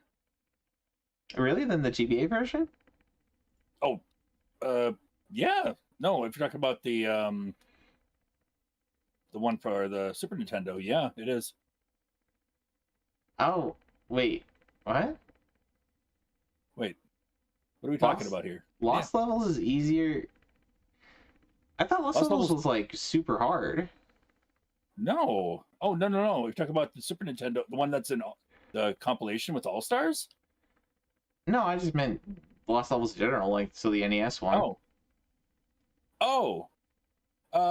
That you meant because they called it the Lost Levels when they brought it over to or put it on the Super Nintendo. I thought you were comparing those two. I thought, really, Lost Levels you can go to any of the levels, or you could restart any of the levels. You don't have to restart the world for that one. So, oh, that would make it a bit easier for sure. It's a much better thing, yeah. I just meant Lost levels on NES, so like the original number 2. The Famicom set's much easier for sure. The Famicom set's easier. I thought this one's pretty straightforward. I mean, harder. I'm so confused. No. This one's straightforward. I'm so sorry. Yeah, no, this one's straightforward. Famicom is harder. Isn't easier than this. Never mind. Yeah, I'm basically. Right. If you're gonna play Lost Levels, that version of it, play this one. Don't play the Famicom version. Yeah. As far as the set goes, that's a much more achievable set. Might be a good place to start, and then maybe once you got that one, go after the original NES original. Next up, we've got a Dora game. We've seen quite a few Dora games on here. Yeah. Dora and Diego. I wouldn't say any of them are super great. I mean, they're not terrible as far as games go, but they're not really like meant to be, any kind of, real platformer games. They're mostly educational games with a touch of platforming, a touch of this, a touch of that, A sprinkle of this, sprinkle of that. So this one looks like it's a cooking simulation and educational game. So you got to finish some recipes. You have some number identification, number sequencing, counting, enumeration, shape identification, silhouettes, parts of a whole, pattern completion, addition, subtraction, sorting, classifying, comparative evaluation, part whole relationship, set distribution. Okay. So let's boot up some Dora. Oh joy. All right.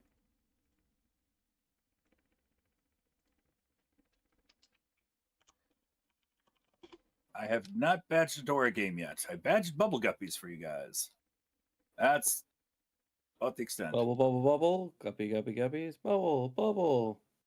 I don't even know. I didn't even know what the show was before then. My nieces love that show.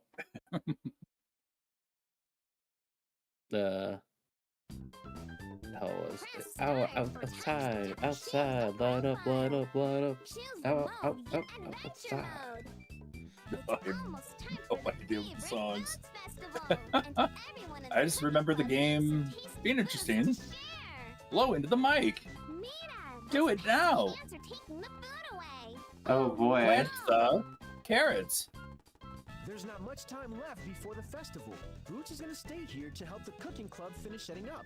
In the meantime, Dora, everyone could make new dishes in time, but only if you help them cook. Will you help me cook the new dishes in time for the festival?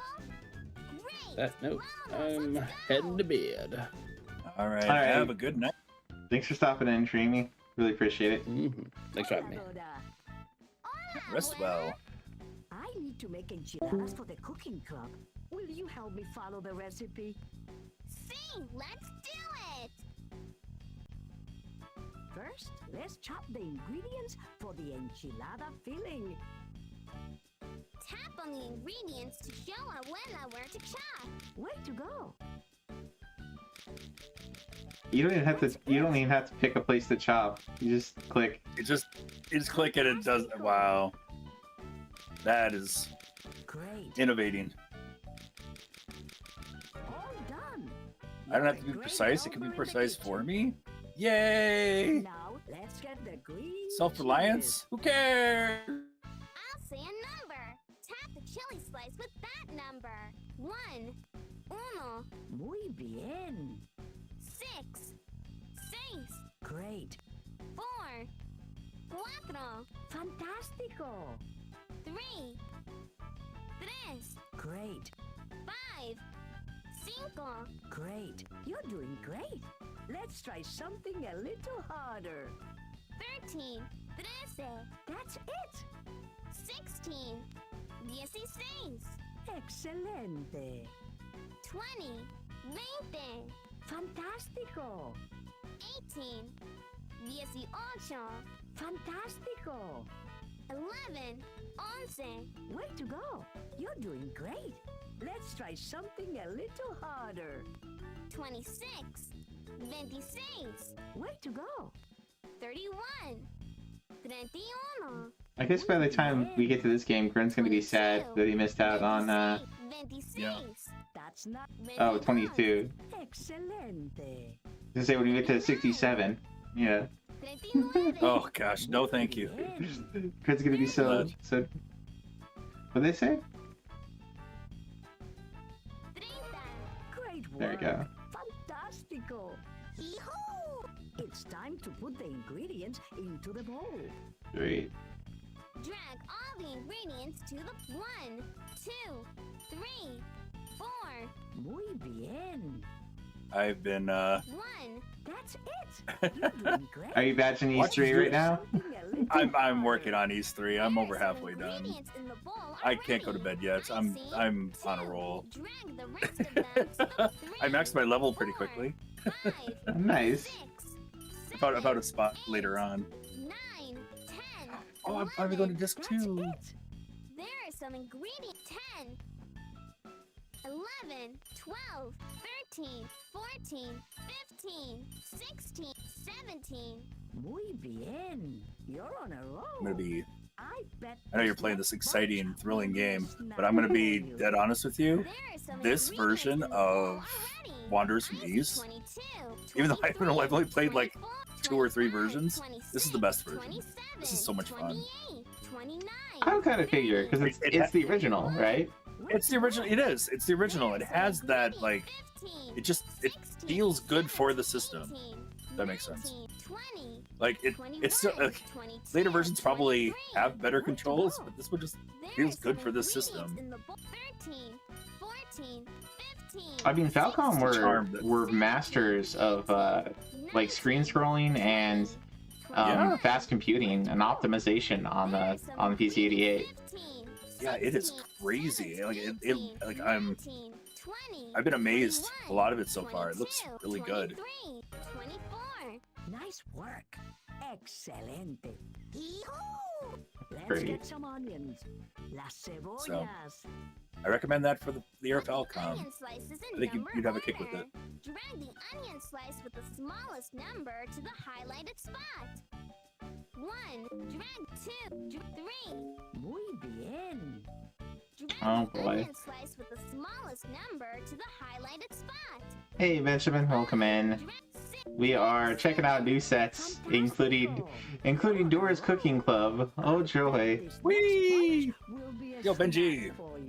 Meanwhile, Foxy's having much more fun with some Ease 3 on PC-88. Uh-oh.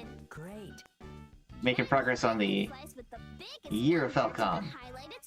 Yep, I got a little bit of roboting there for a moment there, but then I heard the end there. Yes, Year Falcom.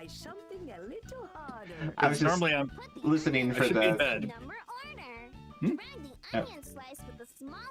I was just listening to hear if I should do smallest or largest here. Oh, dragging numbers in order.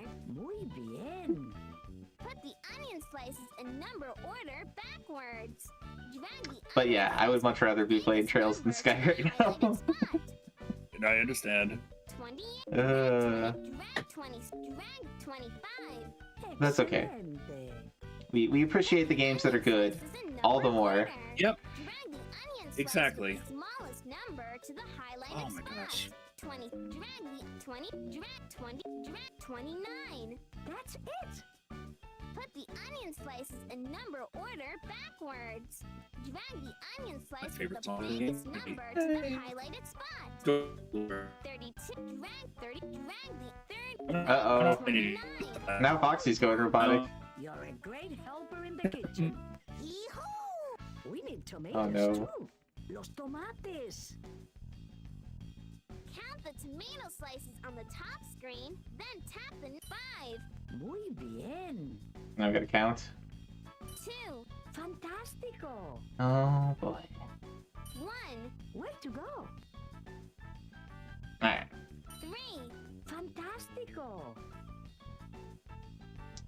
4. Well, we'll make the enchiladas and then switch games. Try something a little harder. Enchiladas. Oh boy. 9. Excelente. 6. 6. Excelente. 7. That's it. You thought they were pancakes? 10. Fantástico. And they're cut onions, so it's you know. 8. Great. Now you're cooking. Let's try something a little harder. 6. 11. Way to go. 12. Great.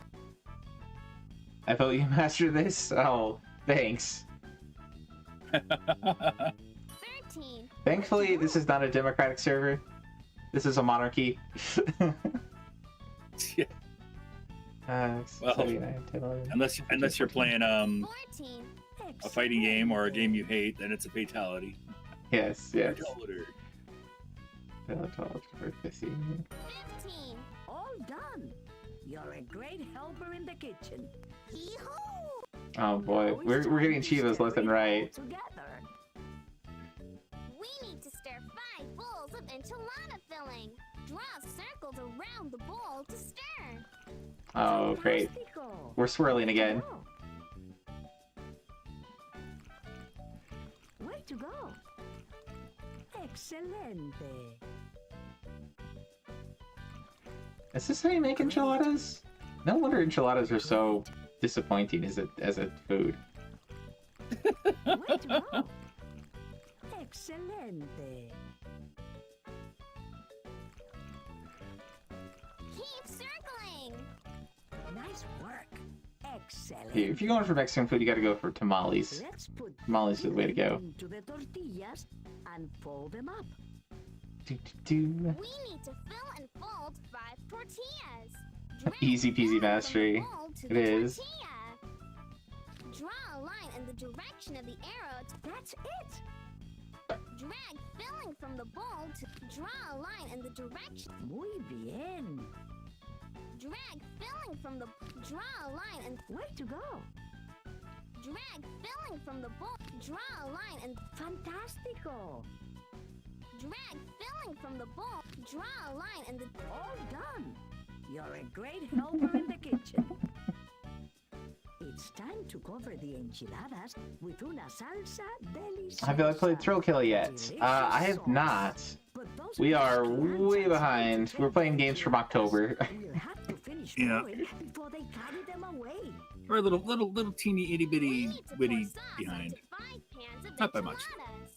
Drag the pitcher to the pan to pour the sauce. But those pesky ants keep moving the pan around. We'll need to move the pitcher. Way to go. They just let the ants live in their kitchen.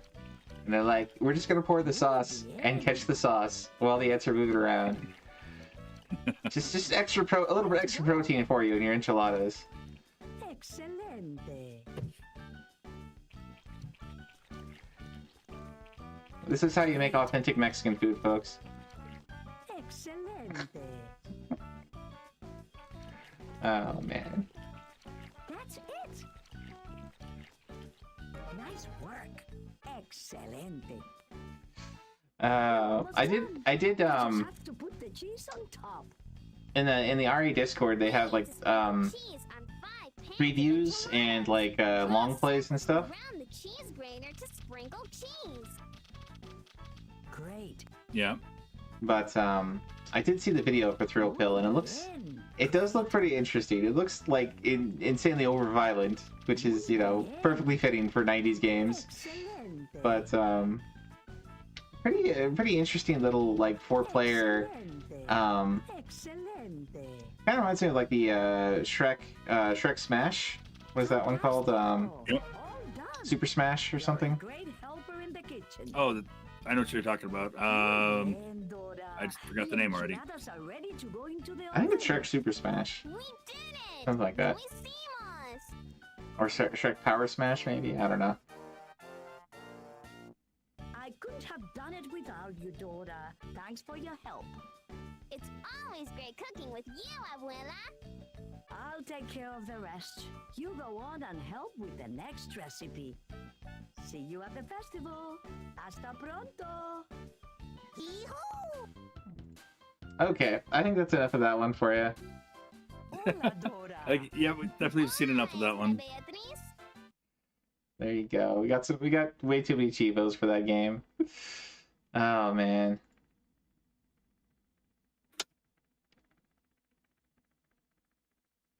Yeah, okay, so I guess each one is gonna give you maybe some different mini games as you go through. Not a terrible educational game as far as things go, except that, oh man, do I hate Dora.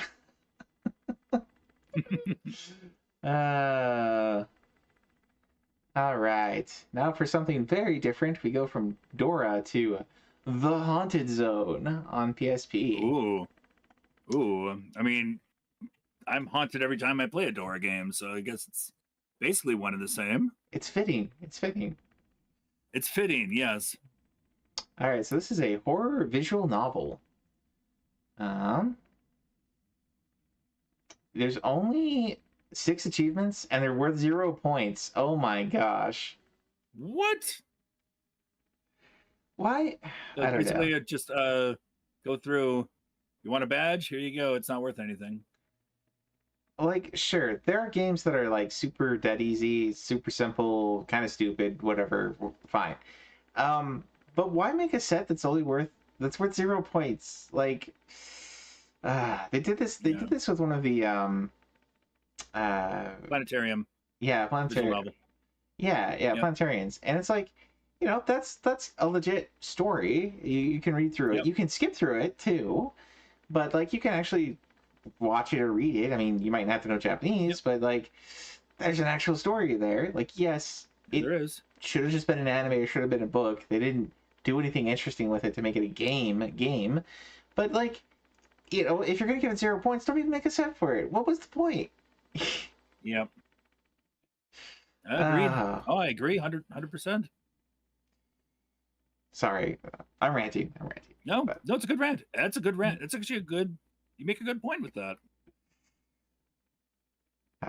Well, we'll boot this one up and see. I think it's just you're gonna pick some story options, and we'll get some endings. We'll get one ending here, I guess. I guess this could be an emergency Peak Street game if you really need one. But alright, we'll go to the PSP scene, and we'll swap Discord over to display.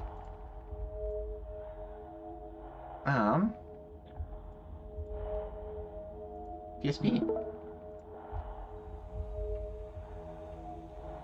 Oh, I gotta use my other controller, because uses my other controller. Okay. Alright, so we got 3 different tales. Begin. I had returned home late, as usual. I looked at my watch. It was past midnight already. Everyone in the apartment had turned off the lights. It was like nobody was there. I pressed the button to call the elevator. I was on the B1 floor, but it moved up right away.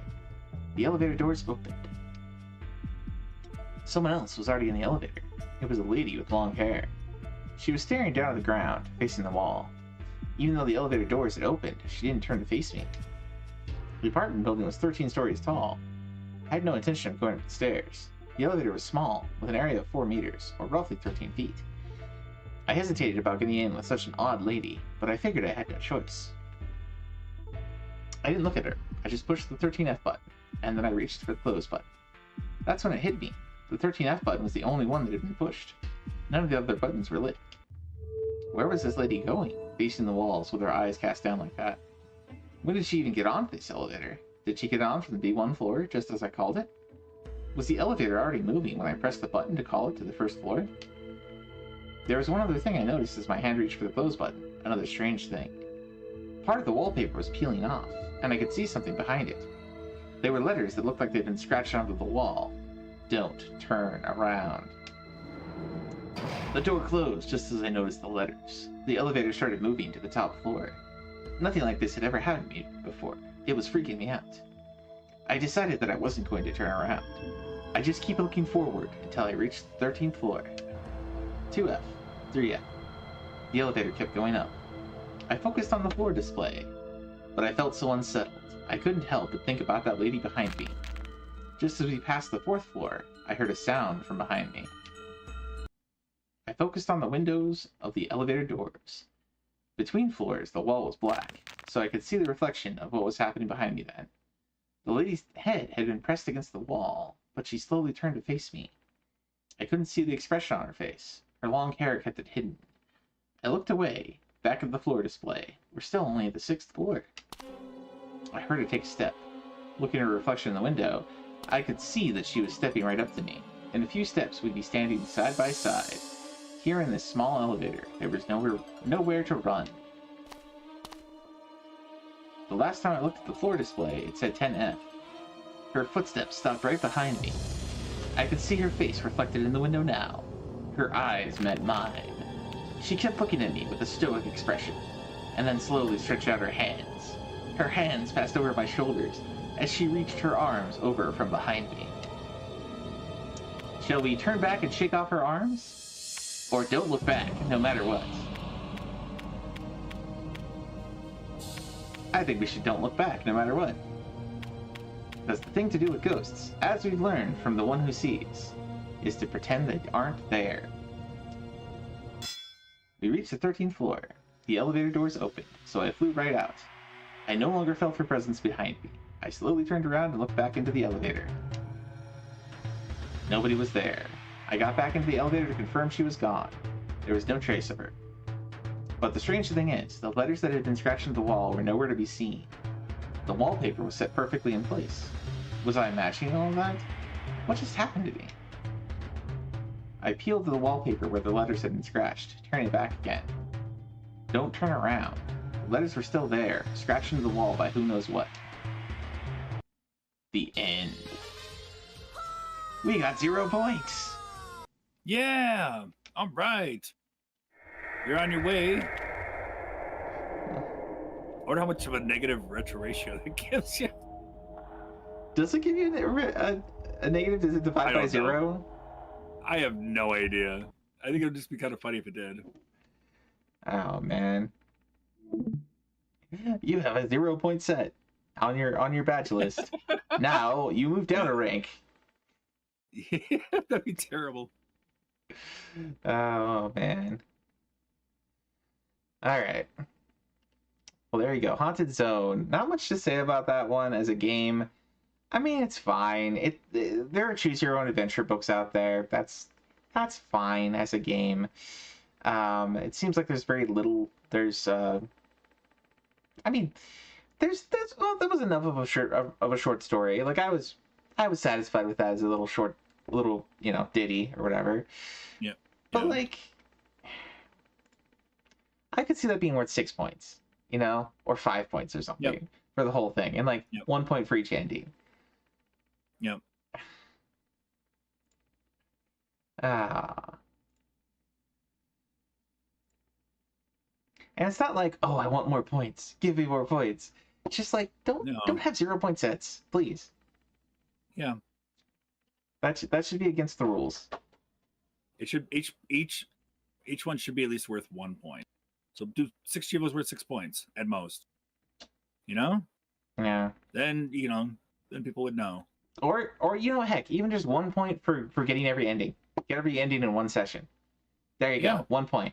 If you really want it to be a low point score, like 1 point. Finish all the endings in one session. Get every session one. Make it worth 1 point. Man. All right. On to the next game. We got Dream Square, Hinagata Akiko. And what time is it now? It is getting kind of late. So I think I wanted to get to Legend of Heroes. We're almost there, but we've got oh man. Got three more games in the way. I really don't want to play Tomb Raider Legend again because we played that for PS2 when it got a set. I think it's the same game. It is the same game. So, but I also kind of do want to play some Spirits and Spells. That one looks cool. But, anyway, we'll keep going here as long as we can. This one is a puzzle game and a simulation game. Oh, it's another short set. This one's at least worth some points. 24 points. That's good. Very, very short set. Got to complete all 3 levels of Hina's puzzle. Admired all the DVDs and paintings in Hina's living room. You also tried going upstairs twice. Read both of Hina's recipes to completion in the kitchen, then speak with her. Inspected all the CDs, photo books, Dream Square, website photos, and changed into all outfits in Hina's room. Left Hina's home after visiting every room. Okay. Let's give it a go. I have no idea what to expect with this one. Good luck.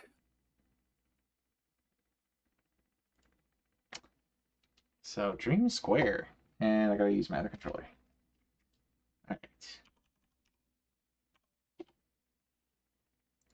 Alright. Did I get this one? It might be under a Japanese name. I'm pretty sure I did get this one.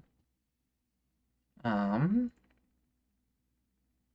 it's under Dream Square. Did I maybe drop it in the wrong spot? I might have. Oh wait, is this PlayStation or Saturn? Oh, this is Saturn. Okay. I was looking in the wrong spot. All right. Saturn. Beetle Saturn.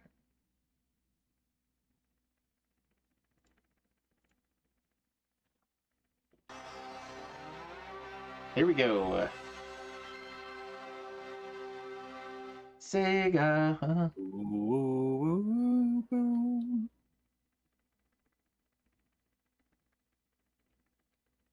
Bum, bum.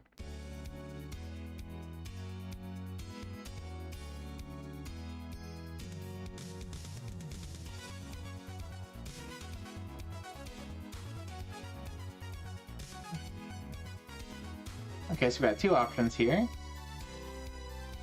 Is this the puzzle? This might be the puzzle. Maybe?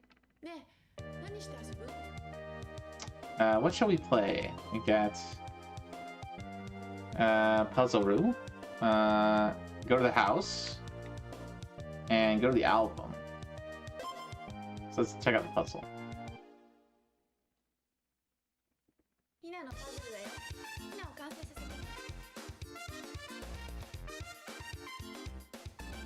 Oh, okay. So it's like a sliding puzzle?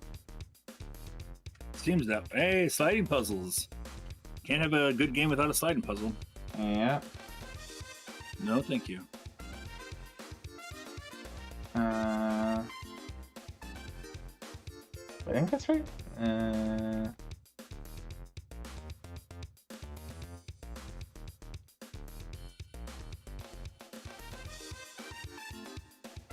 At least this one you can move the parts around as you please. Let's focus here. There.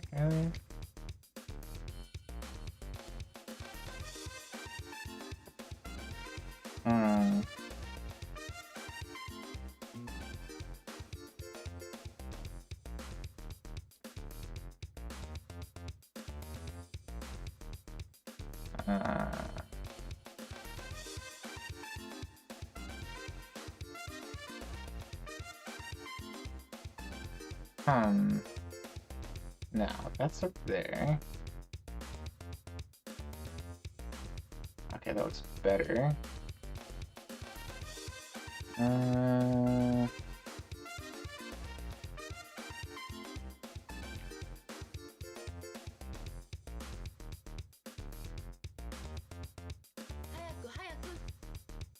think I found my first boss in East I can't beat. Uh-oh. But on hard mode, they're hitting hard.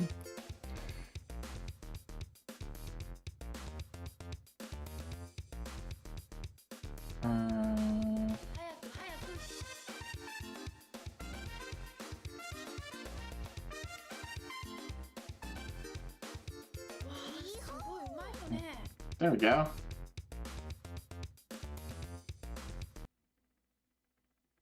Nice. Wow.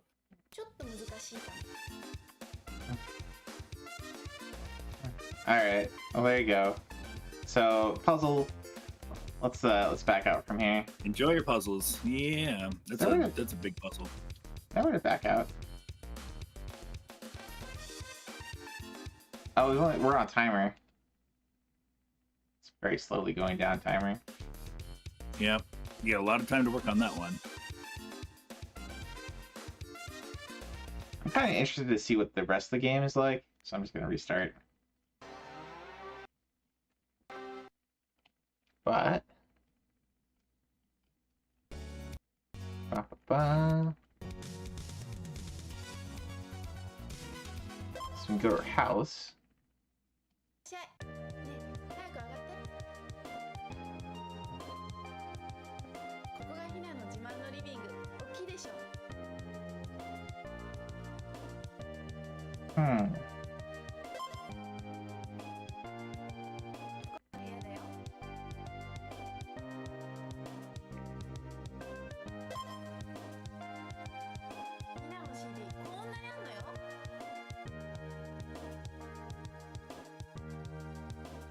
I guess there's some recipes. We're supposed to read all the recipes.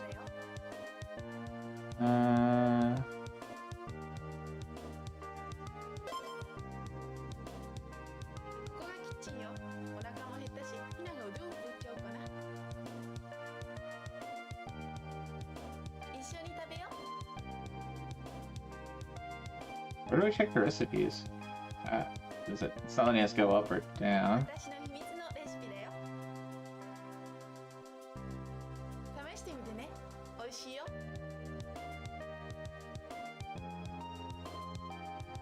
Okay.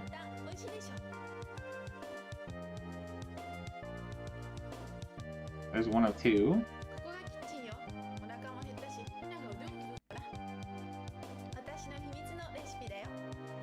Our secret recipe.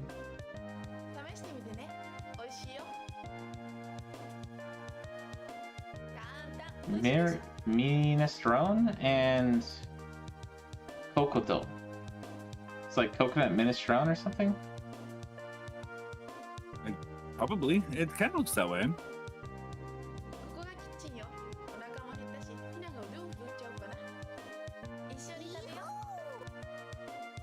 There we go.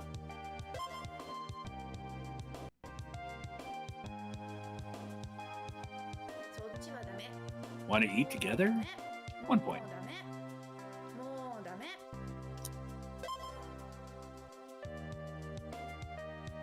Huh.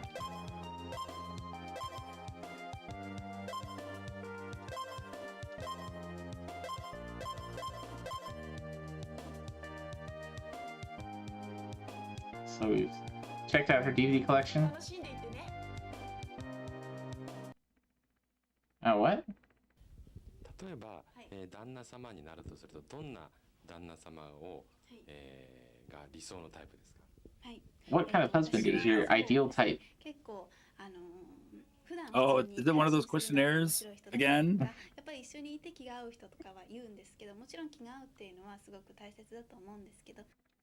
Okay, so this is very much an idol game about a game about idol.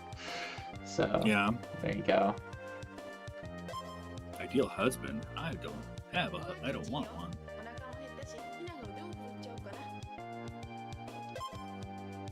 Oh, is there only 2 rooms? Oh, no, I guess there's 3. There you go.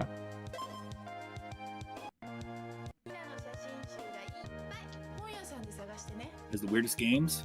Well, it's just we didn't get a lot of these games because, for one, yeah, culture thing.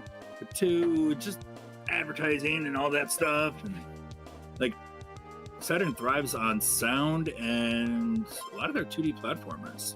They're fantastic. Hmm.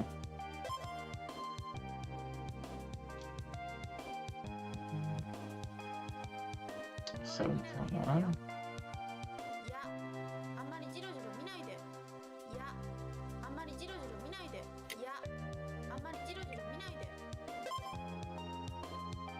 hey, let me change clothes for you, but also don't stare at me.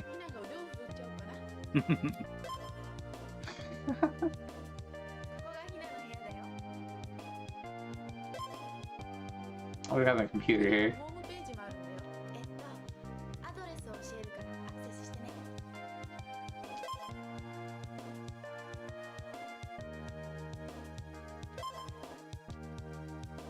I guess we're looking at all the things.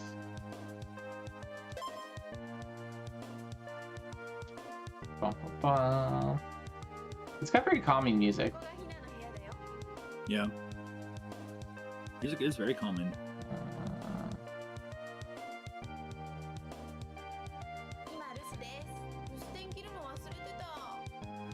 It's our answering machine.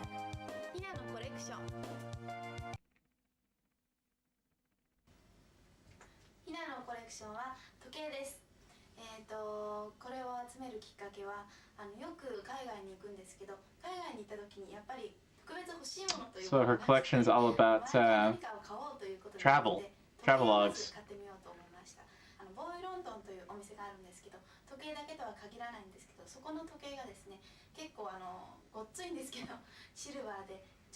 She's talking about Big Ben in London. Okay. Was there one of the... There you go. The magazine covers, I guess.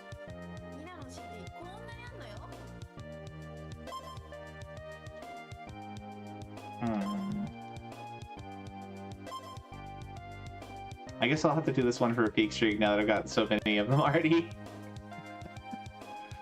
Oh boy. Yeah, you gotta. There's so many of these, yeah. Here we go. Dream Girls. Inspect all the CDs, photo books, Dream Square websites, changing all outfits. Hey, you're almost done. Oh, we gotta admire all the paintings. Okay.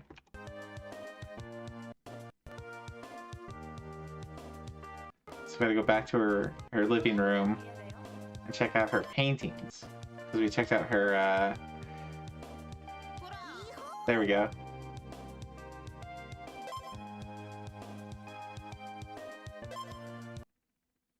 Nice place you got here. Oh, these are all gonna be videos? Ah, whatever. Alright, I think that's enough. That's enough of that one. You're done. Yeah. I mean, it is kind of funny that they put on those types of games. They have the other ones that are just like, where you're playing like rock, paper, scissors or whatever. And at least there's a game there. Oh yeah, there's a game there, that's for sure. I'm not talking about the risky ones. I'm just talking about the ones Draco and I batched that were all the Yep. What was it? I can't remember the name now, but there's like a whole series of these idle games. There's like 16 of them or so, and it's basically like one of them is the idols get all dressed up in cosplay like anime characters, and you actually, the buttons you do end up as being like moves that they're acting out against each other. It's still basically rock, paper, scissors, but it's kind of funny, Yeah. I don't know. I get that. Those at least were a little bit more than just like, oh, here's an advertisement. Here's a video game that's just all advertisement for, magazines we have and our website and DVDs. Buy now. You bought this game for $40. Now buy our other stuff for $5 here, $10 there, $20 there. I mean, to be fair, it probably wasn't like sold as a game. It was probably like, here's a freebie that's a Saturn game, that we're offering with our magazine or something. Yeah, true. Junkin, yes, rock paper scissors is Junkin Pon. Junkin Pon. And it's goo is rock. I forget what I think paper's like ha or something. He something, yeah. I forget what scissors is too, but anyway. Next up we got Spirits and Spells on Game Boy Advance. Spirits and Spells. It's like Wizards and Warriors, but just the opposite. 2D platformer. Let's see. Okay. Complete the doorway to the world of the dead. Beginner mode in the Japanese version is blocked for all achievements. Okay. So definitely don't do it on beginner mode. Complete on hard or time attack. Complete it in time attack. Get all the souls and sweets. So do that for every level. Defeat the boogeyman. Defeat the boogeyman on hard without taking damage. Complete the haunted house. Endless corridors. Tall tower. Defeat the vampire. Defeat the vampire without taking damage. This is quite a long set. Okay, so damage list on each boss. Let's give it a go. Good luck. Benjamin says, "I have a fair few rock paper scissors games badges, even the naughty ones." Yes. Yep. There's quite a few on the site. I got one of the naughty ones. I need to get the PlayStation one, the Saturn one. I don't remember this. Yeah, I'm wondering if I want to make it my badge 300. I could make it my badge 300. This is. I'm working on badge 299 right now. What's this game? This was Spirits and Spells. Is that coming up? Hold What is the game name under? Oh, Castleine and Maho no Pumpkin. Okay. Maho no Pumpkin. I like that. I might have gotten the Castleine one, the European one. Yes, I did. Because I thought that was kind of hilarious. But yeah. Magic Pumpkin, I guess, was the Japanese. Or Magic and Pumpkin. Magic and Pumpkin. Here we are. Spirits and Spells. Also, Castleine. It's a spooky game. Oh, they took out the beginner mode in European. I get it. Okay. So, let's just go for normal. This story takes place one Halloween night. Alicia and Greg were lagging behind.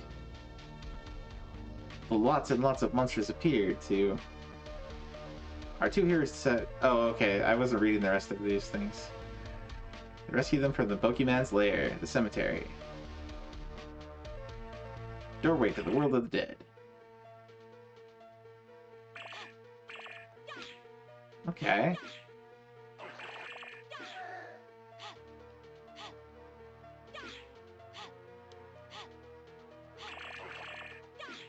So you play as a trick-or-treater, and you slice things with your witch hat.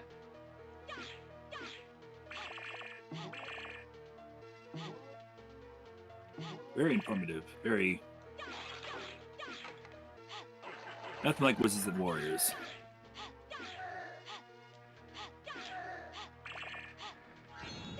Now, interestingly, whereas with, what was the game we were playing before, the Nicktoons, when you jumped on platforms, you had to jump pretty deep in to actually get on the platform. This one's like the opposite. It's like the platforms just kind of grab you. That's nice. That's like a checkpoint?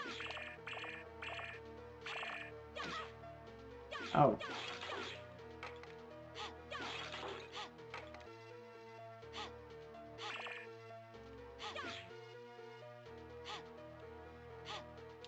Oh.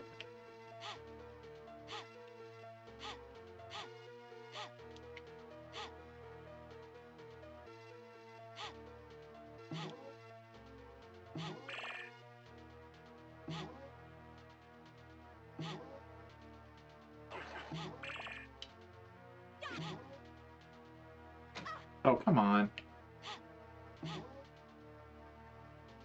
There we go. Gotta stop them skeletons from playing guitar.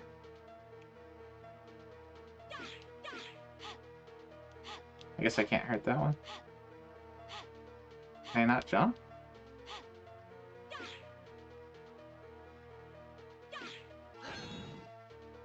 Oh. Oh, I switched characters.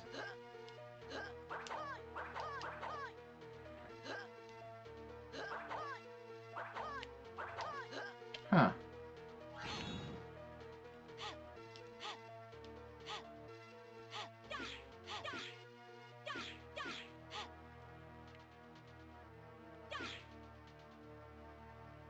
Huh.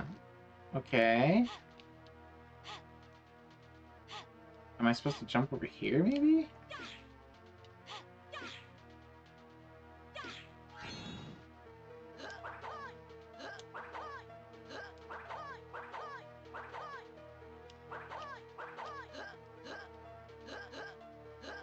Oh, he's got double jump. Okay.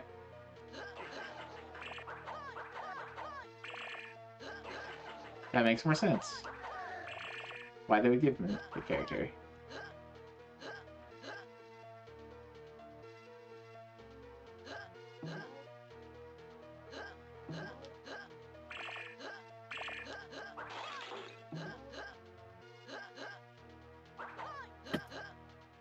Oh, nice. Extra life.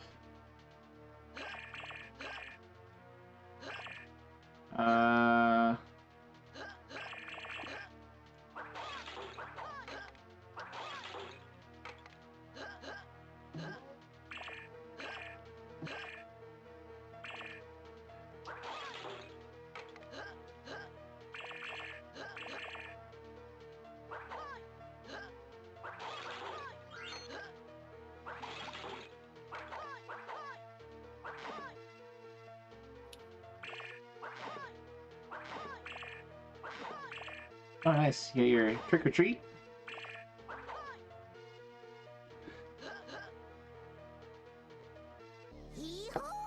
There we go. You missed about half the sweets. You got the souls, though. Cemetery. You know what? This is pretty neat. This is a pretty decent little 2D platformer. It looks really neat. It looks pretty impressive for GBA for sure. I was kind of when I saw the characters, I was like, oh no, cinematic platformer, but it plays pretty well. I do not mind it.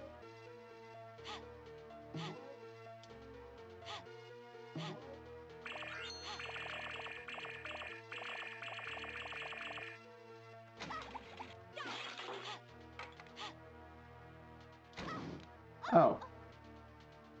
Oh, that was a cute death.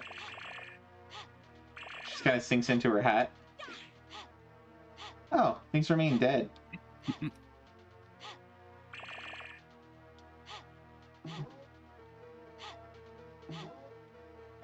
Oh, and I guess you lose your, every time you get hit, you lose those little star things.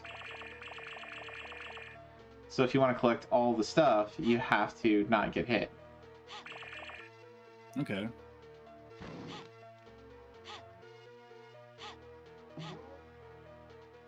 No. Here we go. Oh. And there's all my stars gone. Oh my gosh.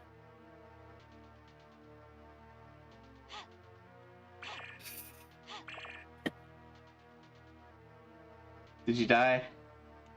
Playing the second to last boss of the game. Yeah, I was so close. He got me caught in a corner. All good. All right. I think this one's pretty neat. It's pretty cute. Would recommend. Fun little platformer. Yeah, no, it looks nice. I've been watching you the whole time as I'm playing. I'm like, okay. Platformer. If that was given to me, because I mean it's cartoony, that can be given to me on a Saturday. I wouldn't be so sad about that one. Yeah, it definitely fits the vibe. Very I mean it's got that kind of fun spooky, like Scooby-Doo or something, you know? Yep, it does. All right, next up we got Asuka and Asuka. This is another shoot 'em up. Asuka and Asuka. This one's from Visco. I know you mentioned you're gonna wrap up and pretty soon, but I want to play Trails from Zero. I want to these booted up and talk about it. So you play some. Okay, can I get to Trails? Sounds good. So we'll play this one a little bit, and then we'll go straight to Trails, and then we'll call it, I think. So I think Sark's going tonight, so we can probably raid over there because it is Tuesday, right? Yep, he is. So all right, we even have a raid target. All right, so this is arcade. Just gonna double check this is not a Naomi one again. Okay, it's done. As far as the set goes, they want you to kill a bunch of enemies in the bonus rounds. Get a perfect on bonus rounds 2, 3, or 4. So get a perfect on any bonus round, basically. Pick up 5 power without dying. Reach 100% with a laser gun by shooting enemies without dying. 100% with beam gun. Okay, so you basically level up your guns by killing enemies. That's cool. Reach 150,000 points and 1 credit. Clear the game, 1 credit. Ooh. Okay. So you do need to 1cc it. It is a shoot 'em up. It's probably a little rough. But let's boot it up. And what's the file name we're looking for here? It's Asuka. Okay.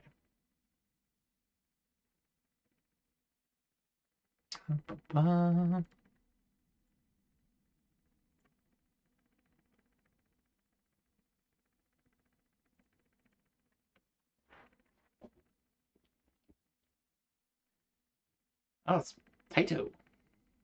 So Visco and Taito.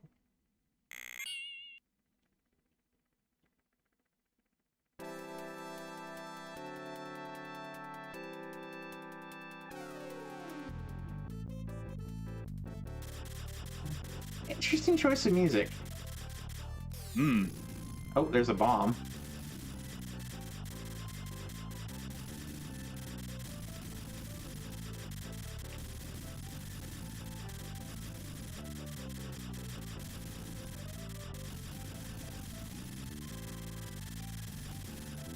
It sounds so light. Right to the Oh gosh.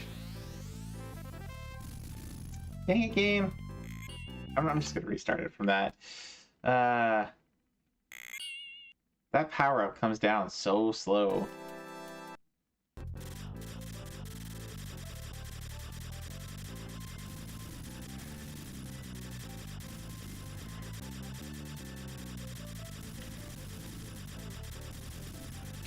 And yeah, the sound effects are a little loud for the shot.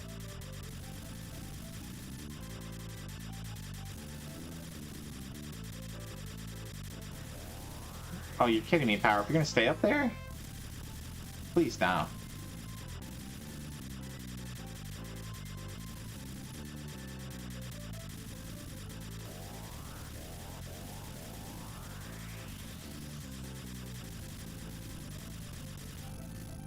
What the heck? Okay. What?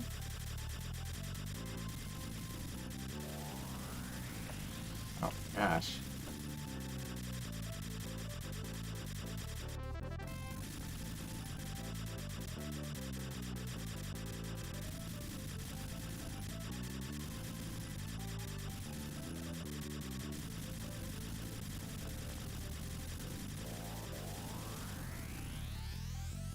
Ugh.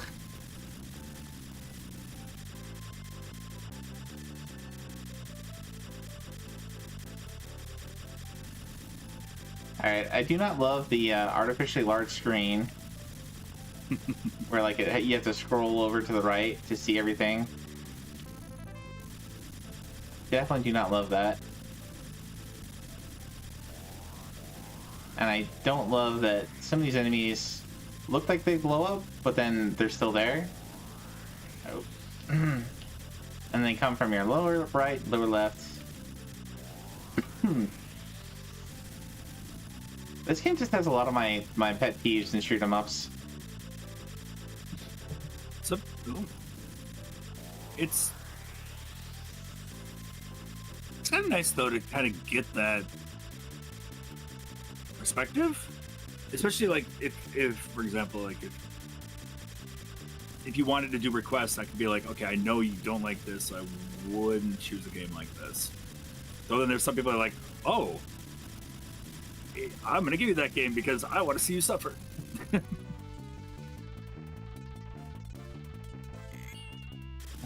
Alright, let's just see what the first, and let's just finish this first boss. Because now I'm kind of mad. It's such a simple pattern, and it's just like, okay. And now we're going to a phase 2? Yeah, boggled down by the, yeah.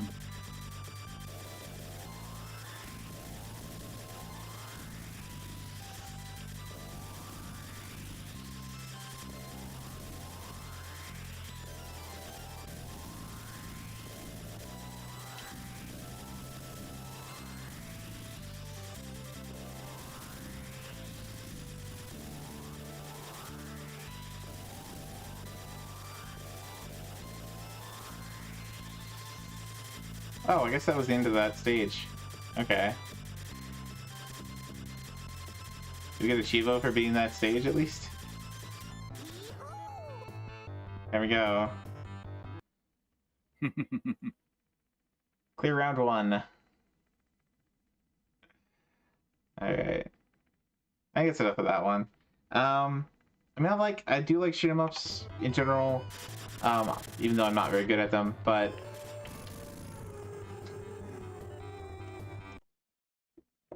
I don't know. Presentation wise, that game is okay. It's I don't know, what year is that from? That game is from 1988. I do feel like there were better looking games than this in 1988. For sure. So that's it's it's a little disappointing graphically because I feel like there's got to be like, okay, the 19XX stuff we were looking at earlier looks a lot better, plays a lot better. That's from 95 though, so when was like 1943? And that was 87. Okay, so 1943 looks a bit better, but maybe not insanely better. But go back to our review. See, there we go. A little disappointing. The looks has, like I said, has some of those just pet peeves of like, oh, you know, let's throw stuff coming from behind at you, and like, you know, that's fine if you get enough. I don't know. There are games that do it that are okay, you know, the way they do it, where it gives you something of a warning, you know, some kind of like signal, maybe, but like, I don't know. Yeah, no, I know what you mean by it. And then like, I don't know, the way this was going is like you can't kill everything, which is always kind of annoying to me too. Is like you kind of have to pick and choose your targets, which I don't know. That's true for a lot of shoot 'em ups, but you're just kind of you're gonna be stuck going on either on the right side or on the left side, you know, to kill stuff, and it's like, maybe I don't know. Maybe one of those power ups gave us more of a spread or something, but. Anyway, we already played, like I said, we already played this one like a week ago or 2 weeks ago when the PS2 set came out. Tomb Raider, yeah, Tomb Raider Legend. It's okay. It's decent. It's not as interesting, I don't think, as the earlier Tomb Raiders, because the earlier Tomb Raiders were really like kind of experimental and really setting standards for how 3D platformers should play, and it was, you know, they're a little janky because it's like tank controls and stuff, but they make it kind of work, I would say. This one, it's more like, okay, now we've had 3D platformers for a while. We're kind of late generation PS2, we're GameCube, you know, we've had 3D platformers. I'm just gonna, you know, we're gonna make a Tomb Raider game that follows all the rules of all the ground that's been broken. We're just gonna follow along. Mm-hmm. It doesn't really do anything interesting apart from that. It's just boring. Yeah. So, you know, it's still Tomb Raider. You're still doing Tomb Raider things, but I don't know. I was a little underwhelmed. Because when I played it, I don't know what I was expecting exactly, but like, I don't know. Something different. You weren't expecting that. I guess I was expecting more, like, I don't know, interesting puzzles and acrobatics and like exploration kind of stuff, like was in Tomb Raider 1, Tomb Raider 2, you know, and kind of lacked in that, at least for the level we played. Makes sense. All right, so collect all the rewards. Also, it had kind of like this weird sci-fi story. I mean, we hadn't played the previous game, so we were kind of like dropped in on a pretty weird like occult / SF type story going on, which I mean, the first game had two, because it had like the statue that turned you to gold and stuff, and you end up fighting some pretty crazy stuff. But I don't know, maybe it's also just because we got dropped into it in the middle of the story, and like the first one had some more like build up to it. I don't know. Just something about it kind of rubbed me the wrong way.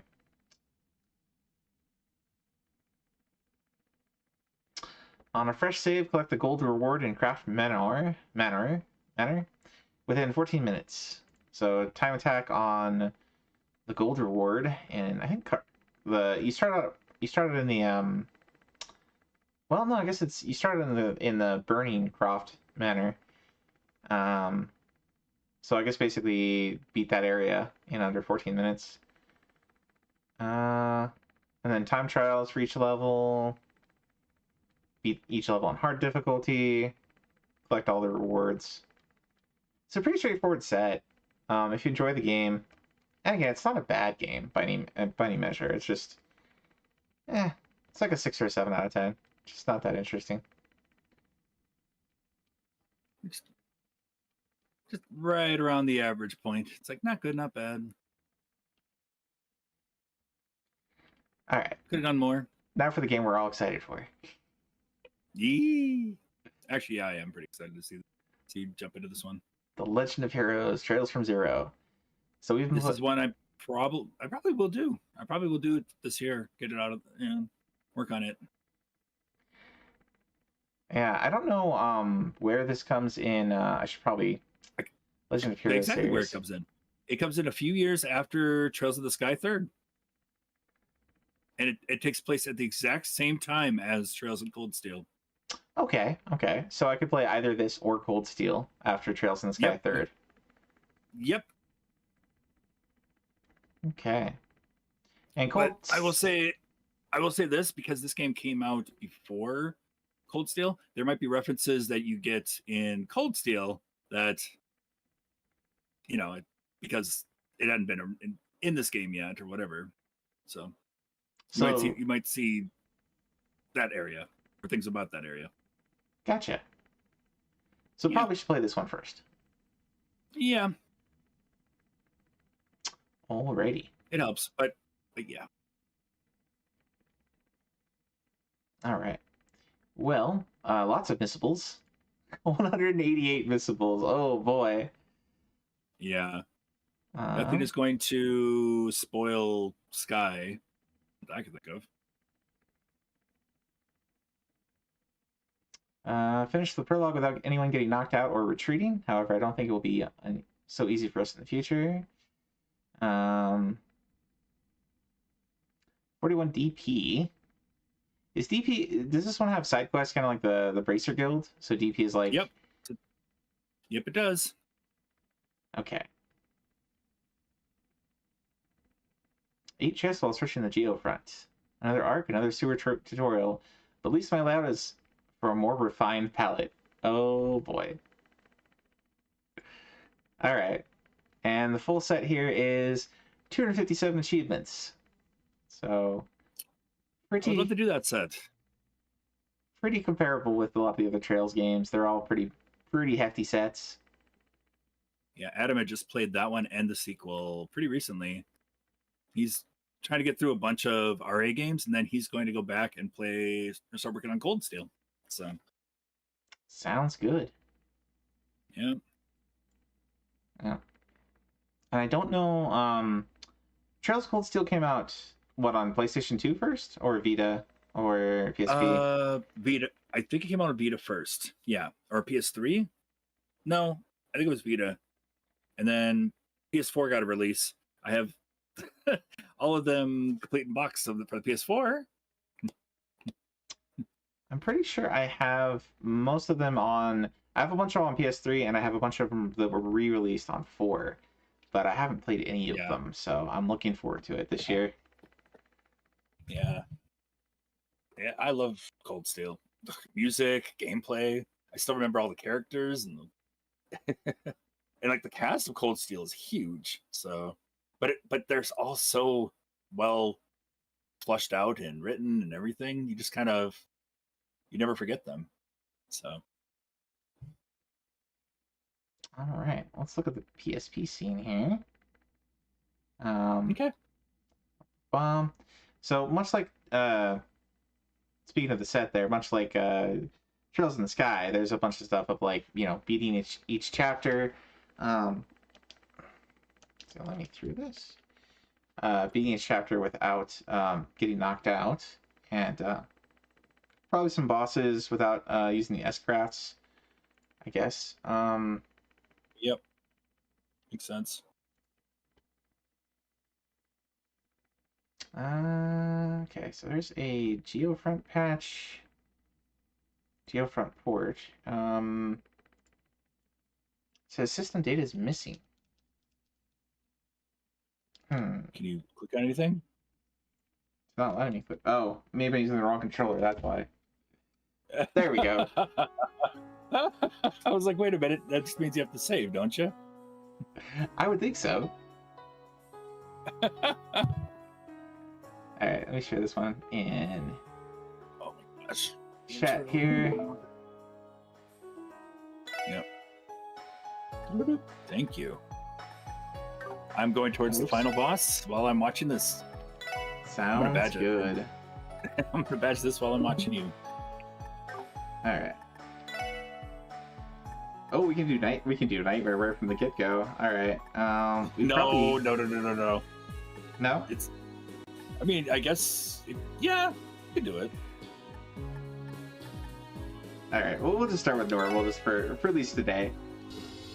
Come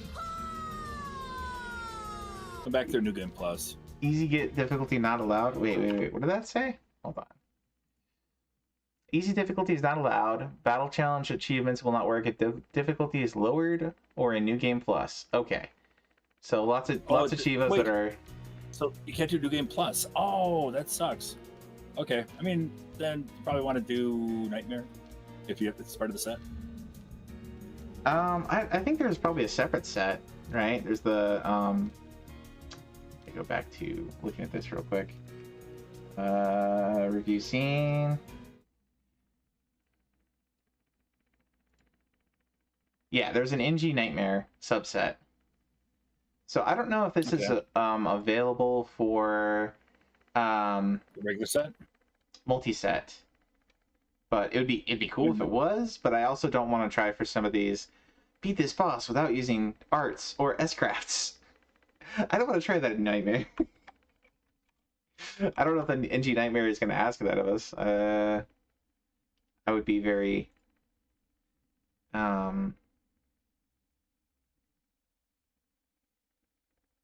Let's see. Any harm coming to him or enemy without using... Oh no, they do. Yeah, you're gonna have to beat a bunch of bosses without S-crafts in Nightmare mode. Oh gosh. Oof. Alright. We're gonna try it anyway, but not right now. Right now we're just gonna stick with just playing the intro here. It is as I feared. The higher elements, time, space, and mirage are indeed present. Just like the tower and temple. I feared as much. This will be a difficult operation. Guess that means we'll run into more supernatural scum. Man, I'm getting chills down my spine already. Understood. Knowing our enemy, they'll try to ambush us. Everyone, keep your eyes peeled.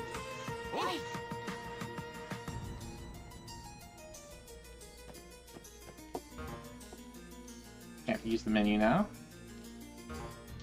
Can't use that right now.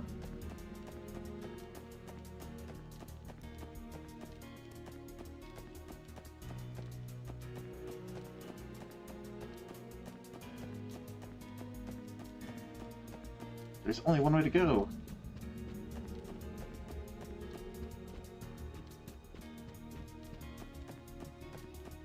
I gotta say, this is quite the level up from Trails in the Sky first chapter.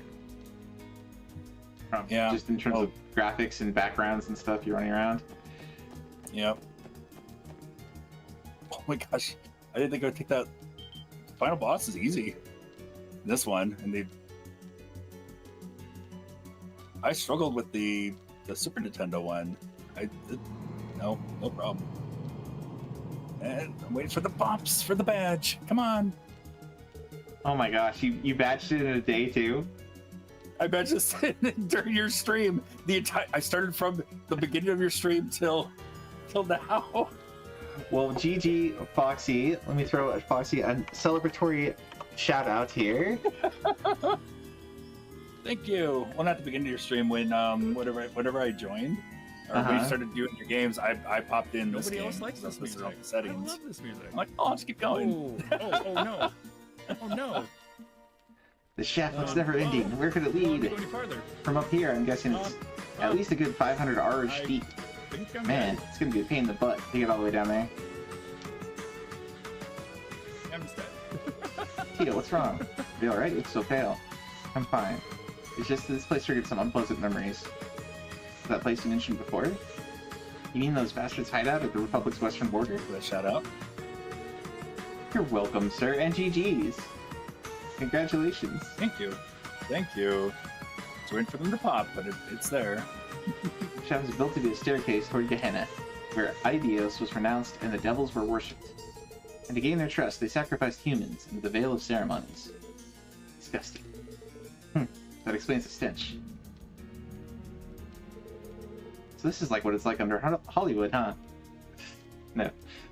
In that case, I think our mission is clear. For the sake of those who helped us come this far, and for the girl who's waiting for us to come home. It's our duty to shatter these twisted delusions and bring them to light. It popped? Yep, it popped. Bastard! Congratulations again, sir. Thank you. It's I'm still only counting it as 1 for the year, but you know, it's good. We'll put an end to all the suffering they've caused. Lloyd. Sheesh, Lloyd. If it ain't the smell here that's gonna off me, it'll be one of your cheesy speeches. But I'm with you on this one. Let's give them hell. Same here. Our enemy is like a spider, hiding in the shadows and pulling the strings of its web. But we've come a long way. We can bring them to justice. Indeed. Cannot be defeated. Alright, time to get going then. Let's make it official. Lloyd Bannings and the 4 members of the Crossbell Police Department Special Support Section will now commence the infiltration and settle this case once and for all.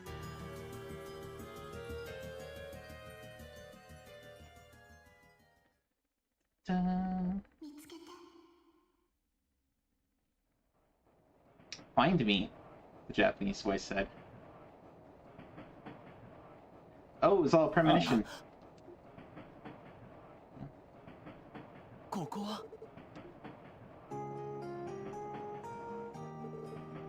Oh, right. I said goodbye to my aunt and uncle, double-checked all my luggage, boarded the train, and... Are you alright, dear? You jolted right awake. You look like you were having a nightmare. Are you feeling okay? Oh no, I'm fine. Just a little sleep deprived, that's all. The strangest dream, though. Haha, a dream, eh? Were you, perhaps, being swarmed by hordes of sexy ladies? Oh no. What? No, can't say it was that good of a dream. Enough. Don't tease the poor boy, dear. How about a cold lemonade to perk you up? I have some chilled inside this bottle. Oh, if you don't mind. Glug glug. Thanks, I appreciate it. I'm feeling better already. I'm glad you enjoyed it. Judging by your appearance, you aren't Erebonian. You must be from Crossbell, right? Oh yes, sir. I lived abroad for a while, but I'm moving back to the city again. Speaking of which, are you two also from Crossbell? Yep, we just took a trip to the Republic, so we're on our way back now.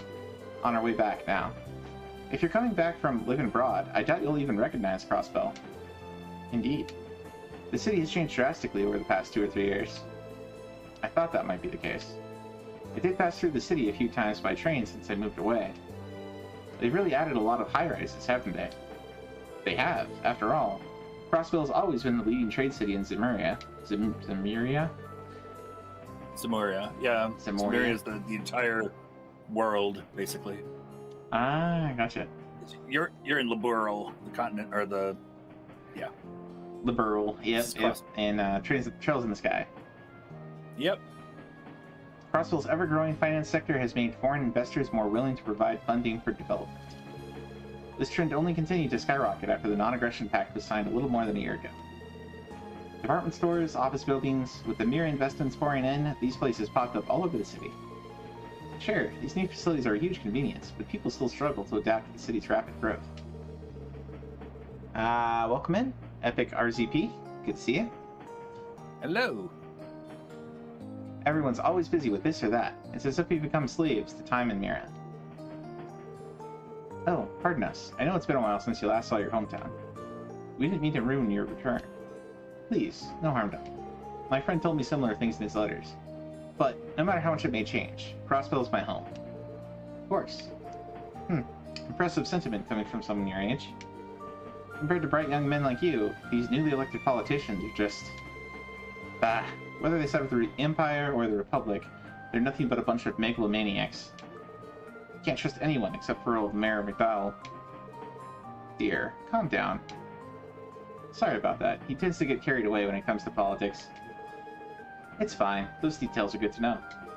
Sure, you can get the Crossbell Times internationally, but I'd rather hear about current affairs firsthand. Oh, another avid Crossbell Times reader, eh? They might cover every fast and fad, but they write some impressive articles every once in a while. I wish they'd dive a bit deeper into issues with the Crossbell diet, though. Seems like Crossbell is still facing a bunch of problems. Oh.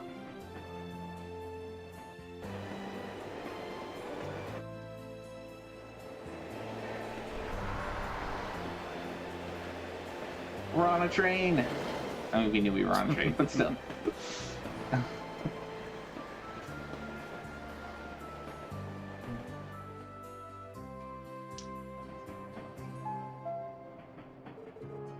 Attention all passengers. You will be arriving in Crossbell City shortly. Passengers bound for Liberal and Rimiferia by airship, please make your way to the airport upon arrival. Additionally, per Zermarian Railroad Corporation bylaws, this train will remain at Crossbell Station for 30 minutes upon arrival. Passengers bound for Arabonia, please have your entry application ready for the inspection officer. Sounds like we're almost there. I'd rather not see any of those Imperial soldiers' ugly mugs, so let's get off as soon as we can. Haha, will do. It's been 3 years since then. I made sure to keep in contact with Cecile, but...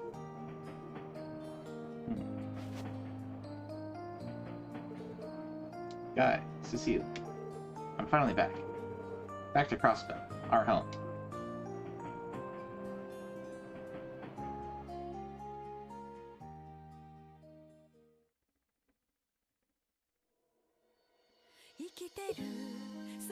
Here we go. Here's the anime opening we were waiting for.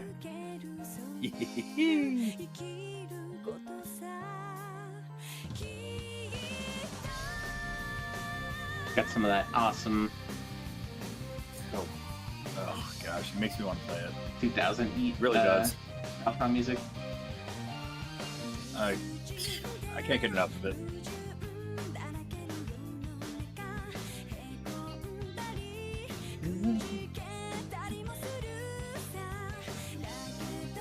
We'll get to know all these guys very, very, very well. I've only been slightly introduced to them via Falcom Gakuen. Falcom Gakuen. Randy. Gakuen? Yep. Which reminds me, I still gotta add that Nishishi. Nishishi. Gotta add a redeem for it.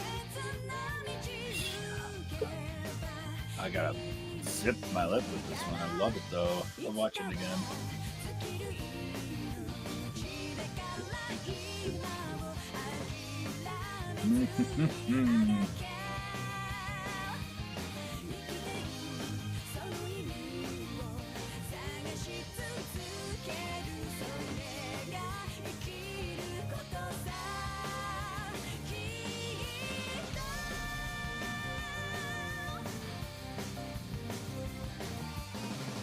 For everyone in chat, the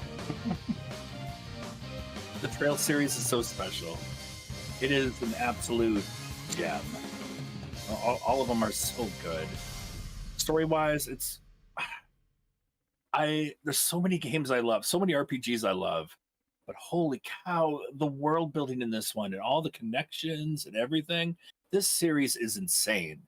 We're like 12 games in, and all of them have a big connection to each other, like timeline-wise and everything. It's so good.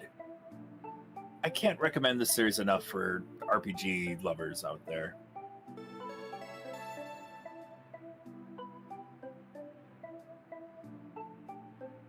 Crossbell Station. I wonder if I have this one on PS4, because I have... Yeah. I know I have Reverie. I know I have... Reverie is the last one I really got into. Yep, Azure is the sequel to this one. Epic Empire, okay.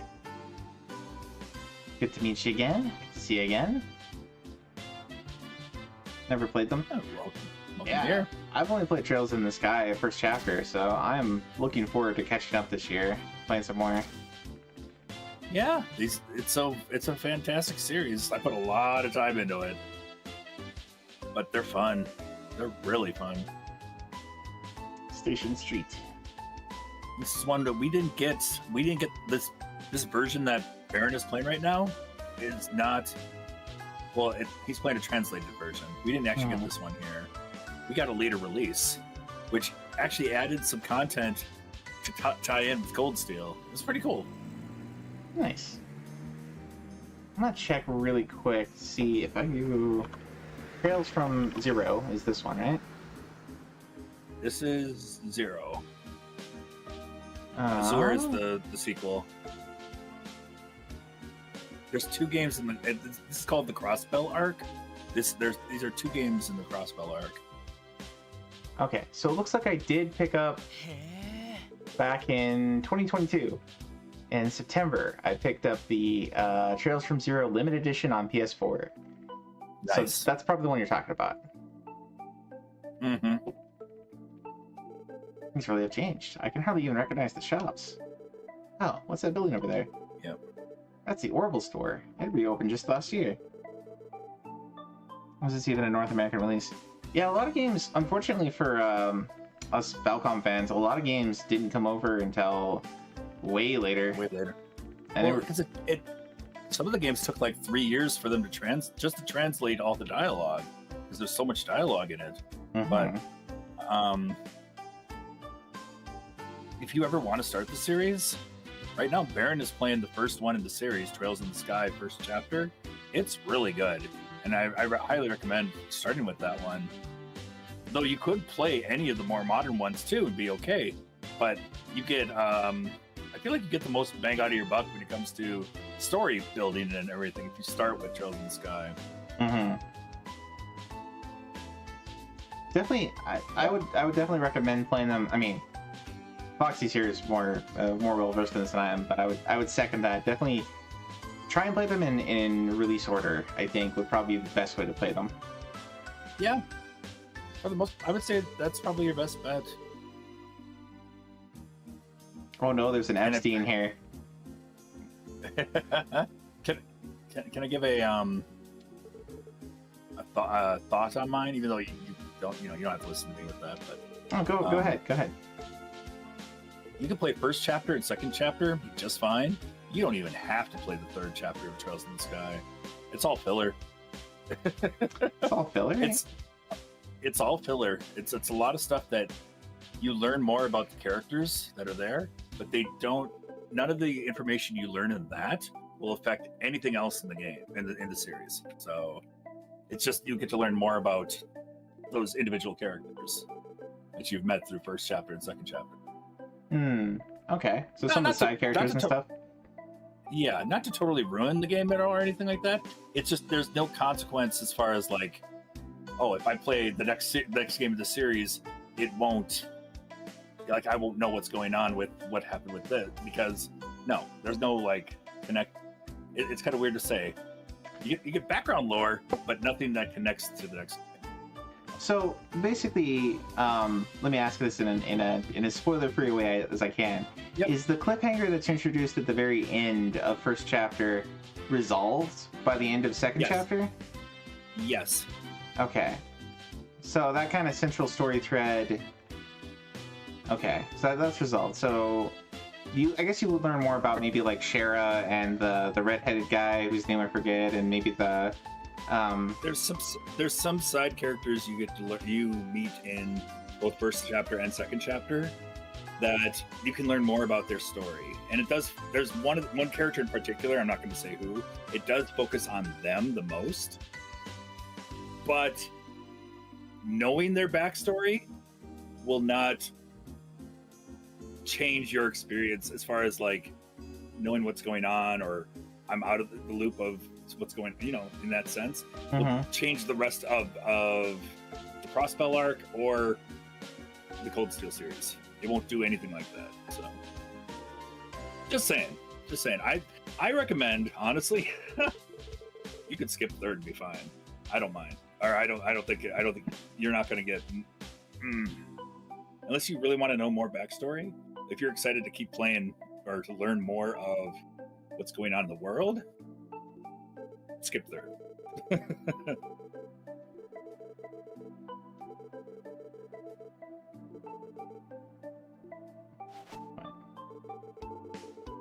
Trying to get a place to stay? You don't. I can introduce you to the inn over on East Street. Lovely place. Appreciate the offer, but I already have accommodations set up. My thing is, have probably already arrived there by now too. That's it. Okay, into East Street. Feel free to drop by in case you need anything. I'm more than happy to lend your hand.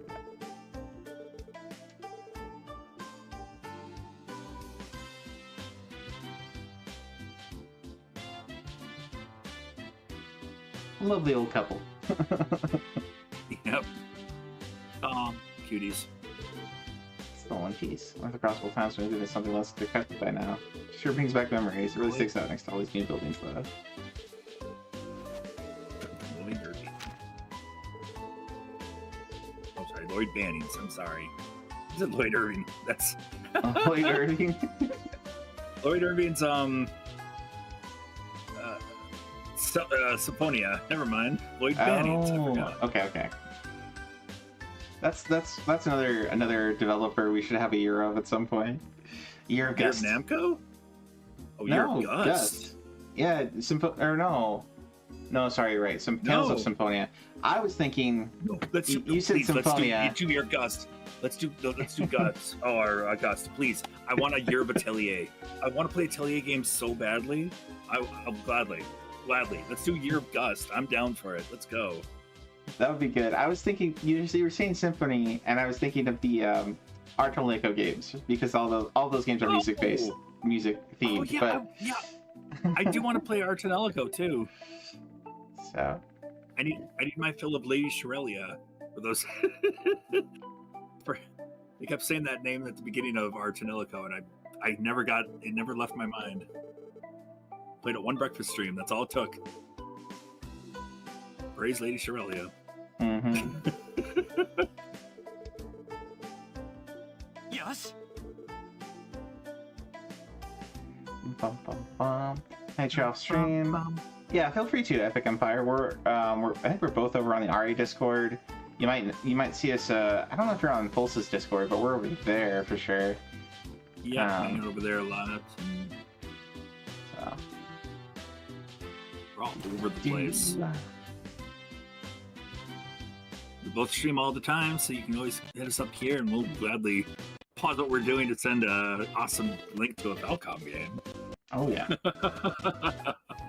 Crossville Police Department. Definitely not my first time here. Hard to believe that this is going to be my workplace from here on out. Yeah, of course. Pulse Discord, you know I'm in real life. Awesome. Gotcha. Nice standing around. Should go introduce myself as a receptionist. Yeah. Oh, she's cute. That's a lot of voice content. Nice. Lloyd Bannings and Jason for Charlie. It's nice to meet you.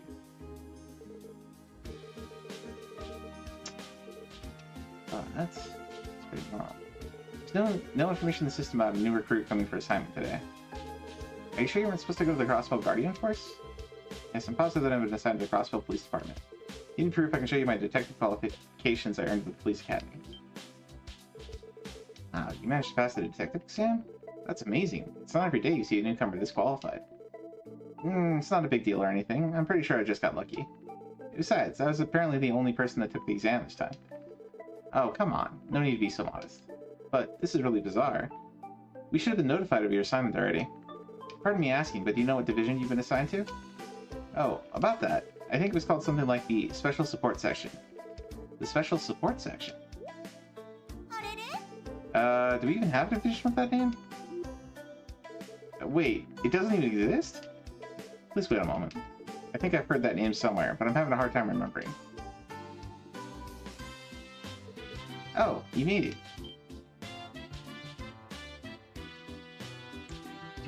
it. Ah, Chief Sergey. I can take it from here, friend. He's one of the recruits from my division. Oh, he is? So that's the name of the new division you're starting. Yep, I look forward to working with you. And then again, who knows if this team will last for more than 6 months. Oh, ha ha ha ha. Sir? I'm Sergey Liu, Chief of the Special Support Section. So you're Lloyd, huh? Yes, sir. My name is Lloyd Bannings. Reporting for duty to the Crossville Police Department Special Hold the formalities for now. What? It's still a little early to be reporting in for your assignment. Just follow me. Your new partners are waiting. Huh? Wait. Well, best of luck? Sounds like you might have some trouble, but work hard, and I'm sure you'll be fine. Thanks. My nerves are starting to kick in.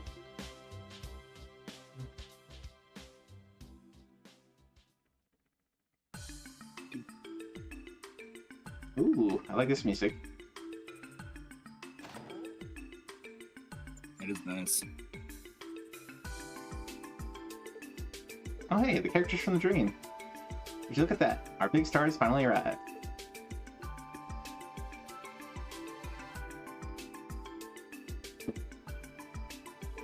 Sorry for the wait, everyone. Here's our last member. Don't just stand there. Introduce yourself. Ah, right. All three of them look too young to be senior officers of the CPD. Are they also rookies? Then again, that girl looks like she's too young to even be a part of the force. Hey, got cotton stuck in your ears? It ain't hard, kid. Just give your name and where you're from. Sorry. My name is Lloyd Bannings, and I was born in Crossbell. Until recently, I've been living abroad, but I've decided to return home in pursuit of joining the CPD. I look forward to working with all of you. Oh, so you're the serious type. Awesome. Yo, I'm Randy Orlando. My hobbies include flirting with lovely ladies, gambling, and checking out sexy new mags like Hotshot. You know, that kind of stuff. Remind me later and I'll let you take a peek at some of my prize collections when this is all said and done, yeah? Your what? Pleased to meet you. My name is Ellie McDowell. I'm cross-spelling, much like yourself. I look forward to working with you. Likewise. Tio Plato, Layman State. A pleasure to meet you. Yeah, you too. Chief Sergey? What is it? I've been wondering, what exactly is the Special Support Section? It's clear as day that everyone here is fairly young, myself included. Yeah, well, we're in a unique situation here. After all, everyone at this table is a promising newcomer to the police force, just like you. That should calm your nerves, eh? I guess so. Is this really okay for a police division? Well, I, for one, am extremely grateful we don't have any preachy old-timers bossing us around. What in the world is this? I can't shake this bad feeling I have about all of this. Sergey here. That's so? Appreciate it. Is that a portable communication device? Hard to believe technology like that has already been developed. Yeah, roger that. We can handle things from here. Alright, Greenhorns, time to perk up. You wanted to know what kind of responsibilities the SSS is going to have, right? I imagine this little mission will give you a good idea. Get ready for a hell of a ride. That's a rather unfortunate acronym for Americans and Europeans. Down there? Why the underside of Station Street? What could possibly be here? Sounded like he had something lined up for us to do. Don't tell me he's expecting us to clean this place up or something.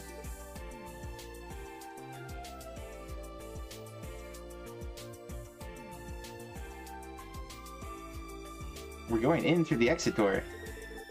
Behind that door is the Chio front, a vast network of tunnels running underneath Crossville City. Your mission is to make your way through it. What? You want us to go in there? Yeah, what's this have to do with anything? For starters, it'll serve as a test to evaluate your combat skills and overall aptitude. The geoprint is home to some pretty weak monsters. It's your job to dispose of them and reach its deepest section. That makes more sense.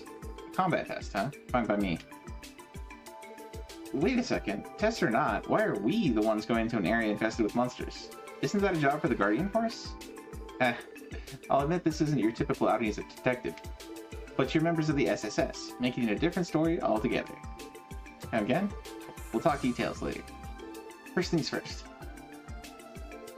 Sergey handed over some kind of portable device to Lloyd and the others. Would this be a new tactical ordnance model, perhaps? Dang, it's pretty slick. I like it. A 5th generation tactical ordnance, the Enigma. Is it finally ready for combat? I guess so. The Foundation shipped them out a couple of days ago, and they've already been adjusted to fit your individual aptitudes. As for how to use them, Tio, you're up. If I must. Were you also supplied with quartz for this particular model? Yeah, it's not much, but here you go. Quartz of each type. Also, you won't go far without this. Geofront A key. Come back to headquarters once you've taken care of the monsters. We'll talk more after that. Alright, I better hand these over to you too. Detective notebook. Combat notebook. Okay, so it's your bracer notebook. Gotcha.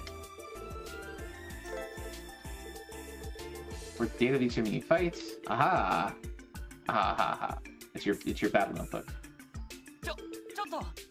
You're leaving, Chief? Oh, that reminds me, Lloyd. I'm making you the leader of the team for now. Me? You're the only certified detective here, so good luck, kids.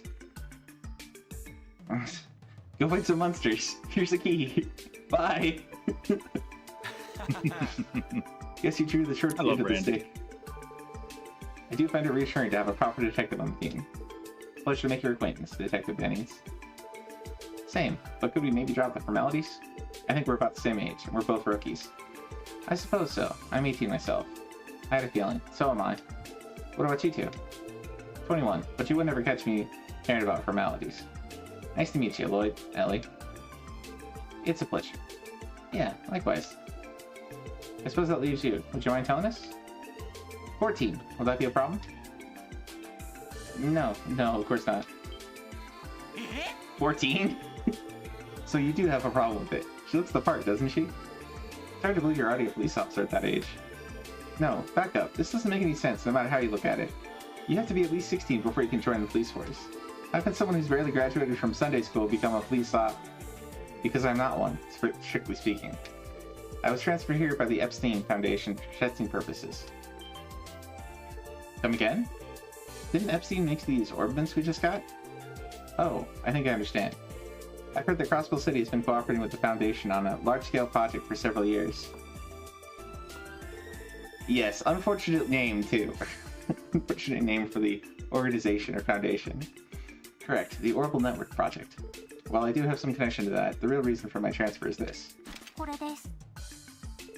And that's a mechanical staff? It is called an orbital staff. I was transferred to test this weapon's effectiveness in real combat scenarios. Do you understand now, Lloyd?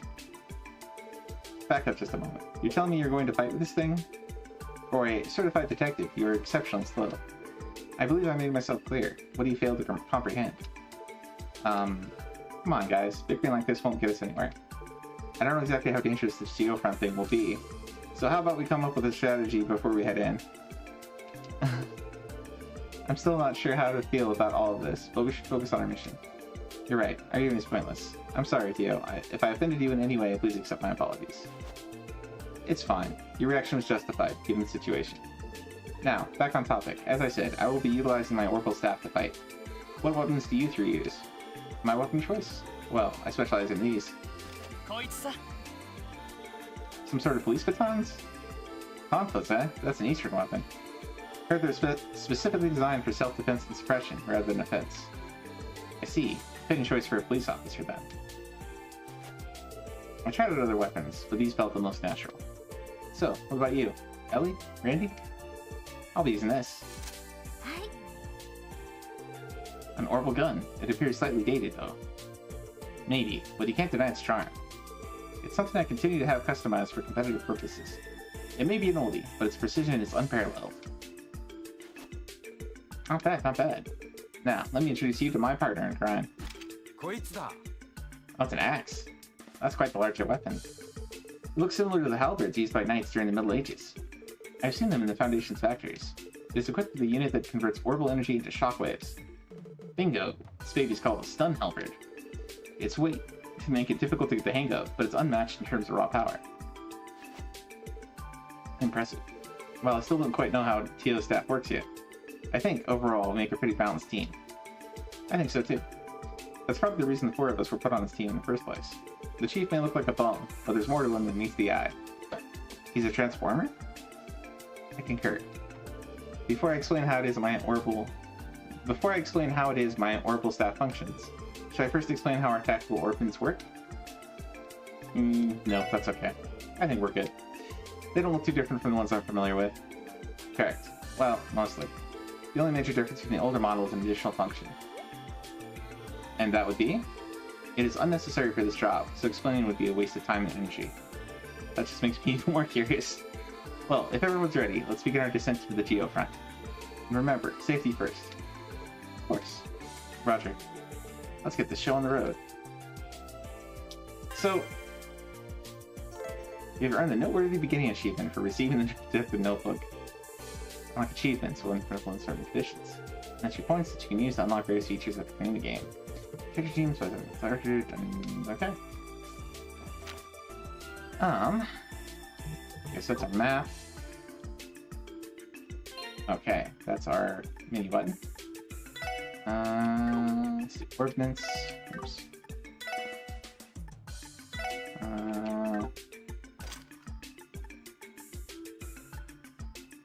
Unopened slots. Okay, so she's got evade, defense.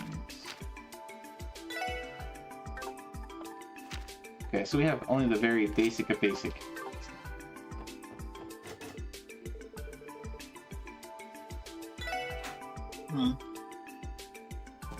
There you go.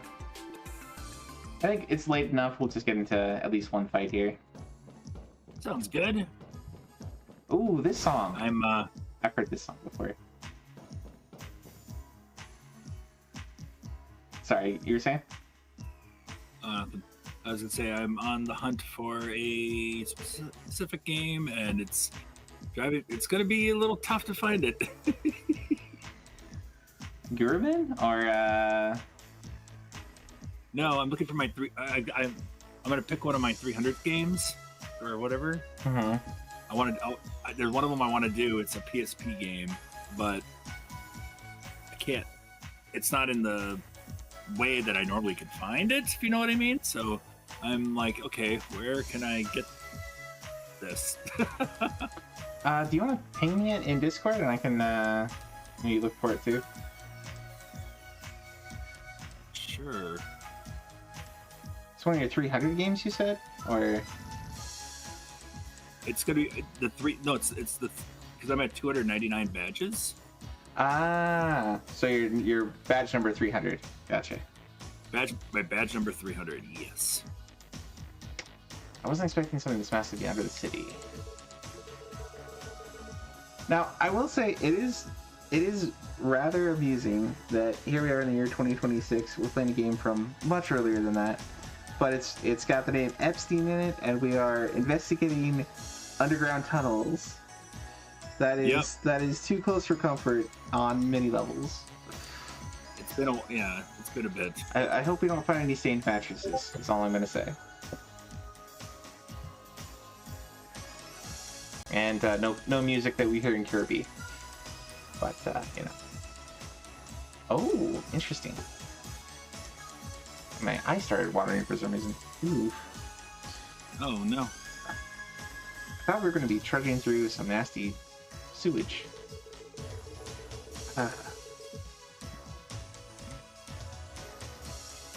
What a time for the eye to start bothering me. According to database records, the geofence construction began at approximately the same time Crossbow and ventured into large-scale urban planning 20 years ago.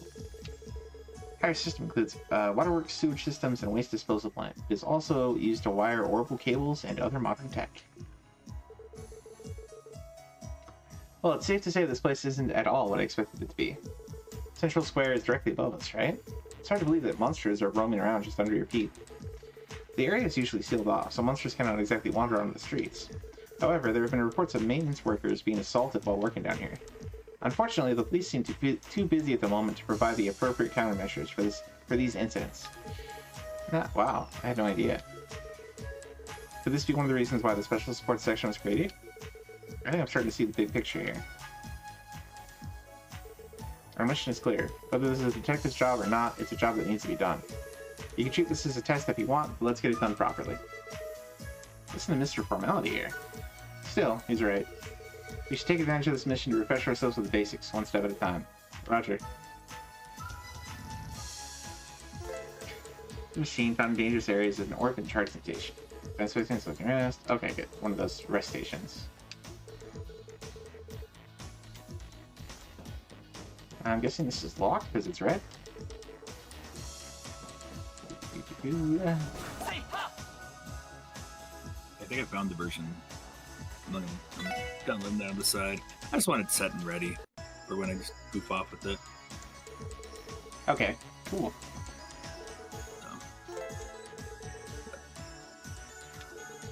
You've been making me want to play this one. Do I badge this before I badge Sky? Am I really? I mean, I love Crossbell. I love these characters. I was only playing it because it came up on our review. I'm still gonna play. I'm gonna beat go for the badge for Trails or Sky first. Yeah.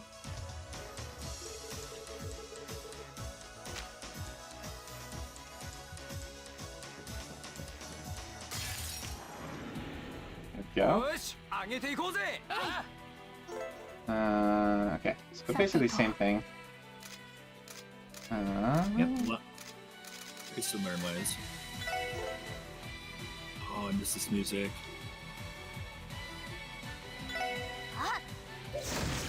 Oh, she gets a area of effect attack.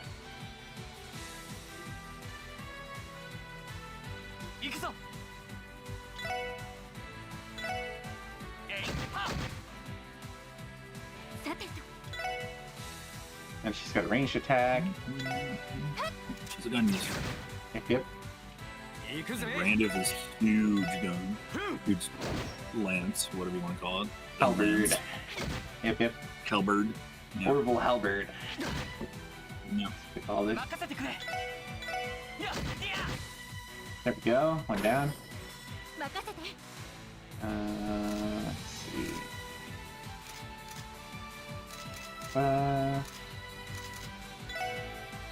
Oh, she's probably fine.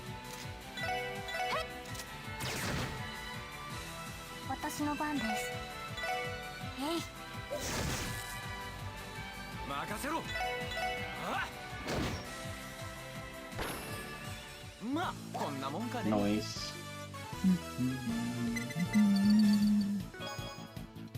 King potato on the market steak. I guess this one has cooking too. Potato. Oh yeah. Alright, we did it. Better perk up, because those guys are probably at the bottom of the food chain.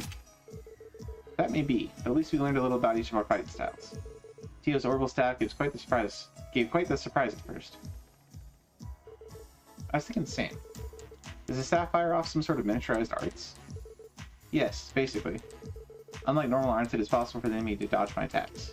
It essentially functions as a short-range burst of arts, without the casting time. We come up with a bunch of different tactics with something like that on our side. That was the goal for this technology. Also, take a look at this breastplate that I'm wearing.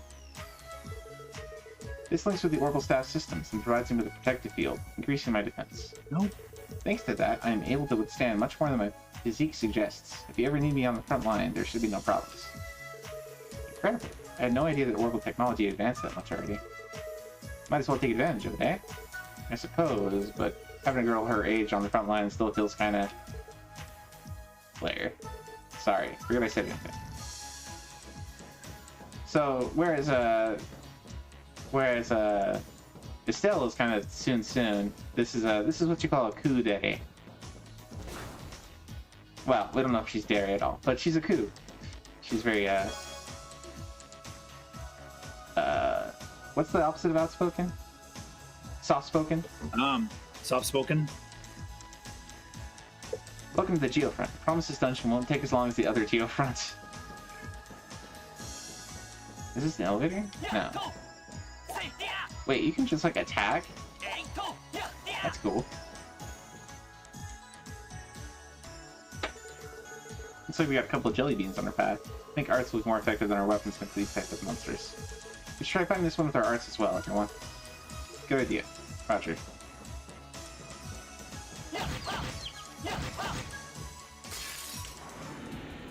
Oh, see, like, I see, that's what they were talking about, the stun.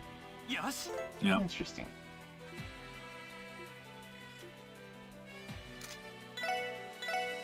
Okay. So they're frost slimes, I'm guessing ice is not going to be very helpful, but fire is probably going to be very effective. Sparkle, sparkle, sparkle. Well, she's got crit. Might as well use it.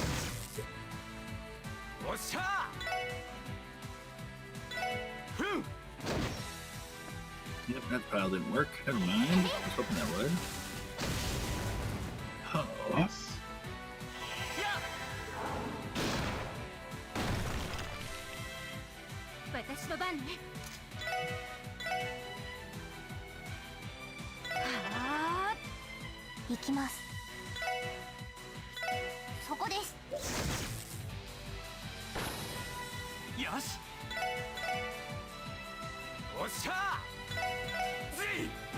Boom.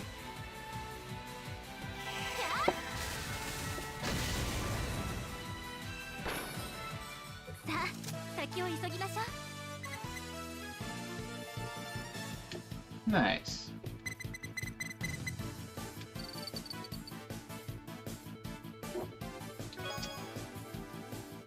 We got wormers.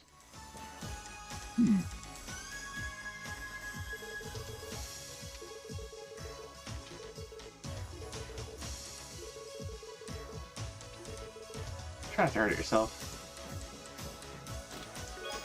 Smoke grenades. What? You thought that because it's a fan translation, all you would find is this chest is empty? Nice work.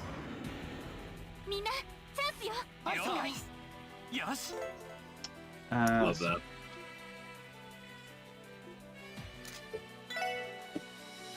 Let's see, Axel Rush. Oh, interesting. Interesting.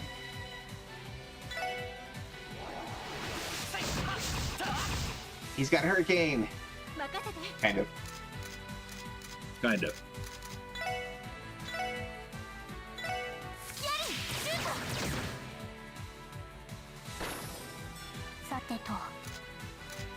I do think it's kind of funny when you, what do I want to say? When you hear Japanese, like, say just, when they're firing a gun, they say, "Shuto!" in, like, anime and stuff. Yeah. It's kind of one of the silliest things to say, but it works. It works. Shuto.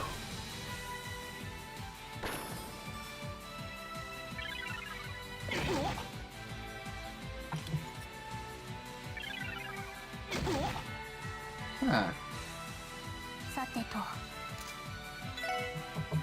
Separate mediated weakening them.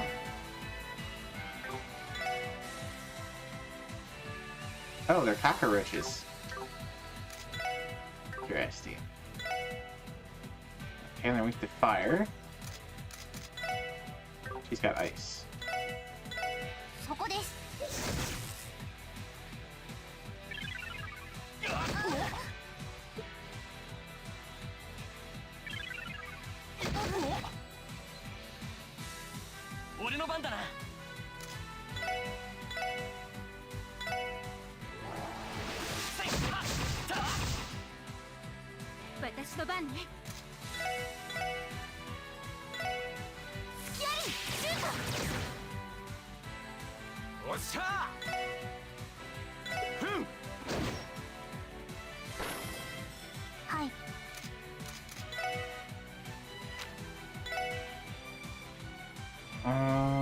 Let's see.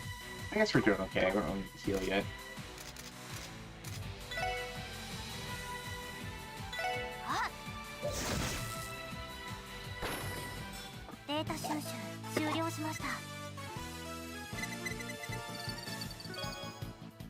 Oh yeah, I said we're gonna read out after doing one fight. Here we are. But you got into it. You got really into it, and that's a-okay.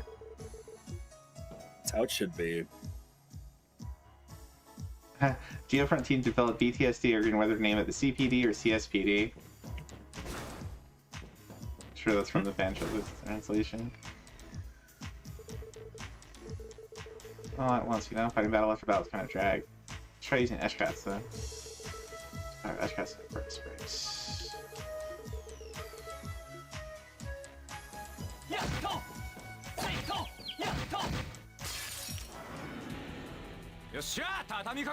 Max advantage. Okay, so we could do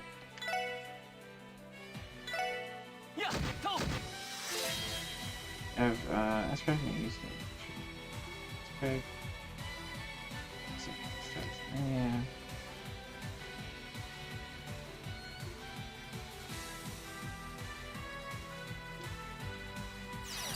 Yes.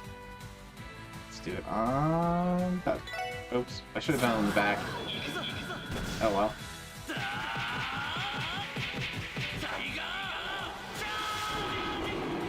Oh, that's cool.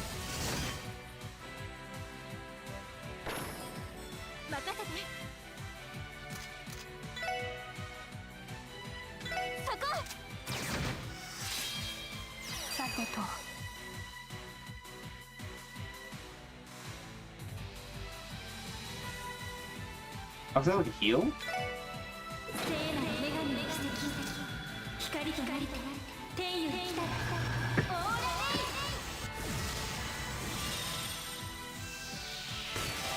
That's neat.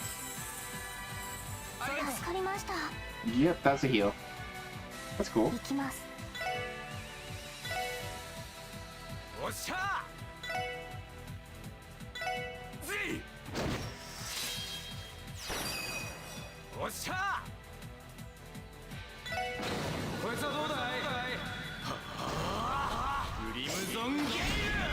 Ooh, that's neat.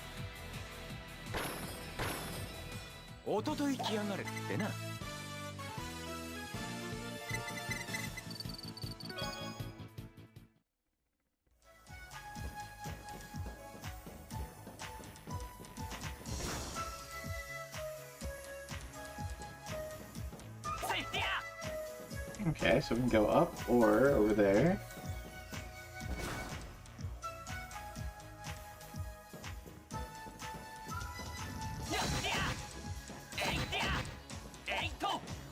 Oh, come on.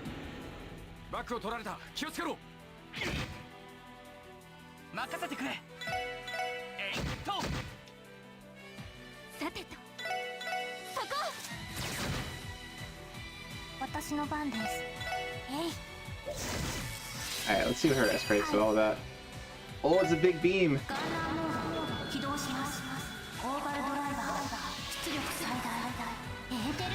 Okay. So from watching Falcom Gakuen, I thought she was a robot. So I was kind of expecting her to have a big gun. Which seems to be kind of, you know, Yep. the trope. Big gun. Yep, big gun, go boom. It's definitely there. There we go. Oh, God. Okay, so you can't interact with things while a monster is near. Gotcha.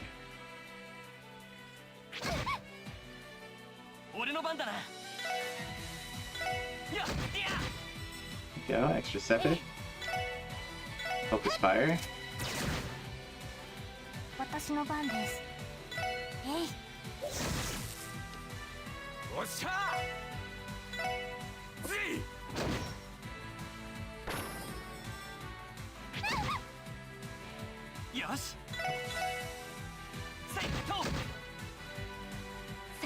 Did you find the game you're looking for?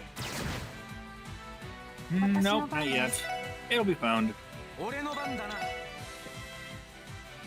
I laughed because my original reason for wanting to badge this game was certain comments were in the comment section. And I thought, you know what, it'd be funny to badge just to kind of spite the comment section, but they deleted all the comments that the individual made, and I thought, okay, well, it's not as impactful, but I still want to badge the game anyway.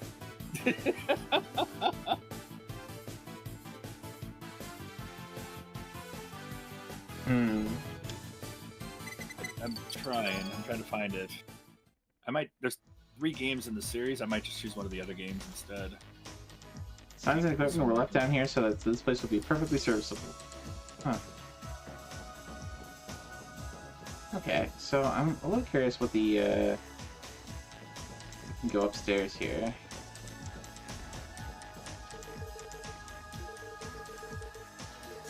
How do you leave it open? Who knows? Perhaps one of the city's maintenance workers forgot to close it. Report this later after we're done here. Definitely.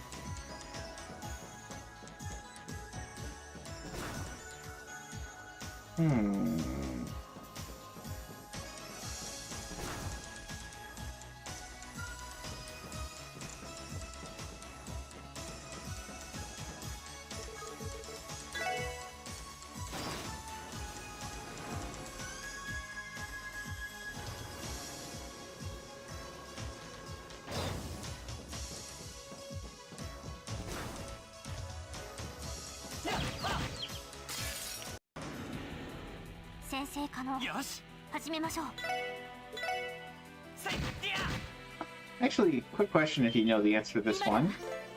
Oh, Team Rush, that's new. I was gonna say, do you have to use your Analyze ability instead of using like an information orb for collecting stuff for your book, your battle book? Yes, you had to analyze whatever to do so.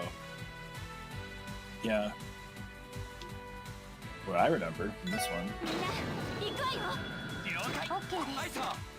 I love Team Rush. Oh, interesting. That stays in the series. Really fun.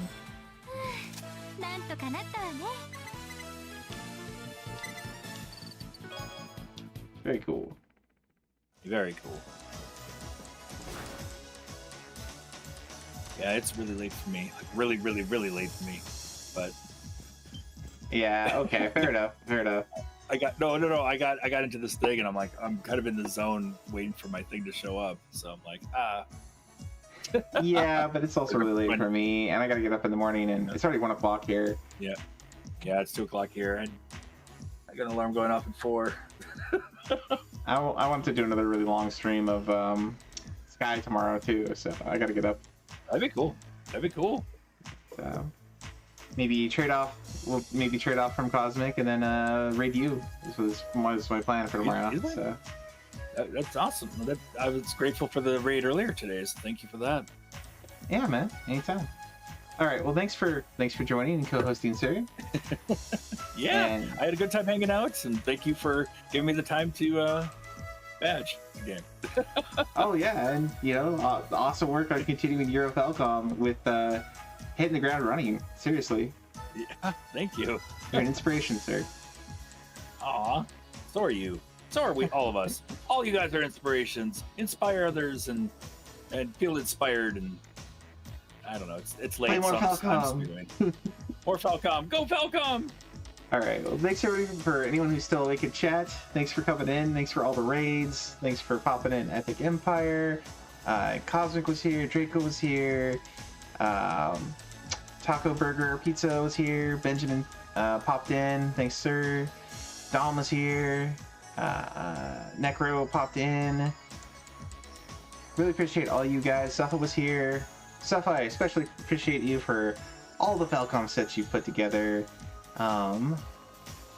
Drake was here. Retro Rewind, thank you for the raid. Thanks, everybody. We're going to go ahead and raid over to Sark, who is the #1 Retro Achievement player in the Retro Achievement community. Also, I would say a pretty good friend at this point.